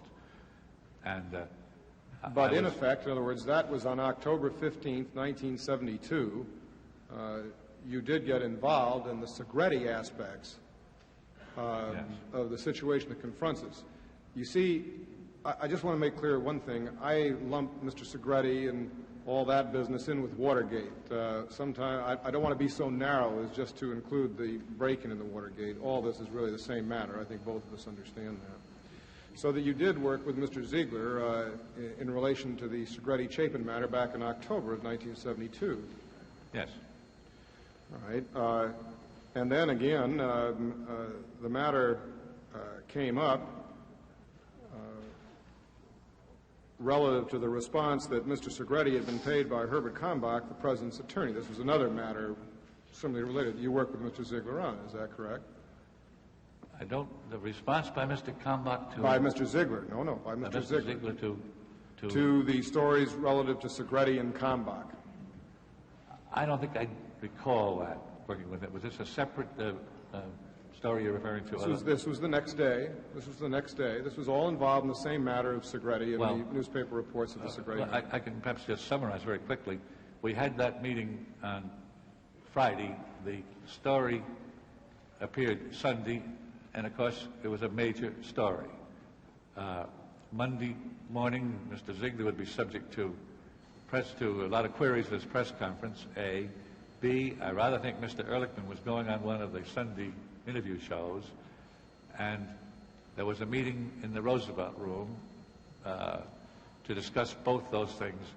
How do we respond to this? And frankly, Senator Weicker, we did think, I did, and most of us, that the thrust of it, as far as the White House was concerned, Chapin's role of hiring his old college chum as what he called a Dick Tuck, was bad. It was wrong. Dick Tuck is wrong. But we thought the dimension of it and an apparent design to get it closer and closer to the presidency required that it was a political story, late in the political season, and required, of course, as honest an answer as we could make, but also one that takes into consideration that the charges were rather political. So we met and discussed how it could be properly handled. All right. And that was a meeting on Sunday, and I took part of that. Now that's, I don't know what. And in order to prepare an honest response, which you've indicated, it was obviously necessary to go into some of the background of these matters. Is that correct? Did you have occasion to talk to either Mr. Chapin or Mr. Segretti? I've never met or talked to Mr. Segretti. I see. And Mr. Chapin? Yes.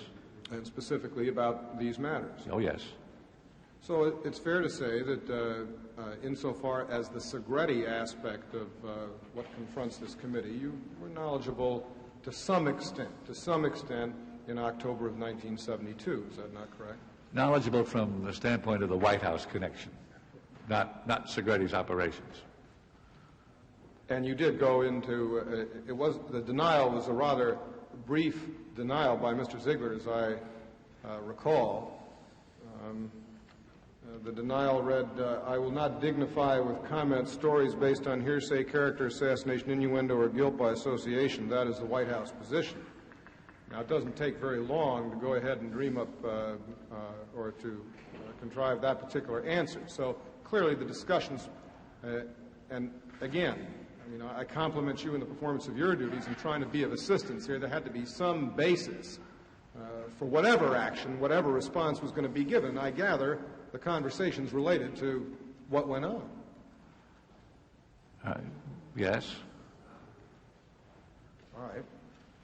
So that as of October, insofar as the conversations relative to the response by the White House, you were aware of the Segretti matters. Maybe not totally, but you were aware of I learned of the Segretti matter that week when I read about it in the Washington Post, and then got into it on that follow-up story. All right. Now, in Mr. Dean's testimony, he makes a statement, and I'd like to have your comment on it, that he attended with you a meeting on December the 13th, 1972. Do you recall such a meeting? I think I may have already testified that meeting I don't recall very well. I've read about it. My independent recollection is very slim, and I can... I think it's very important. I really well, go ahead. I know. I'm not sure there was much of a meeting, is what I'm trying to say, because... but go ahead. Let me read Mr. Dean's testimony, yes, and then you feel free to go ahead and comment on it. He says, when he testified, or in his opening statement, rather, before the committee, present at the meeting were Haldeman, Moore, Ziegler, and myself. Ehrlichman had shown up for the earlier meeting in Haldeman's office, but when it was moved to Ziegler's office, he never returned to the meeting, to the best of my recollection. Nothing was resolved at the meeting, and it was the consensus of the group that the White House should continue. In Dick Moore's words, to, quote, hunker down, end of quote, do nothing on the general theory that no one would be arrested for what they didn't say.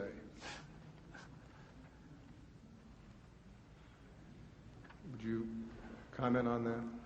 Yes. I don't have independent recollection of that. I have used the Johnsonian phrase hunker down in my time. I don't think I used the word arrested, and I don't know whether that was said at that meeting, but I have been known to say to some of the young fellas over there that when in doubt, keep your mouth shut and don't sound off. Everybody talks too much, and nobody got in trouble, as a rule, by... Found in the philosophy of man very rarely ever regrets saying too little. I couldn't get there. And I have no idea what that quote referred to, or if it was said. But there was that's but all. I gather that is what you're saying to the committee, that it is possible that you might have been at that meeting. In other words, are you the meeting in December yes, the 13th? I recall that I think this related. There was at least up for consideration a package that Mr. Dean had prepared, a draft of a narrative about the Segretti matter. It was very much for draft. It was an earlier version of the one that I later wrote, and it had some. Proposed that maybe that Mr. Chapin sign a deposition about his part. And again, I want to say that Mr. Chapin, from the beginning, said, why don't I just issue a statement saying, I thought we ought to have a prankster on our side the way they've always had against us. I hired my chum. I got word to Mr. Kalmbach and authorized him to finance it. And I did it, and I'm sorry I did it, and get it out. He wanted to do that the first day. And it wasn't done. And so later in December, this came back up. I had the feeling that meeting, which was apparently supposed to be in somebody else's office, and then ended up in Ziegler's office, which is not where meetings are held as a rule, was brief, and the question was, John Dean's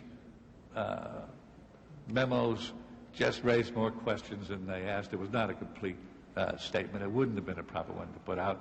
And I think I probably said, unless, I don't know, that the resolution, it died. I don't know what happened to it. Nobody thought it was something that we could justify putting out or would do the job, and it got shelved and never got past the first draft. And I think that was the meeting. That's why I say I think it was brief, and that's all there was to it. That's my version. That's our best remembered, best of my recollection. And this would be the December 1972 yes. meeting. Yeah. Mr. Moore, would you refer to your statement to this committee, and specifically page 4?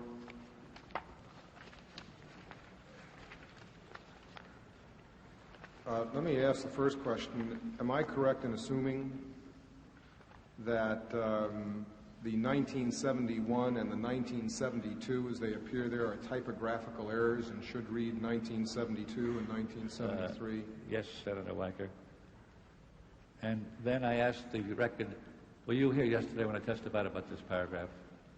I wish you'd go ahead and... I think this came up, first of all, I corrected that, and I had then my reading copy. Actually, sir, this sentence got left in this draft, in this final by mistake, because it didn't really relate. It's out of place, but it doesn't matter. It's perfectly correct. Except that in reading it, and before going on, I realized that in early December we had discussed the Segretti matter, or the first half. So I had written on my reading copy in latter December, 1972. And, but in reading it, I didn't say that word. It was there, and I showed it to the committee yesterday. So that if you're asking about... No, I mean, yes. So your statement should now read... It should be in latter December, 1972, and January 1973. That's right. And basically, as I understand it, the December 13th meeting attested to by Mr. Dean, to the best of your recollection, is as you've described it here, and that you were in attendance at that meeting. So it's now true, just so I recap, I don't want to get ahead of ourselves here, that your first inkling came upon knowledge of Mr. McCord's break-in at the Watergate when it came to you by route of press reports. Then, in fact, you engaged in a session relative to the Segretti matter in October of 1972, and then again in a session of December 1972. Again, the matter of Watergate is under discussion, and or Segretti, all being the same matter. Now, during the confirmation hearings for Mr. Gray, if you'll recall, he was asked about Mr. Kalmbach, and he submitted a document showing the FBI had learned of the Chapin-Kalmbach-Segretti connection. Now, did you assist in, and this obviously raised problems for Mr. Ziegler because of his previous denial, now being confronted with the Gray testimony, and more particularly the 302 file, which is in the hearings and which is very explicit as to Mr. Kalmbach's activities with Chapin et al. Did you help Mr. Ziegler prepare a response to the latest Segretti problem as it emanated from the Gray hearings?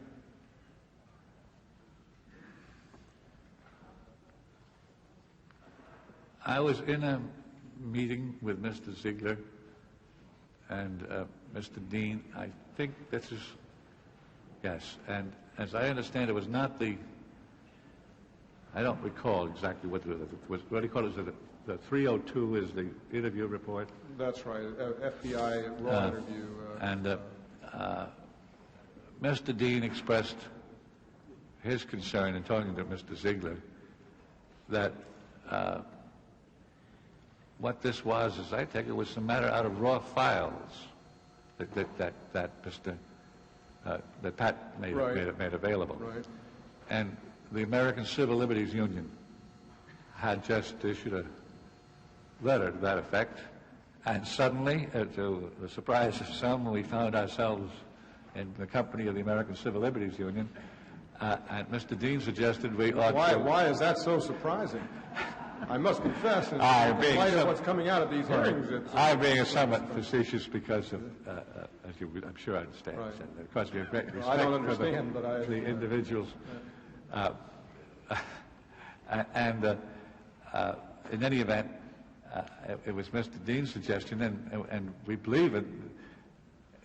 Perhaps I shouldn't have made that joking remark, because we've never been accused of being allies of the American Civil Liberties Union. That is the Nixon administration, but by some of our opponents. The fact is that the president always felt strongly about this loose file thing, and he, as he discussed it in his press conference, this raw files.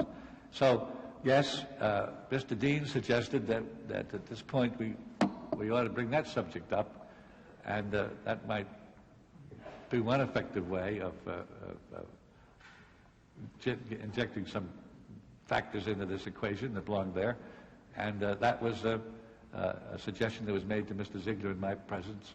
And I said, specifically, I don't quite understand what the suggestion was. Was that Mr. Ziegler, in addition to, Mr. Ziegler raised the point that the information that they were referring to was based on raw files, and he hoped that raw files from the FBI would no longer be made public, and sort of took the offensive. The best sometimes, I suppose, under the theory, the best defense is a good offense. He did not deny, of course.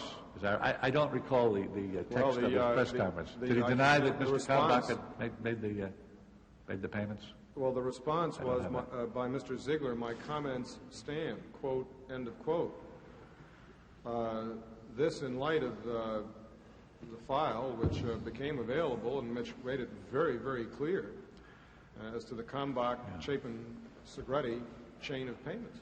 Well, of course, the Kalmbach role, in fact, a almost verbatim copy of that,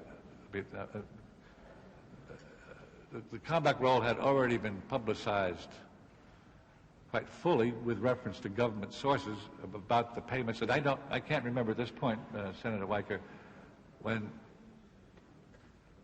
Ziegler said in March, that he stood on his denial, whether he's referring back to that October 15th statement or whether there was some other intermediate comment, because Kalmbach's name had been coming up almost daily.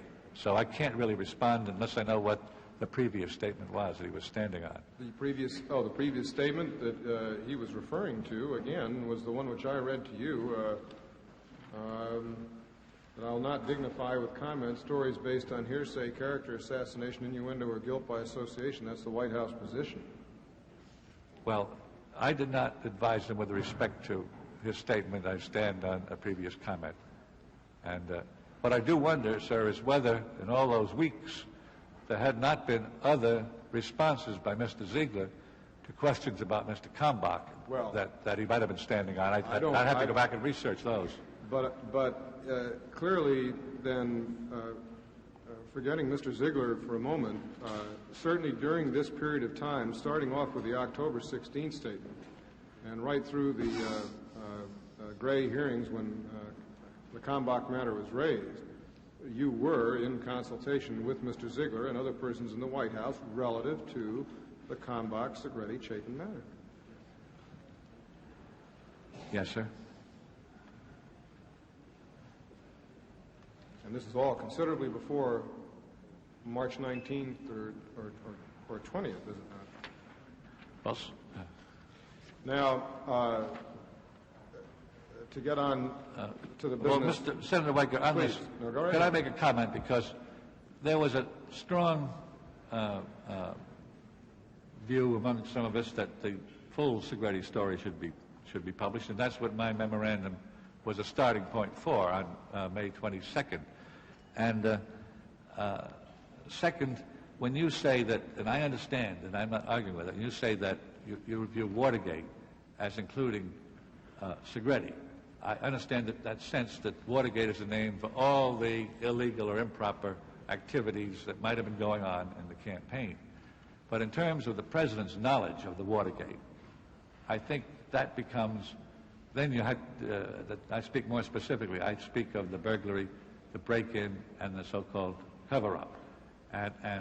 Are you indicating to me that the President had knowledge of events other than the break-in? No, I'm referring to your statement that I said I didn't know anything until that was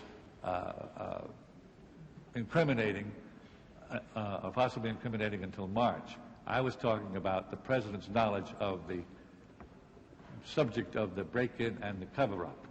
I didn't know anything on that subject that I could have gone to with until the cover-up of Watergate. Yes, of the. Although you had knowledge of the cover-up of Segretti, Chapin, Combine.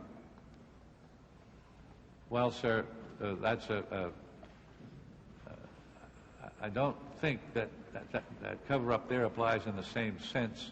I'm talking about what was a conspiracy to, alleged conspiracy to obstruct justice by payments to defendants.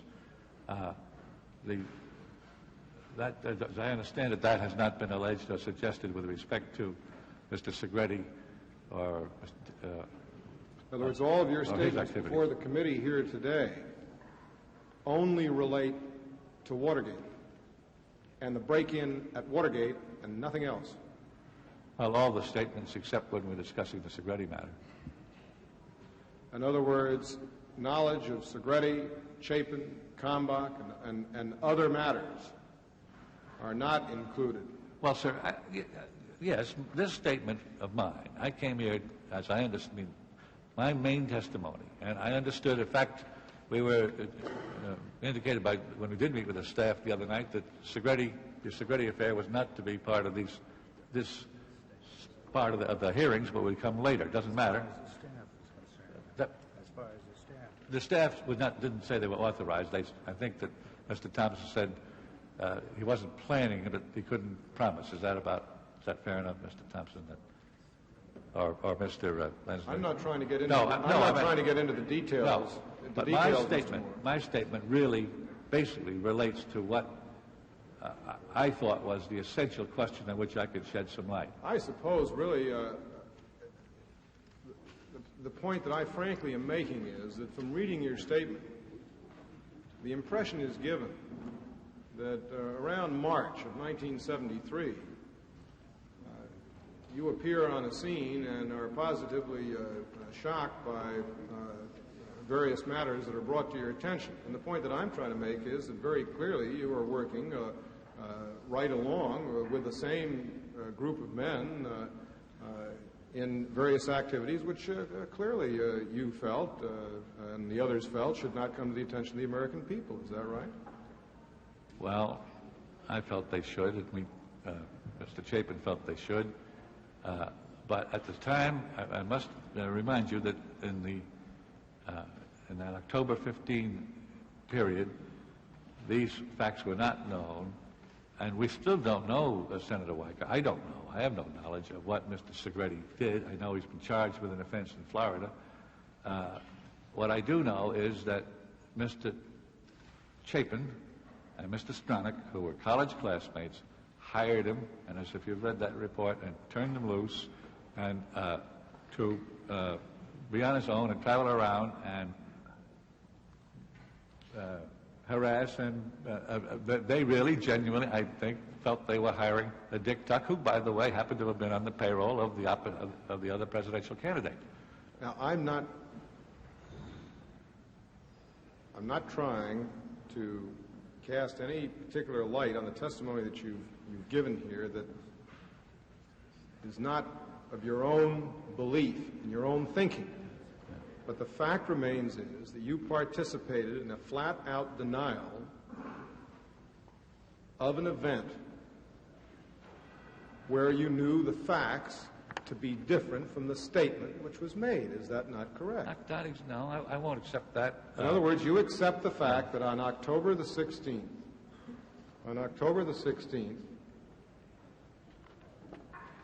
when Mr. Ziegler said, I will not dignify, in relation to this Segretti matter, when he made the statement, I will not dignify with comments, stories based on hearsay, character assassination, innuendo, or guilt by association. That is the White House position. You shared in the preparation of that statement. You also shared in at least some knowledge that there was some basis for the charges made relative to Segretti and Kalmbach. The charges, well, first of all, let me clear I one thing. don't want to go into the details, No, but in other no. words, was that statement correct? Many of those charges were based on innuendo, hearsay, and guilt by association. Was that statement, though, Yes. correct on the basis of the knowledge that you and or Mr. Ziegler had? Well, the knowledge that we had, first of all, I do want to explain, Senator Weicker, about this statement, which talks about the Watergate. I did use it, and I thought everybody understood that because the testimony made it clear in the sense. I understand. Right. Second, this comes as I had said, I'm ready to answer questions on all other aspects. But I had at length and with complete detail, and I never held anything back, told the staff of my full participation in the responses on the Segretti matter. So that just in case anybody got the impression that I was holding anything back, I understood that subject would come at a later stage of the hearing, and I will be prepared at that time. I'm prepared to do it now, but that's why I don't have Segretti in this main statement. I understand, and I'm not asking you for the details of the Segretti matter. Right. I am asking you whether or not, on the basis of your knowledge, on October 16th, 1972, the statement that was made, specifically, I will not dignify with comments, stories, based on hearsay, character assassination, innuendo, or guilt by association, that is the White House position, on the basis of your knowledge, nobody else's, was a correct statement. Senator Weicker, since you participated in... I did not, as I said earlier, I did not participate in that phrasing. And also, I don't know what context that's in, because there were stories that were all related that were loaded with hearsay, innuendo, and guilt by association, where a fellow belonged to the same fraternity and got therefore suggested that he was a conspirator or lived across the street. That kind of thing was loaded into that story. Now, I dare say you'll find many other comments that are different from that, and I don't know exactly what he was replying to with that question. Let's...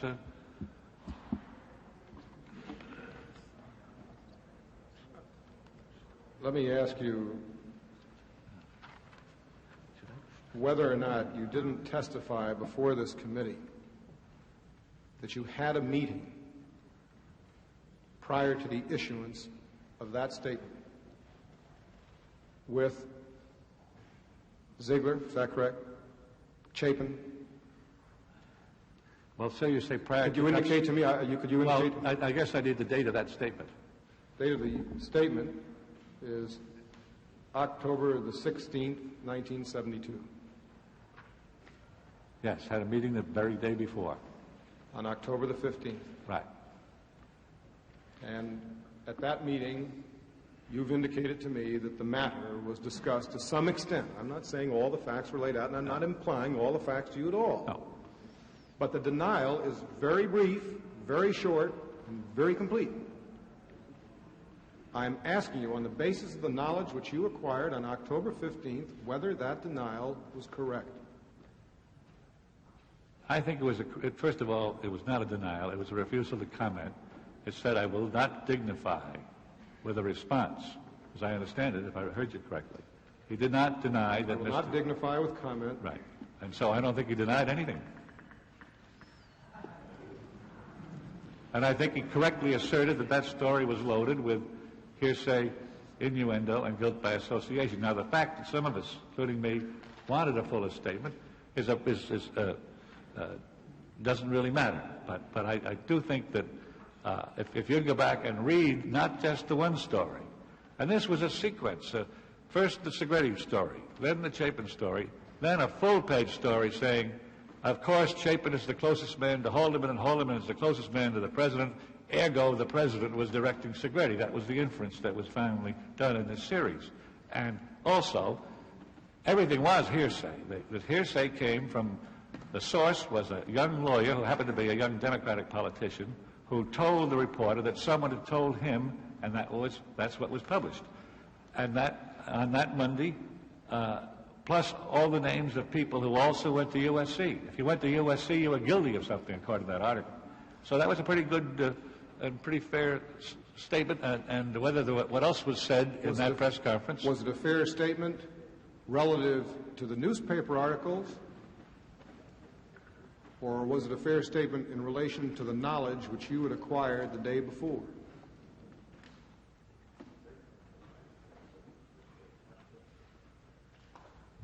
I'm sorry. Perhaps I better have the question before the answer. The day before this denial was what was issued. the question in response to? I don't happen to have the transcript of the Ziegler testimony.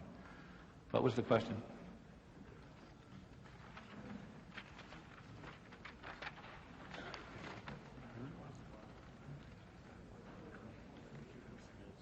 Earlier at the daily morning White House briefing, Ziegler said, "I will not dignify with comments stories based on hearsay, character assassination, innuendo, or guilt by association," adding, "That is the White House position.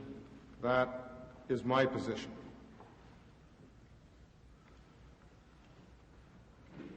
Does it This is indicate on what a the general article. If you'd like to have the whole article, I'd be glad to submit it to you. There where the title GOP hits post for hearsay. Mr. Senator Weicker, I don't think the Post denied the hearsay. I think we should have put out a frank statement. It wasn't such a bad story from the White House point of view, unless it turns out that Mr. Segretti did illegal things, which I don't know what he did. The fact that one young man in the White House, or two young men, got the bright idea of getting a college chum to be what they called a Dick Tuck, who, as I said, you will find his name at the General Administrative Office files as being on the payroll of Senator McGovern during the campaign, that these two young men got this idea and did it, was wrong. But it was not a major issue in this campaign to be turned into a tremendous issue in the last note of the date, just when, as the campaign practice said, they just put out their warning, their alert the day before. This is a season where you can expect stories that are going to be blown out of proportion because there isn't time to answer them. And the act of these two young men, an act of misjudgment, happened. It was wrong. And you knew of that on October 15th? It should have been. Yes, I knew that Mr. Chapin had approved the hiring of Segretti. You knew of that on October 15th. Therefore, the statement on October 16th, never mind as to what the sources of the Post or the press or anything else, your own knowledge,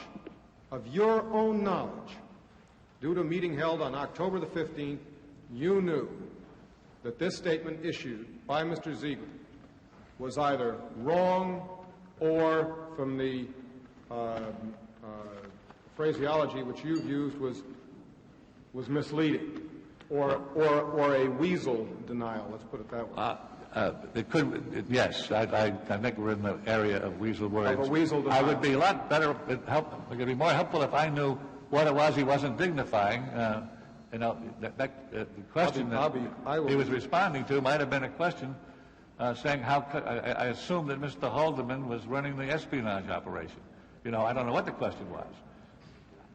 In other words, the reporter's question, to which that replied, could have been something quite offensive and quite wrong, and I don't know.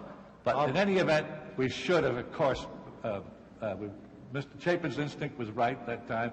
Let me put out my story and say what I did. We should have done it. But by the same token, had we done that, there would have been a victory for some, what I would call at least political journalism, in that the admission could not have been separated from the wild charges, including the false and irresponsible charge that Dwight Chapin had conspired with Howard Hunt to coach a man on his testimony. Now, that was it. We took the view that we would issue a statement, and that statement, in retrospect, if you look at it, under all those circumstances, was pretty fair. I don't know that we should have continued, but I still don't know what he wasn't dignifying. I'll be glad to go ahead and submit to your counsel up there so they may look at the various documents. I know Mr. Ziegler regrets, I won't speak for him, but I know that any situation where Mr. Ziegler didn't have the facts that are in this report. I didn't have the facts that are in this report. I later developed them. I later wrote them. I later urged that we make them public. I see. And then I just want to point out, however, that this statement was stuck by after the Gray hearings, or during the course of the Gray hearings around the 1st of March, when it became clear, even from the FBI reports. They were out before that. They were what? Those reports had been reported in the Time and Newsweek much earlier, I think. But what I'm saying to you is that the denial was reiterated around the 1st of March after Mr. Gray appeared at his confirmation hearings and divulged the raw 302 file relative to Mr. Kalmbach. And even with that as a matter of public knowledge, the denial was reiterated.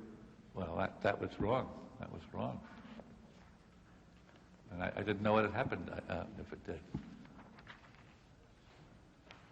Very briefly, Mr. Mitchell testified as follows.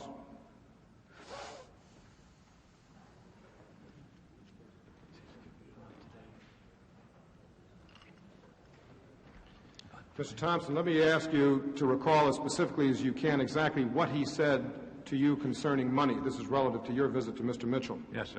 Mr. Mitchell, well, I don't know as I can remember the specific phrase, but there is one thought that sticks in my mind, which may or may not be the exact words, but it was something to the effect, you would not be interested in helping to raise money in connection with these activities, would you? It was more of a question than it was a plea, and my answer to that was negative. Mr. Thompson, what activities? Mr. Mitchell, the activities, the payment for the support and legal fees of the people that were involved in the Watergate. Mr. Thompson, did he specifically mention support for the people involved in the Watergate? Mr. Mitchell, well, this was the general tenor of the subject matter, yes. Mr. Thompson, did you have any talk about Mr. Mitchell? Or at least I understood when he talked about raising funds that this is what they were talking about.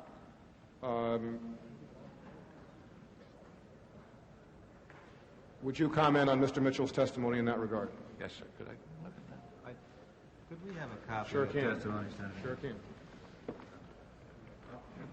Take that.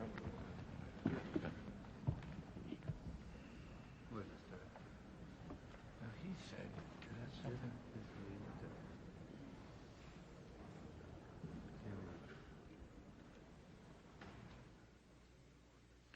While Mr. Moore takes a moment to look over his statement, we'll take a short respite. Public television's coverage of the Senate hearings will continue after a pause for station identification. Unabridged coverage of these hearings is provided as a public service by the member stations of PBS, the Public Broadcasting Service.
From Washington, NPAC continues its coverage of hearings by the Senate Select Committee on Presidential Campaign Activities. Here again, correspondent Robert McNeil. As we go back to the committee, it is Senator Weicker asking the questions.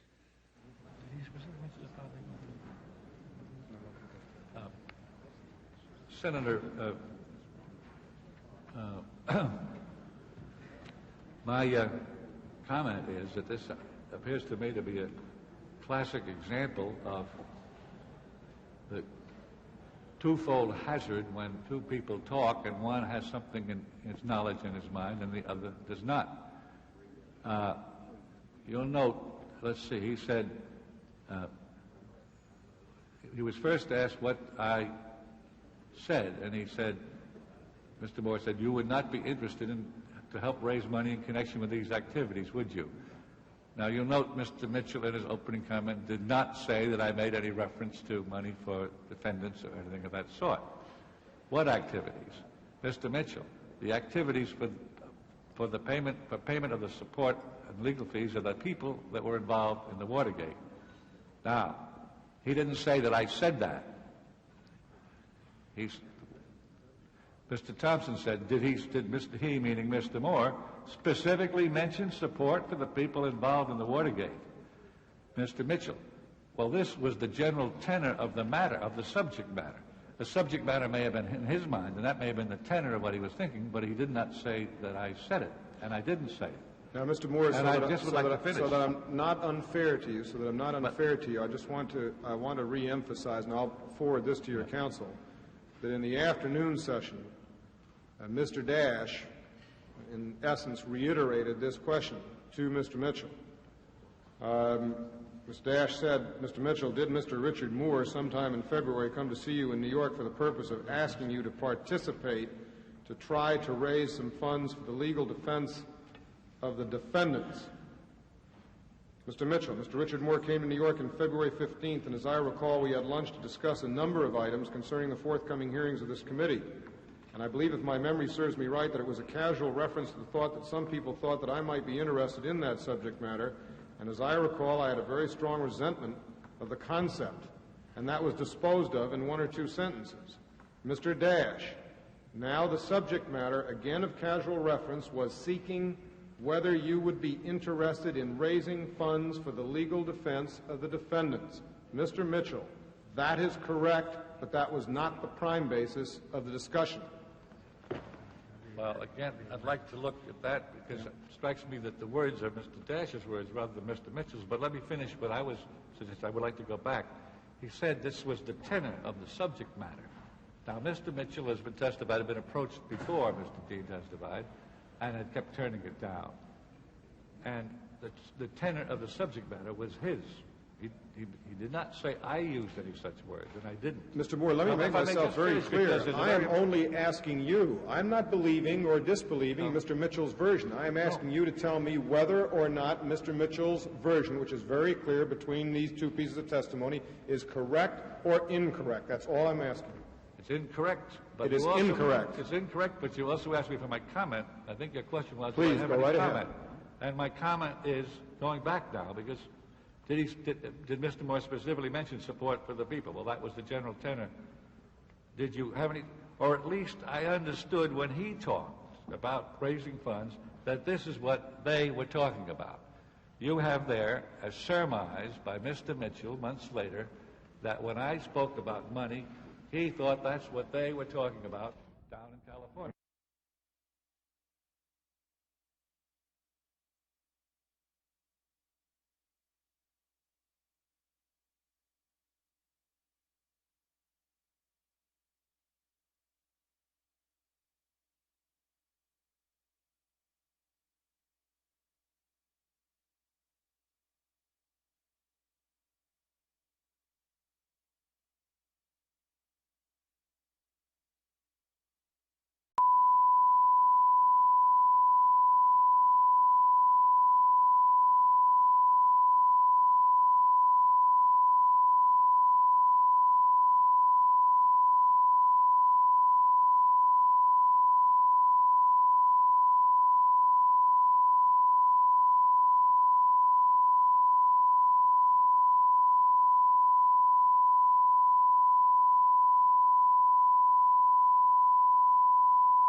From Washington, NPACT continues its coverage of hearings by the Senate Select Committee on Presidential Campaign Activities.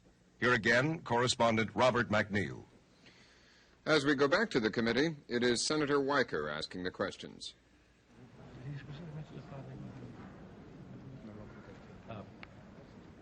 Senator, my comment is that this appears to me to be a classic example of the twofold hazard when two people talk and one has something in his knowledge in his mind and the other does not. You'll note, let's see, he said, he was first asked what I said, and he said, Mr. Moore said, you would not be interested to help raise money in connection with these activities, would you? Now, you'll note Mr. Mitchell in his opening comment did not say that I made any reference to money for defendants or anything of that sort. What activities? Mr. Mitchell, the activities for payment of the support and legal fees of the people that were involved in the Watergate. Now, he didn't say that I said that. Mr. Thompson said, did Mr. He, meaning Mr. Moore, specifically mention support for the people involved in the Watergate? Mr. Mitchell, well, this was the general tenor of the matter, of the subject matter. The subject matter may have been in his mind, and that may have been the tenor of what he was thinking, but he did not say that I said it, and I didn't say it. Now, Mr. Moore, so that I'm not unfair to you, I just want to reemphasize, and I'll forward this to your counsel, that in the afternoon session, Mr. Dash, in essence, reiterated this question to Mr. Mitchell. Mr. Dash said, Mr. Mitchell, did Mr. Richard Moore sometime in February come to see you in New York for the purpose of asking you to participate to try to raise some funds for the legal defense of the defendants? Mr. Mitchell, Mr. Richard Moore came to New York on February 15th, and as I recall, we had lunch to discuss a number of items concerning the forthcoming hearings of this committee. And I believe, if my memory serves me right, that it was a casual reference to the thought that some people thought that I might be interested in that subject matter. And as I recall, I had a very strong resentment of the concept, and that was disposed of in one or two sentences. Mr. Dash, now the subject matter, again of casual reference, was seeking whether you would be interested in raising funds for the legal defense of the defendants. Mr. Mitchell, that is correct, but that was not the prime basis of the discussion. Well, again, I'd like to look at that because it strikes me that the words are Mr. Dash's words rather than Mr. Mitchell's. But let me finish what I was suggesting. I would like to go back. He said this was the tenor of the subject matter. Now, Mr. Mitchell has been testified, had been approached before Mr. Dean testified, and had kept turning it down. And the tenor of the subject matter was his. He did not say I used any such words, and I didn't. Mr. Moore, let me make myself very clear. I am only asking you. I'm not believing or disbelieving Mr. Mitchell's version. I am asking you to tell me whether or not Mr. Mitchell's version, which is very clear between these two pieces of testimony, is correct or incorrect. That's all I'm asking. It's incorrect. But it is incorrect. It's incorrect, but you also asked me for my comment. I think your question was, please, go right ahead. And my comment is going back now because did Mr. Moore specifically mention support for the people? Well, that was the general tenor. Did you have any, or at least I understood when he talked about raising funds that this is what they were talking about. You have there a surmise by Mr. Mitchell months later that when I spoke about money, he thought that's what they were talking about down in California. What I did say to him was that I didn't know what this was about, but there was a suggestion that he be nominated to be a fundraiser. And since he apparently had been nominated, according to Mr. Dean's testimony, at least 2 or 3 times before, he made his own construction and interpretation. But there is no statement by Mr. Mitchell that I ever made any reference to raising money for the defendants. Would you care to go ahead and comment on his second piece of testimony? I'd like to look at that.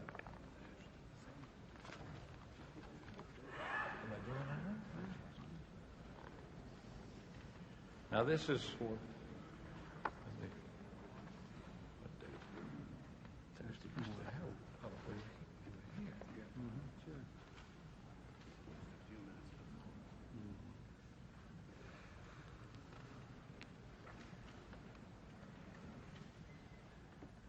Well, Senator Weicker, you're quoting Mr. Dash, not Mr. Mitchell. I'm quoting Mr. Mitchell. Yes. No, he's responding to Mr. Dash's questions, Mr. Very different thing. Mr. Dash, these are Mr. Dash's words. Right. Now, the subject matter, again of casual reference, was seeking whether you would be interested in raising funds for the legal defense of the defendants. The words raising funds for the legal defense of the defendants are Mr. Dash's words. This is Mr. Dash's question. Right. Mr. Dash, if Mr. you'd like Mitchell. That is correct. That is correct. Right. That is true. Well, I can't think of and anything I've already more concise stated, clear sir, than that the subject matter, which has been also in the other testimony, in Mr. Mitchell's mind, or as I said before, at least I understood when he talked about raising funds that this is what they were talking about. The subject matter was in his mind based, and he never once said, Mr. Mitchell never once said that I referred to raising funds for the defendant. But he thought that's what the purpose was, and whether it was or not, I can't say. But it's clear that I never used the words. He never said I used the words. Why did you say a few minutes ago that Mr. Mitchell was incorrect? Well, you pressed me on that. I said the question you gave me was, would I comment, and then you interrupted my comment, and he was correct when... Well, it's correct, I assume, that this is what Mr. Mitchell said. I was trying to make my comment, and I'm not sure what I meant when you said correct. Correct that he thought it was, yes. I'm sure he was correct in what he thought. But you know perfectly well I didn't say correct meaning that I had used those words, and the fact is that it's correct that he... I'm trying to give you an opportunity to respond to testimony of another witness, which certainly I don't think puts you in a very good light. I understand that, sir. And the testimony of that other witness never once said that I used the words that have been attributed to me.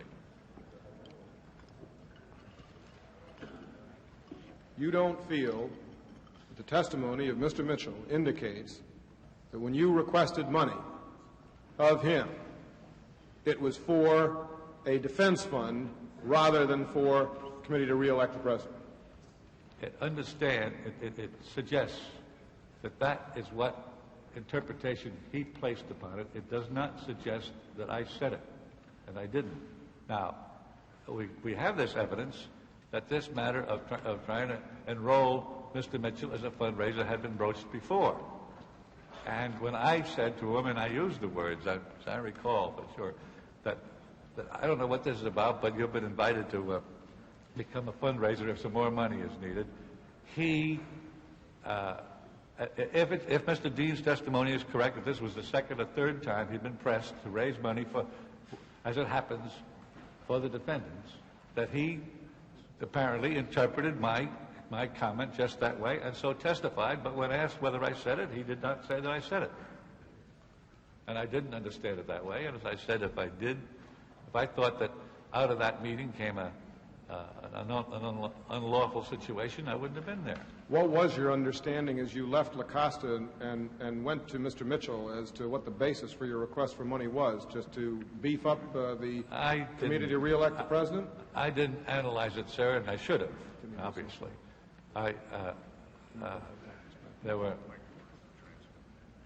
You left La Costa with a specific request to ask for money of Mr. Mitchell. Now, clearly, as an intelligent human being, you would have asked for some basis for that request. The more I got into that, the more I would have been in a fundraising position. I knew the outcome, Senator Weicker. I know John Mitchell well. I've carried requests from Mr. Ehrlichman to him before, or Mr. Haldeman. And to me, and this was an area of the discussion on the second day that had nothing to do with me. It had nothing to do with the kind of subject matter that I'm expected to be helpful on. And I wasn't interested in going up and giving Mr. Mitchell a pitch or putting the arm on him to raise money for whatever the heck purpose. I didn't know what the fund situation was over there. They seem to have had a lot of funds for different purposes. Please stop there, Mr. Moore. Not for whatever purpose. No. What was the purpose? What was the purpose that you requested him to raise money for? I never knew precisely. I didn't ask, and I did not ask, and I did not know. Oh, you just asked him, you're supposed to raise money. Yeah, as I testified. That's all. What I said was, I think I know what your answer to this will be, but you've been invited to raise, there may be a need for some more money, and you've been invited to be a fundraiser. But of course, And Mr. Mitchell has already testified that there was plenty of money for the committee to re-elect the president. Is that correct? Yes. Did he say that to you when you were there? No. He told what he said, in effect, to me at that point. It was about the third in a series, as I remember, of things I put to him which I knew he would not have any interest in, but just about the words, something like tell him to drop dead or get lost. All right. Now, just as we wind up here, the fact is that starting in June of 1972 and through October of 72, relative to the Segretti matter, and then in the La Costa meetings in February and the subsequent meeting with John Mitchell, let me ask one question. You make the statement in your prepared statement. You say on page 11, I had a somewhat blunt reply, such as, thank them very much. I am indeed interested, and as you know, I may be a star witness. What did he mean by that? Oh, I think what he meant was, Senator Weicker, he did it with a smile and a rather sarcastic thank those young men out there. Don't they know, and I say stop, that I have a very definite interest in the... He was asked to become more interested in the hearings. And he said, don't they know I'm quite interested? And does it occur to them I'm interested to the point where I may turn up as a star witness or something like that? What was the basis for that comment? Well, I think that he knew by that time that any investigation of the activities of the campaign which he directed would involve him as a witness. And did you assume that too? Certainly. And this is in when? In February 15th? Yeah. February? February 15th. February 15th. And then comes your series of meetings then with John Dean in March. And as I gather it, and this is a little difficult to ascertain from your prepared statement, you start off on March 19th or possibly March 20th. Before we met later that day with the President, Mr. Dean told me that Howard Hunt was demanding a large sum of money, etc. Later on, you say this revelation was the culmination of several other guarded comments Mr. Dean had made to me in the immediately preceding days. I imagine that then means before March the 19th. Then later on, you indicate Mr. Dean had also mentioned to me that earlier activities, and then I didn't have this in the copy that you gave to me, but I gather you read it in these days in March. Is that written into your copy? I better look at that copy. I missed that too. So in any event, we can say that relative to campaign activity that was best not made public, either before or after the election of 1972, you had knowledge that, in effect, started back in June with only press warnings of a break-in, but running rather consistently through up until the 19th or 20th of March. And mind you, my comment is not, I didn't say Watergate, I said campaign activity, which was best not known by the American people, either before or after the election, that you had a running knowledge of this commencing in June of 1972. The only knowledge, you speak of running knowledge, Senator Weicker, the only knowledge I had, and it didn't run very long, was that Mr. Chapin, and then I subsequently learned that Mr. Strawn had indeed engaged and launched Mr. Segretti, that I wanted to make it public, that I've drafted. Mr. Dean wanted to make it public. Mr. Chapin wanted to make it public. And it didn't get made public. Should have. And look, A lot of things obviously should have been done that would have been right and better, and this is one of them. I think but in terms of perspective, well, yes, I'm sorry that I didn't push too hard to get that out. That's right. Do you think that you had any better position than John Dean in giving to John Dean the advice that he should go to the president and tell the president anything and everything? Well, you say better position.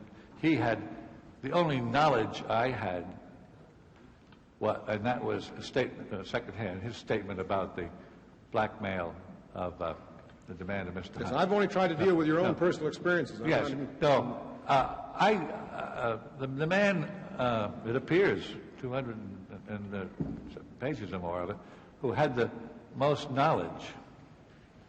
Well, no, I take that back. I don't know who had the most knowledge. Mr. Dean had knowledge that I didn't have. He had facts he could give the president that I couldn't give him. I encouraged him to do it with the president. As I said, he was receptive. I think it's true that he felt that this had reached a point where he should, and but he could do it, and I couldn't. All I could have told the president was, Dean said this to me, and I think you ought to call him in and find out what he's talking about. He went in himself, and if he hadn't, I don't know what I... Well, you could have told the president a lot of things that you've told me here right now also, right? Well, yes, sir, and I so take that it on to the mean one that hand... When you say a lot of things, well, all right, yes. On the one hand, we have Mr. Dean, who you consider to be the font of all the best knowledge relative to the irregularities. Well, as I said, I retracted that immediately. That's a conclusion that's unfair all around. I don't know. I can't say who had the most knowledge. You felt he had such knowledge as certainly it should be transmitted to the president. Yes, and it was. And over here we have the general knowledge, which the chairman referred to, which was newspaper knowledge. That's down at this end of the scale here. Yes. Okay. Where do you place yourself in this spectrum as to knowledge? First-hand knowledge, not hearsay knowledge. The only... Better than the newspapers? Apparently, in some cases, not the way it turned out. But the only area that I had knowledge was of that kind was that the knowledge involving the hiring of Segretti and the arrangement that Mr. Kalmbach was made with Mr. Kalmbach to compensate him. And then in March, or if you will, February, and I look right now, of course,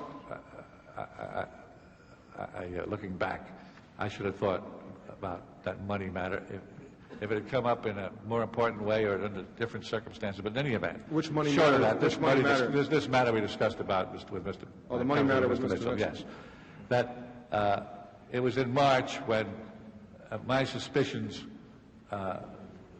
began to get confirmed with the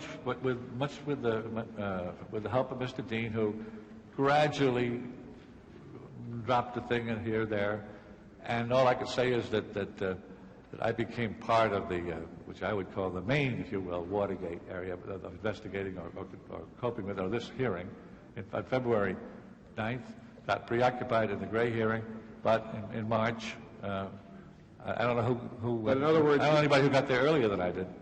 You feel, well, Mr. Dean got, who got where earlier? I mean, I don't know anybody who joined with Mr. Dean, or whether I encouraged him, which is what I say, or whether initiated, or whether he was ready to go, and he asked me, and I gave encouragement. It's immaterial.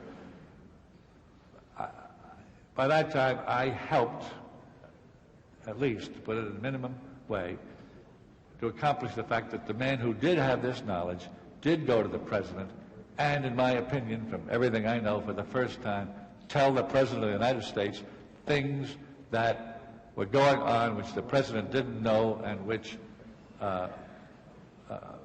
changed the whole situation and put the president in a position of moving. And certainly, though, or let me ask you the question, would it have been helpful to the president if you, too, at that time, rather than waiting until April, had gone and talked to the president? Yes, sir.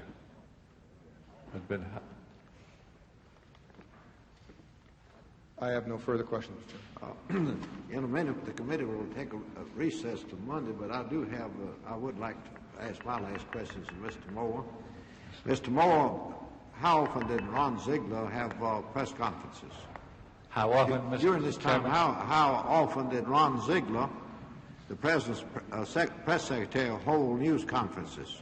Well, in the early years of the administration, he used to hold them almost daily. He now shares that with his deputy, and I don't know how often he holds them right now. How often were news conferences held on an average between June 17th, 1972 and March 21st, 1973? By either Mr. Ziegler or his deputy? Yes. Every day. Every day. Just about. And virtually every day, rather every time any of the charges were made by the news media about irregularities in connection with the campaign or the action of the committees, there was a denial by Mr. Ziegler or his deputy. Well, yes, sir. Well, don't you agree with me that that would indicate that some members of the White House staff were getting knowledge of what these charges were from the news media? I'm not sure I understand that question. Well, if Mr. Ziegler denied the charges, he had to find out what the charges were to know how to deny them, didn't he?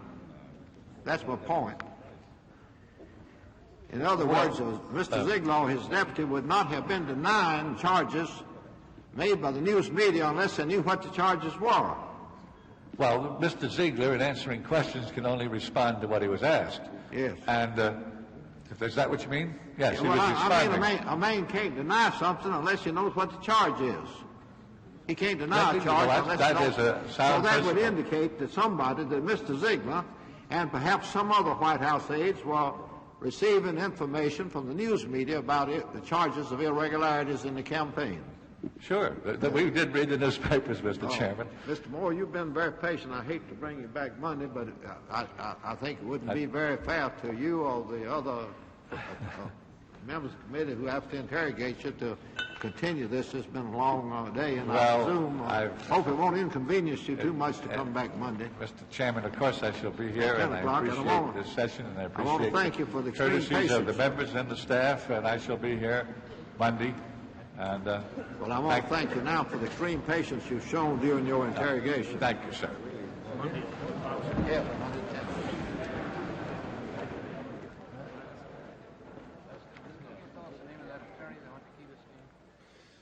Well, we've heard from two witnesses this week who were close to the president. Both knew more about the Watergate situation than Mr. Nixon says he did, and both, for different reasons, chose not to share their information with the president. John Mitchell kept silent because he feared the president would discipline those involved and thereby jeopardize the entire campaign. Now Richard Moore says he didn't raise the question with the president because he didn't have hard facts, only rumors. Both men now admit, in retrospect, the White House might have fared better had they gone to the president early and set the facts before him. Perhaps there are lessons to be learned from their experience. In his questioning, Senator Ervin seemed again to point out how the Nixon White House seemed studiously to ignore every allegation that appeared in the press, making an exception only to issue a rebuttal without ever investigating the charge. This has been the week of Mitchell and Moore, two 59-year-old men who worked for Richard Nixon, both as friends and as employees for many, many years. And the question, of course, is what was the total impact of this week? And there are these two men's testimony. Well, David Epstein, adjunct professor at Georgetown University Law Center here in Washington, and Stephen Hess, a former aide to Richard Nixon, now a senior fellow at Brookings Institution, watched today and the week with us. Stephen, how would you analyze the week in terms of the total impact of what it did or did not do in terms of our knowledge of Watergate? Well, both Mitchell and Moore tried to show that the president did not know of the Watergate break-in or its cover-up. Mitchell by claiming that he did not tell the president, Moore by claiming that the president had told him that he did not know and that Moore believed him. Whether one believes these two witnesses or not, no additional information was raised this week to further implicate the president in terms of presidential awareness of the facts. There have been, of course, two tracks to the questioning. Senator Baker wants to know what did the president know. Senator Ervin wants to know what should the president have known. from the point of view of the Baker tract, what did the President know, I think this was a good week for the President. Do you agree it was a good week for the President, David Epstein? Yes, I think there was no additional affirmative evidence in terms of involving the President in culpability for the Watergate or the cover-up. However, on the question of the negligence, that is, was the President negligent in not taking steps in light of all the information that was published in the newspapers, in light of his failure to ask Mr. Mitchell at more than one occasion what was going on, the case has been made somewhat stronger, and the question will still remain, why didn't the President throughout this period from June of 1972 until the Watergate facts became known in March of 73, according to the testimony surrounding Mr. Nixon, why didn't he ask Mr. Mitchell? And I think the case as far as culpability was not strengthened against the President, but the case as far as negligence still is very much in the air. Well, gentlemen, all of the very pious statements aside would say that what the purpose of these hearings are to draft new legislation. I mean, the fact of the matter is what they're really pursuing is the President's knowledge, culpability, etc. Isn't the committee actually walking itself out onto a plank? How are they ever really going to resolve the question when you continue to have witnesses like Mitchell and Moore compared to Dean and Magruder and all of these many, many things where there's no way to resolve them? Well, that isn't altogether so. A trial or a hearing presents evidence in piecemeal fashion, and as the weeks have gone on, we see pieces fitting together. Much of Mr. Moore's testimony and Mr. Mitchell's testimony also fit together with parts of Mr. Dean's testimony. In very important respects, they contradicted Mr. Dean's testimony. As the witnesses continue, I think that more and more of the facts will start piecing together, and then, of course, you'll finally have to make certain resolutions of credibility of the witnesses, and that'll be based on the normal things. Are the witnesses' stories internally consistent? Are they plausible? Are they acceptable? So, how do you feel about it? Well, I tend to think that with Haldeman and Ehrlichman coming up as the big guns, there aren't going to be very many people who are going to step up and support John Dean's accusations, with the possible exception of Gordon Strachan next week, and we don't know. So I would suspect that based on the first phase of these hearings, we are likely to conclude more in the words of T.S. Eliot, that is, not with a bang but a whimper. All right. Thank you, gentlemen. After conducting this week's more than 23 hours of hearings, Senator Ervin talked with NPAC's Peter Kay and other network correspondents. He was asked if he and some of the other attorneys had been too rough in their questioning of Richard Moore. No, I do not. I practiced law a long time, and I always made it a practice to ask my questions to make them just as understandable as I can do with my southern accent. And the fact that I ask a question with some vigor is merely a desire on my part to make it plain what I'm asking. There are some people who have never had any connection with examining witnesses that knows just exactly how it should be done. Do you think the questioning did change or will change in light of the President's illness? I don't see why that would make any difference. We all sympathize with the President and his illness and hope he'll have a speedy recovery, but after all, he's not a witness up here, and so I don't think questioning other witnesses will have any change, because we're bound to get out the information for the threefold purpose which the President himself stated so well when he was participating in the investigation of the Hisson matter. As a member of the Un-American Activities Committee of the House, he pointed out that it was essential for a congressional committee to have testimony for a threefold purpose. First, to determine whether new laws should be enacted. Second, to expose corruption or inefficiency on the part of the executive branch of the government. And third, which he noted that Woodrow Wilson considered the most important of the three things, and that is to inform the American people of what their officials are doing and what's happening in their country. Senator, the committee's been holding hearings ever since May 17th on the Watergate, and I'm still, and I'm sure others are as much in the dark as I am, on who actually authorized the Watergate break-in. Mr. Mitchell says he didn't. Mr. Magruder says he didn't. How is that ever going to be resolved? Well, you just have to take all the testimony. You have Mr. Dean's testimony to the effect that that he discussed the matter twice with Mr. Mitchell, and that Mr. Mitchell did not approve it on those two occasions, but you have the testimony of Mr. Magruder, Mr. Mitchell's next ranking official, and that he stated positively that Mr. Mitchell did do it, so we're going to have to decide whether the testimony could be reconciled or whether which one is correct. Thank you. And also you can draw inferences from the conduct of people, and as Mr. Mitchell admitted, the evidence indicates that immediately after the third conversation on the subject, that Mr. Magruder said it had been approved by him and that it was carried out. And it's just a question you've got what kind of inference you can draw from the conduct of the parties. Senator, thank you very much. Most of the talk and the analysis concerning these hearings, understandably, center around the witnesses. Is John Mitchell believable? How did you like Richard Moore? And so on. But occasionally, possibly at a week's end like tonight, it might be worth stopping long enough to take a look at this committee itself, the 7 senators.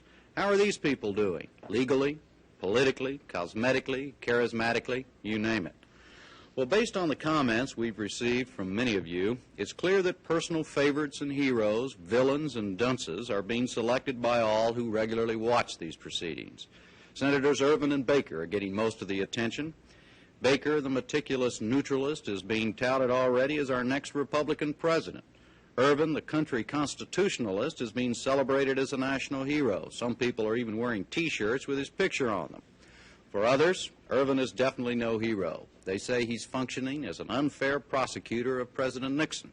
For these people, the man is Edward Gurney, the Florida Republican who is quite openly now functioning as the president's main defender. Senator Weicker seems to arouse the most visceral reaction. People either love him or hate him. Daniel Inouye has become a favorite to some because of his great voice, his stern manner, and his welcome brevity at times. Senators Talmadge and Montoya, for whatever reasons, seem to end up at the bottom of everybody's ranking list. Well, before Watergate, Baker was just Senator Dirkson's son-in-law. Ervin was just one of those charming old Southern senators who voted against civil rights legislation, and on down the line. Now they have all become a very important part of our daily lives. They're like players in a soap opera, the very thing these hearings replace in the daytime. We'll be back Monday night.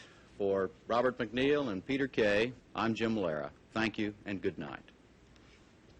From Washington, you've been watching gavel-to-gavel videotape coverage of hearings by the Senate Select Committee on Presidential Campaign Activities. This coverage is made possible by grants for special events coverage from the Corporation for Public Broadcasting and the Ford Foundation, and has been a production of NPACT, a division of the Greater Washington Educational Telecommunications Association.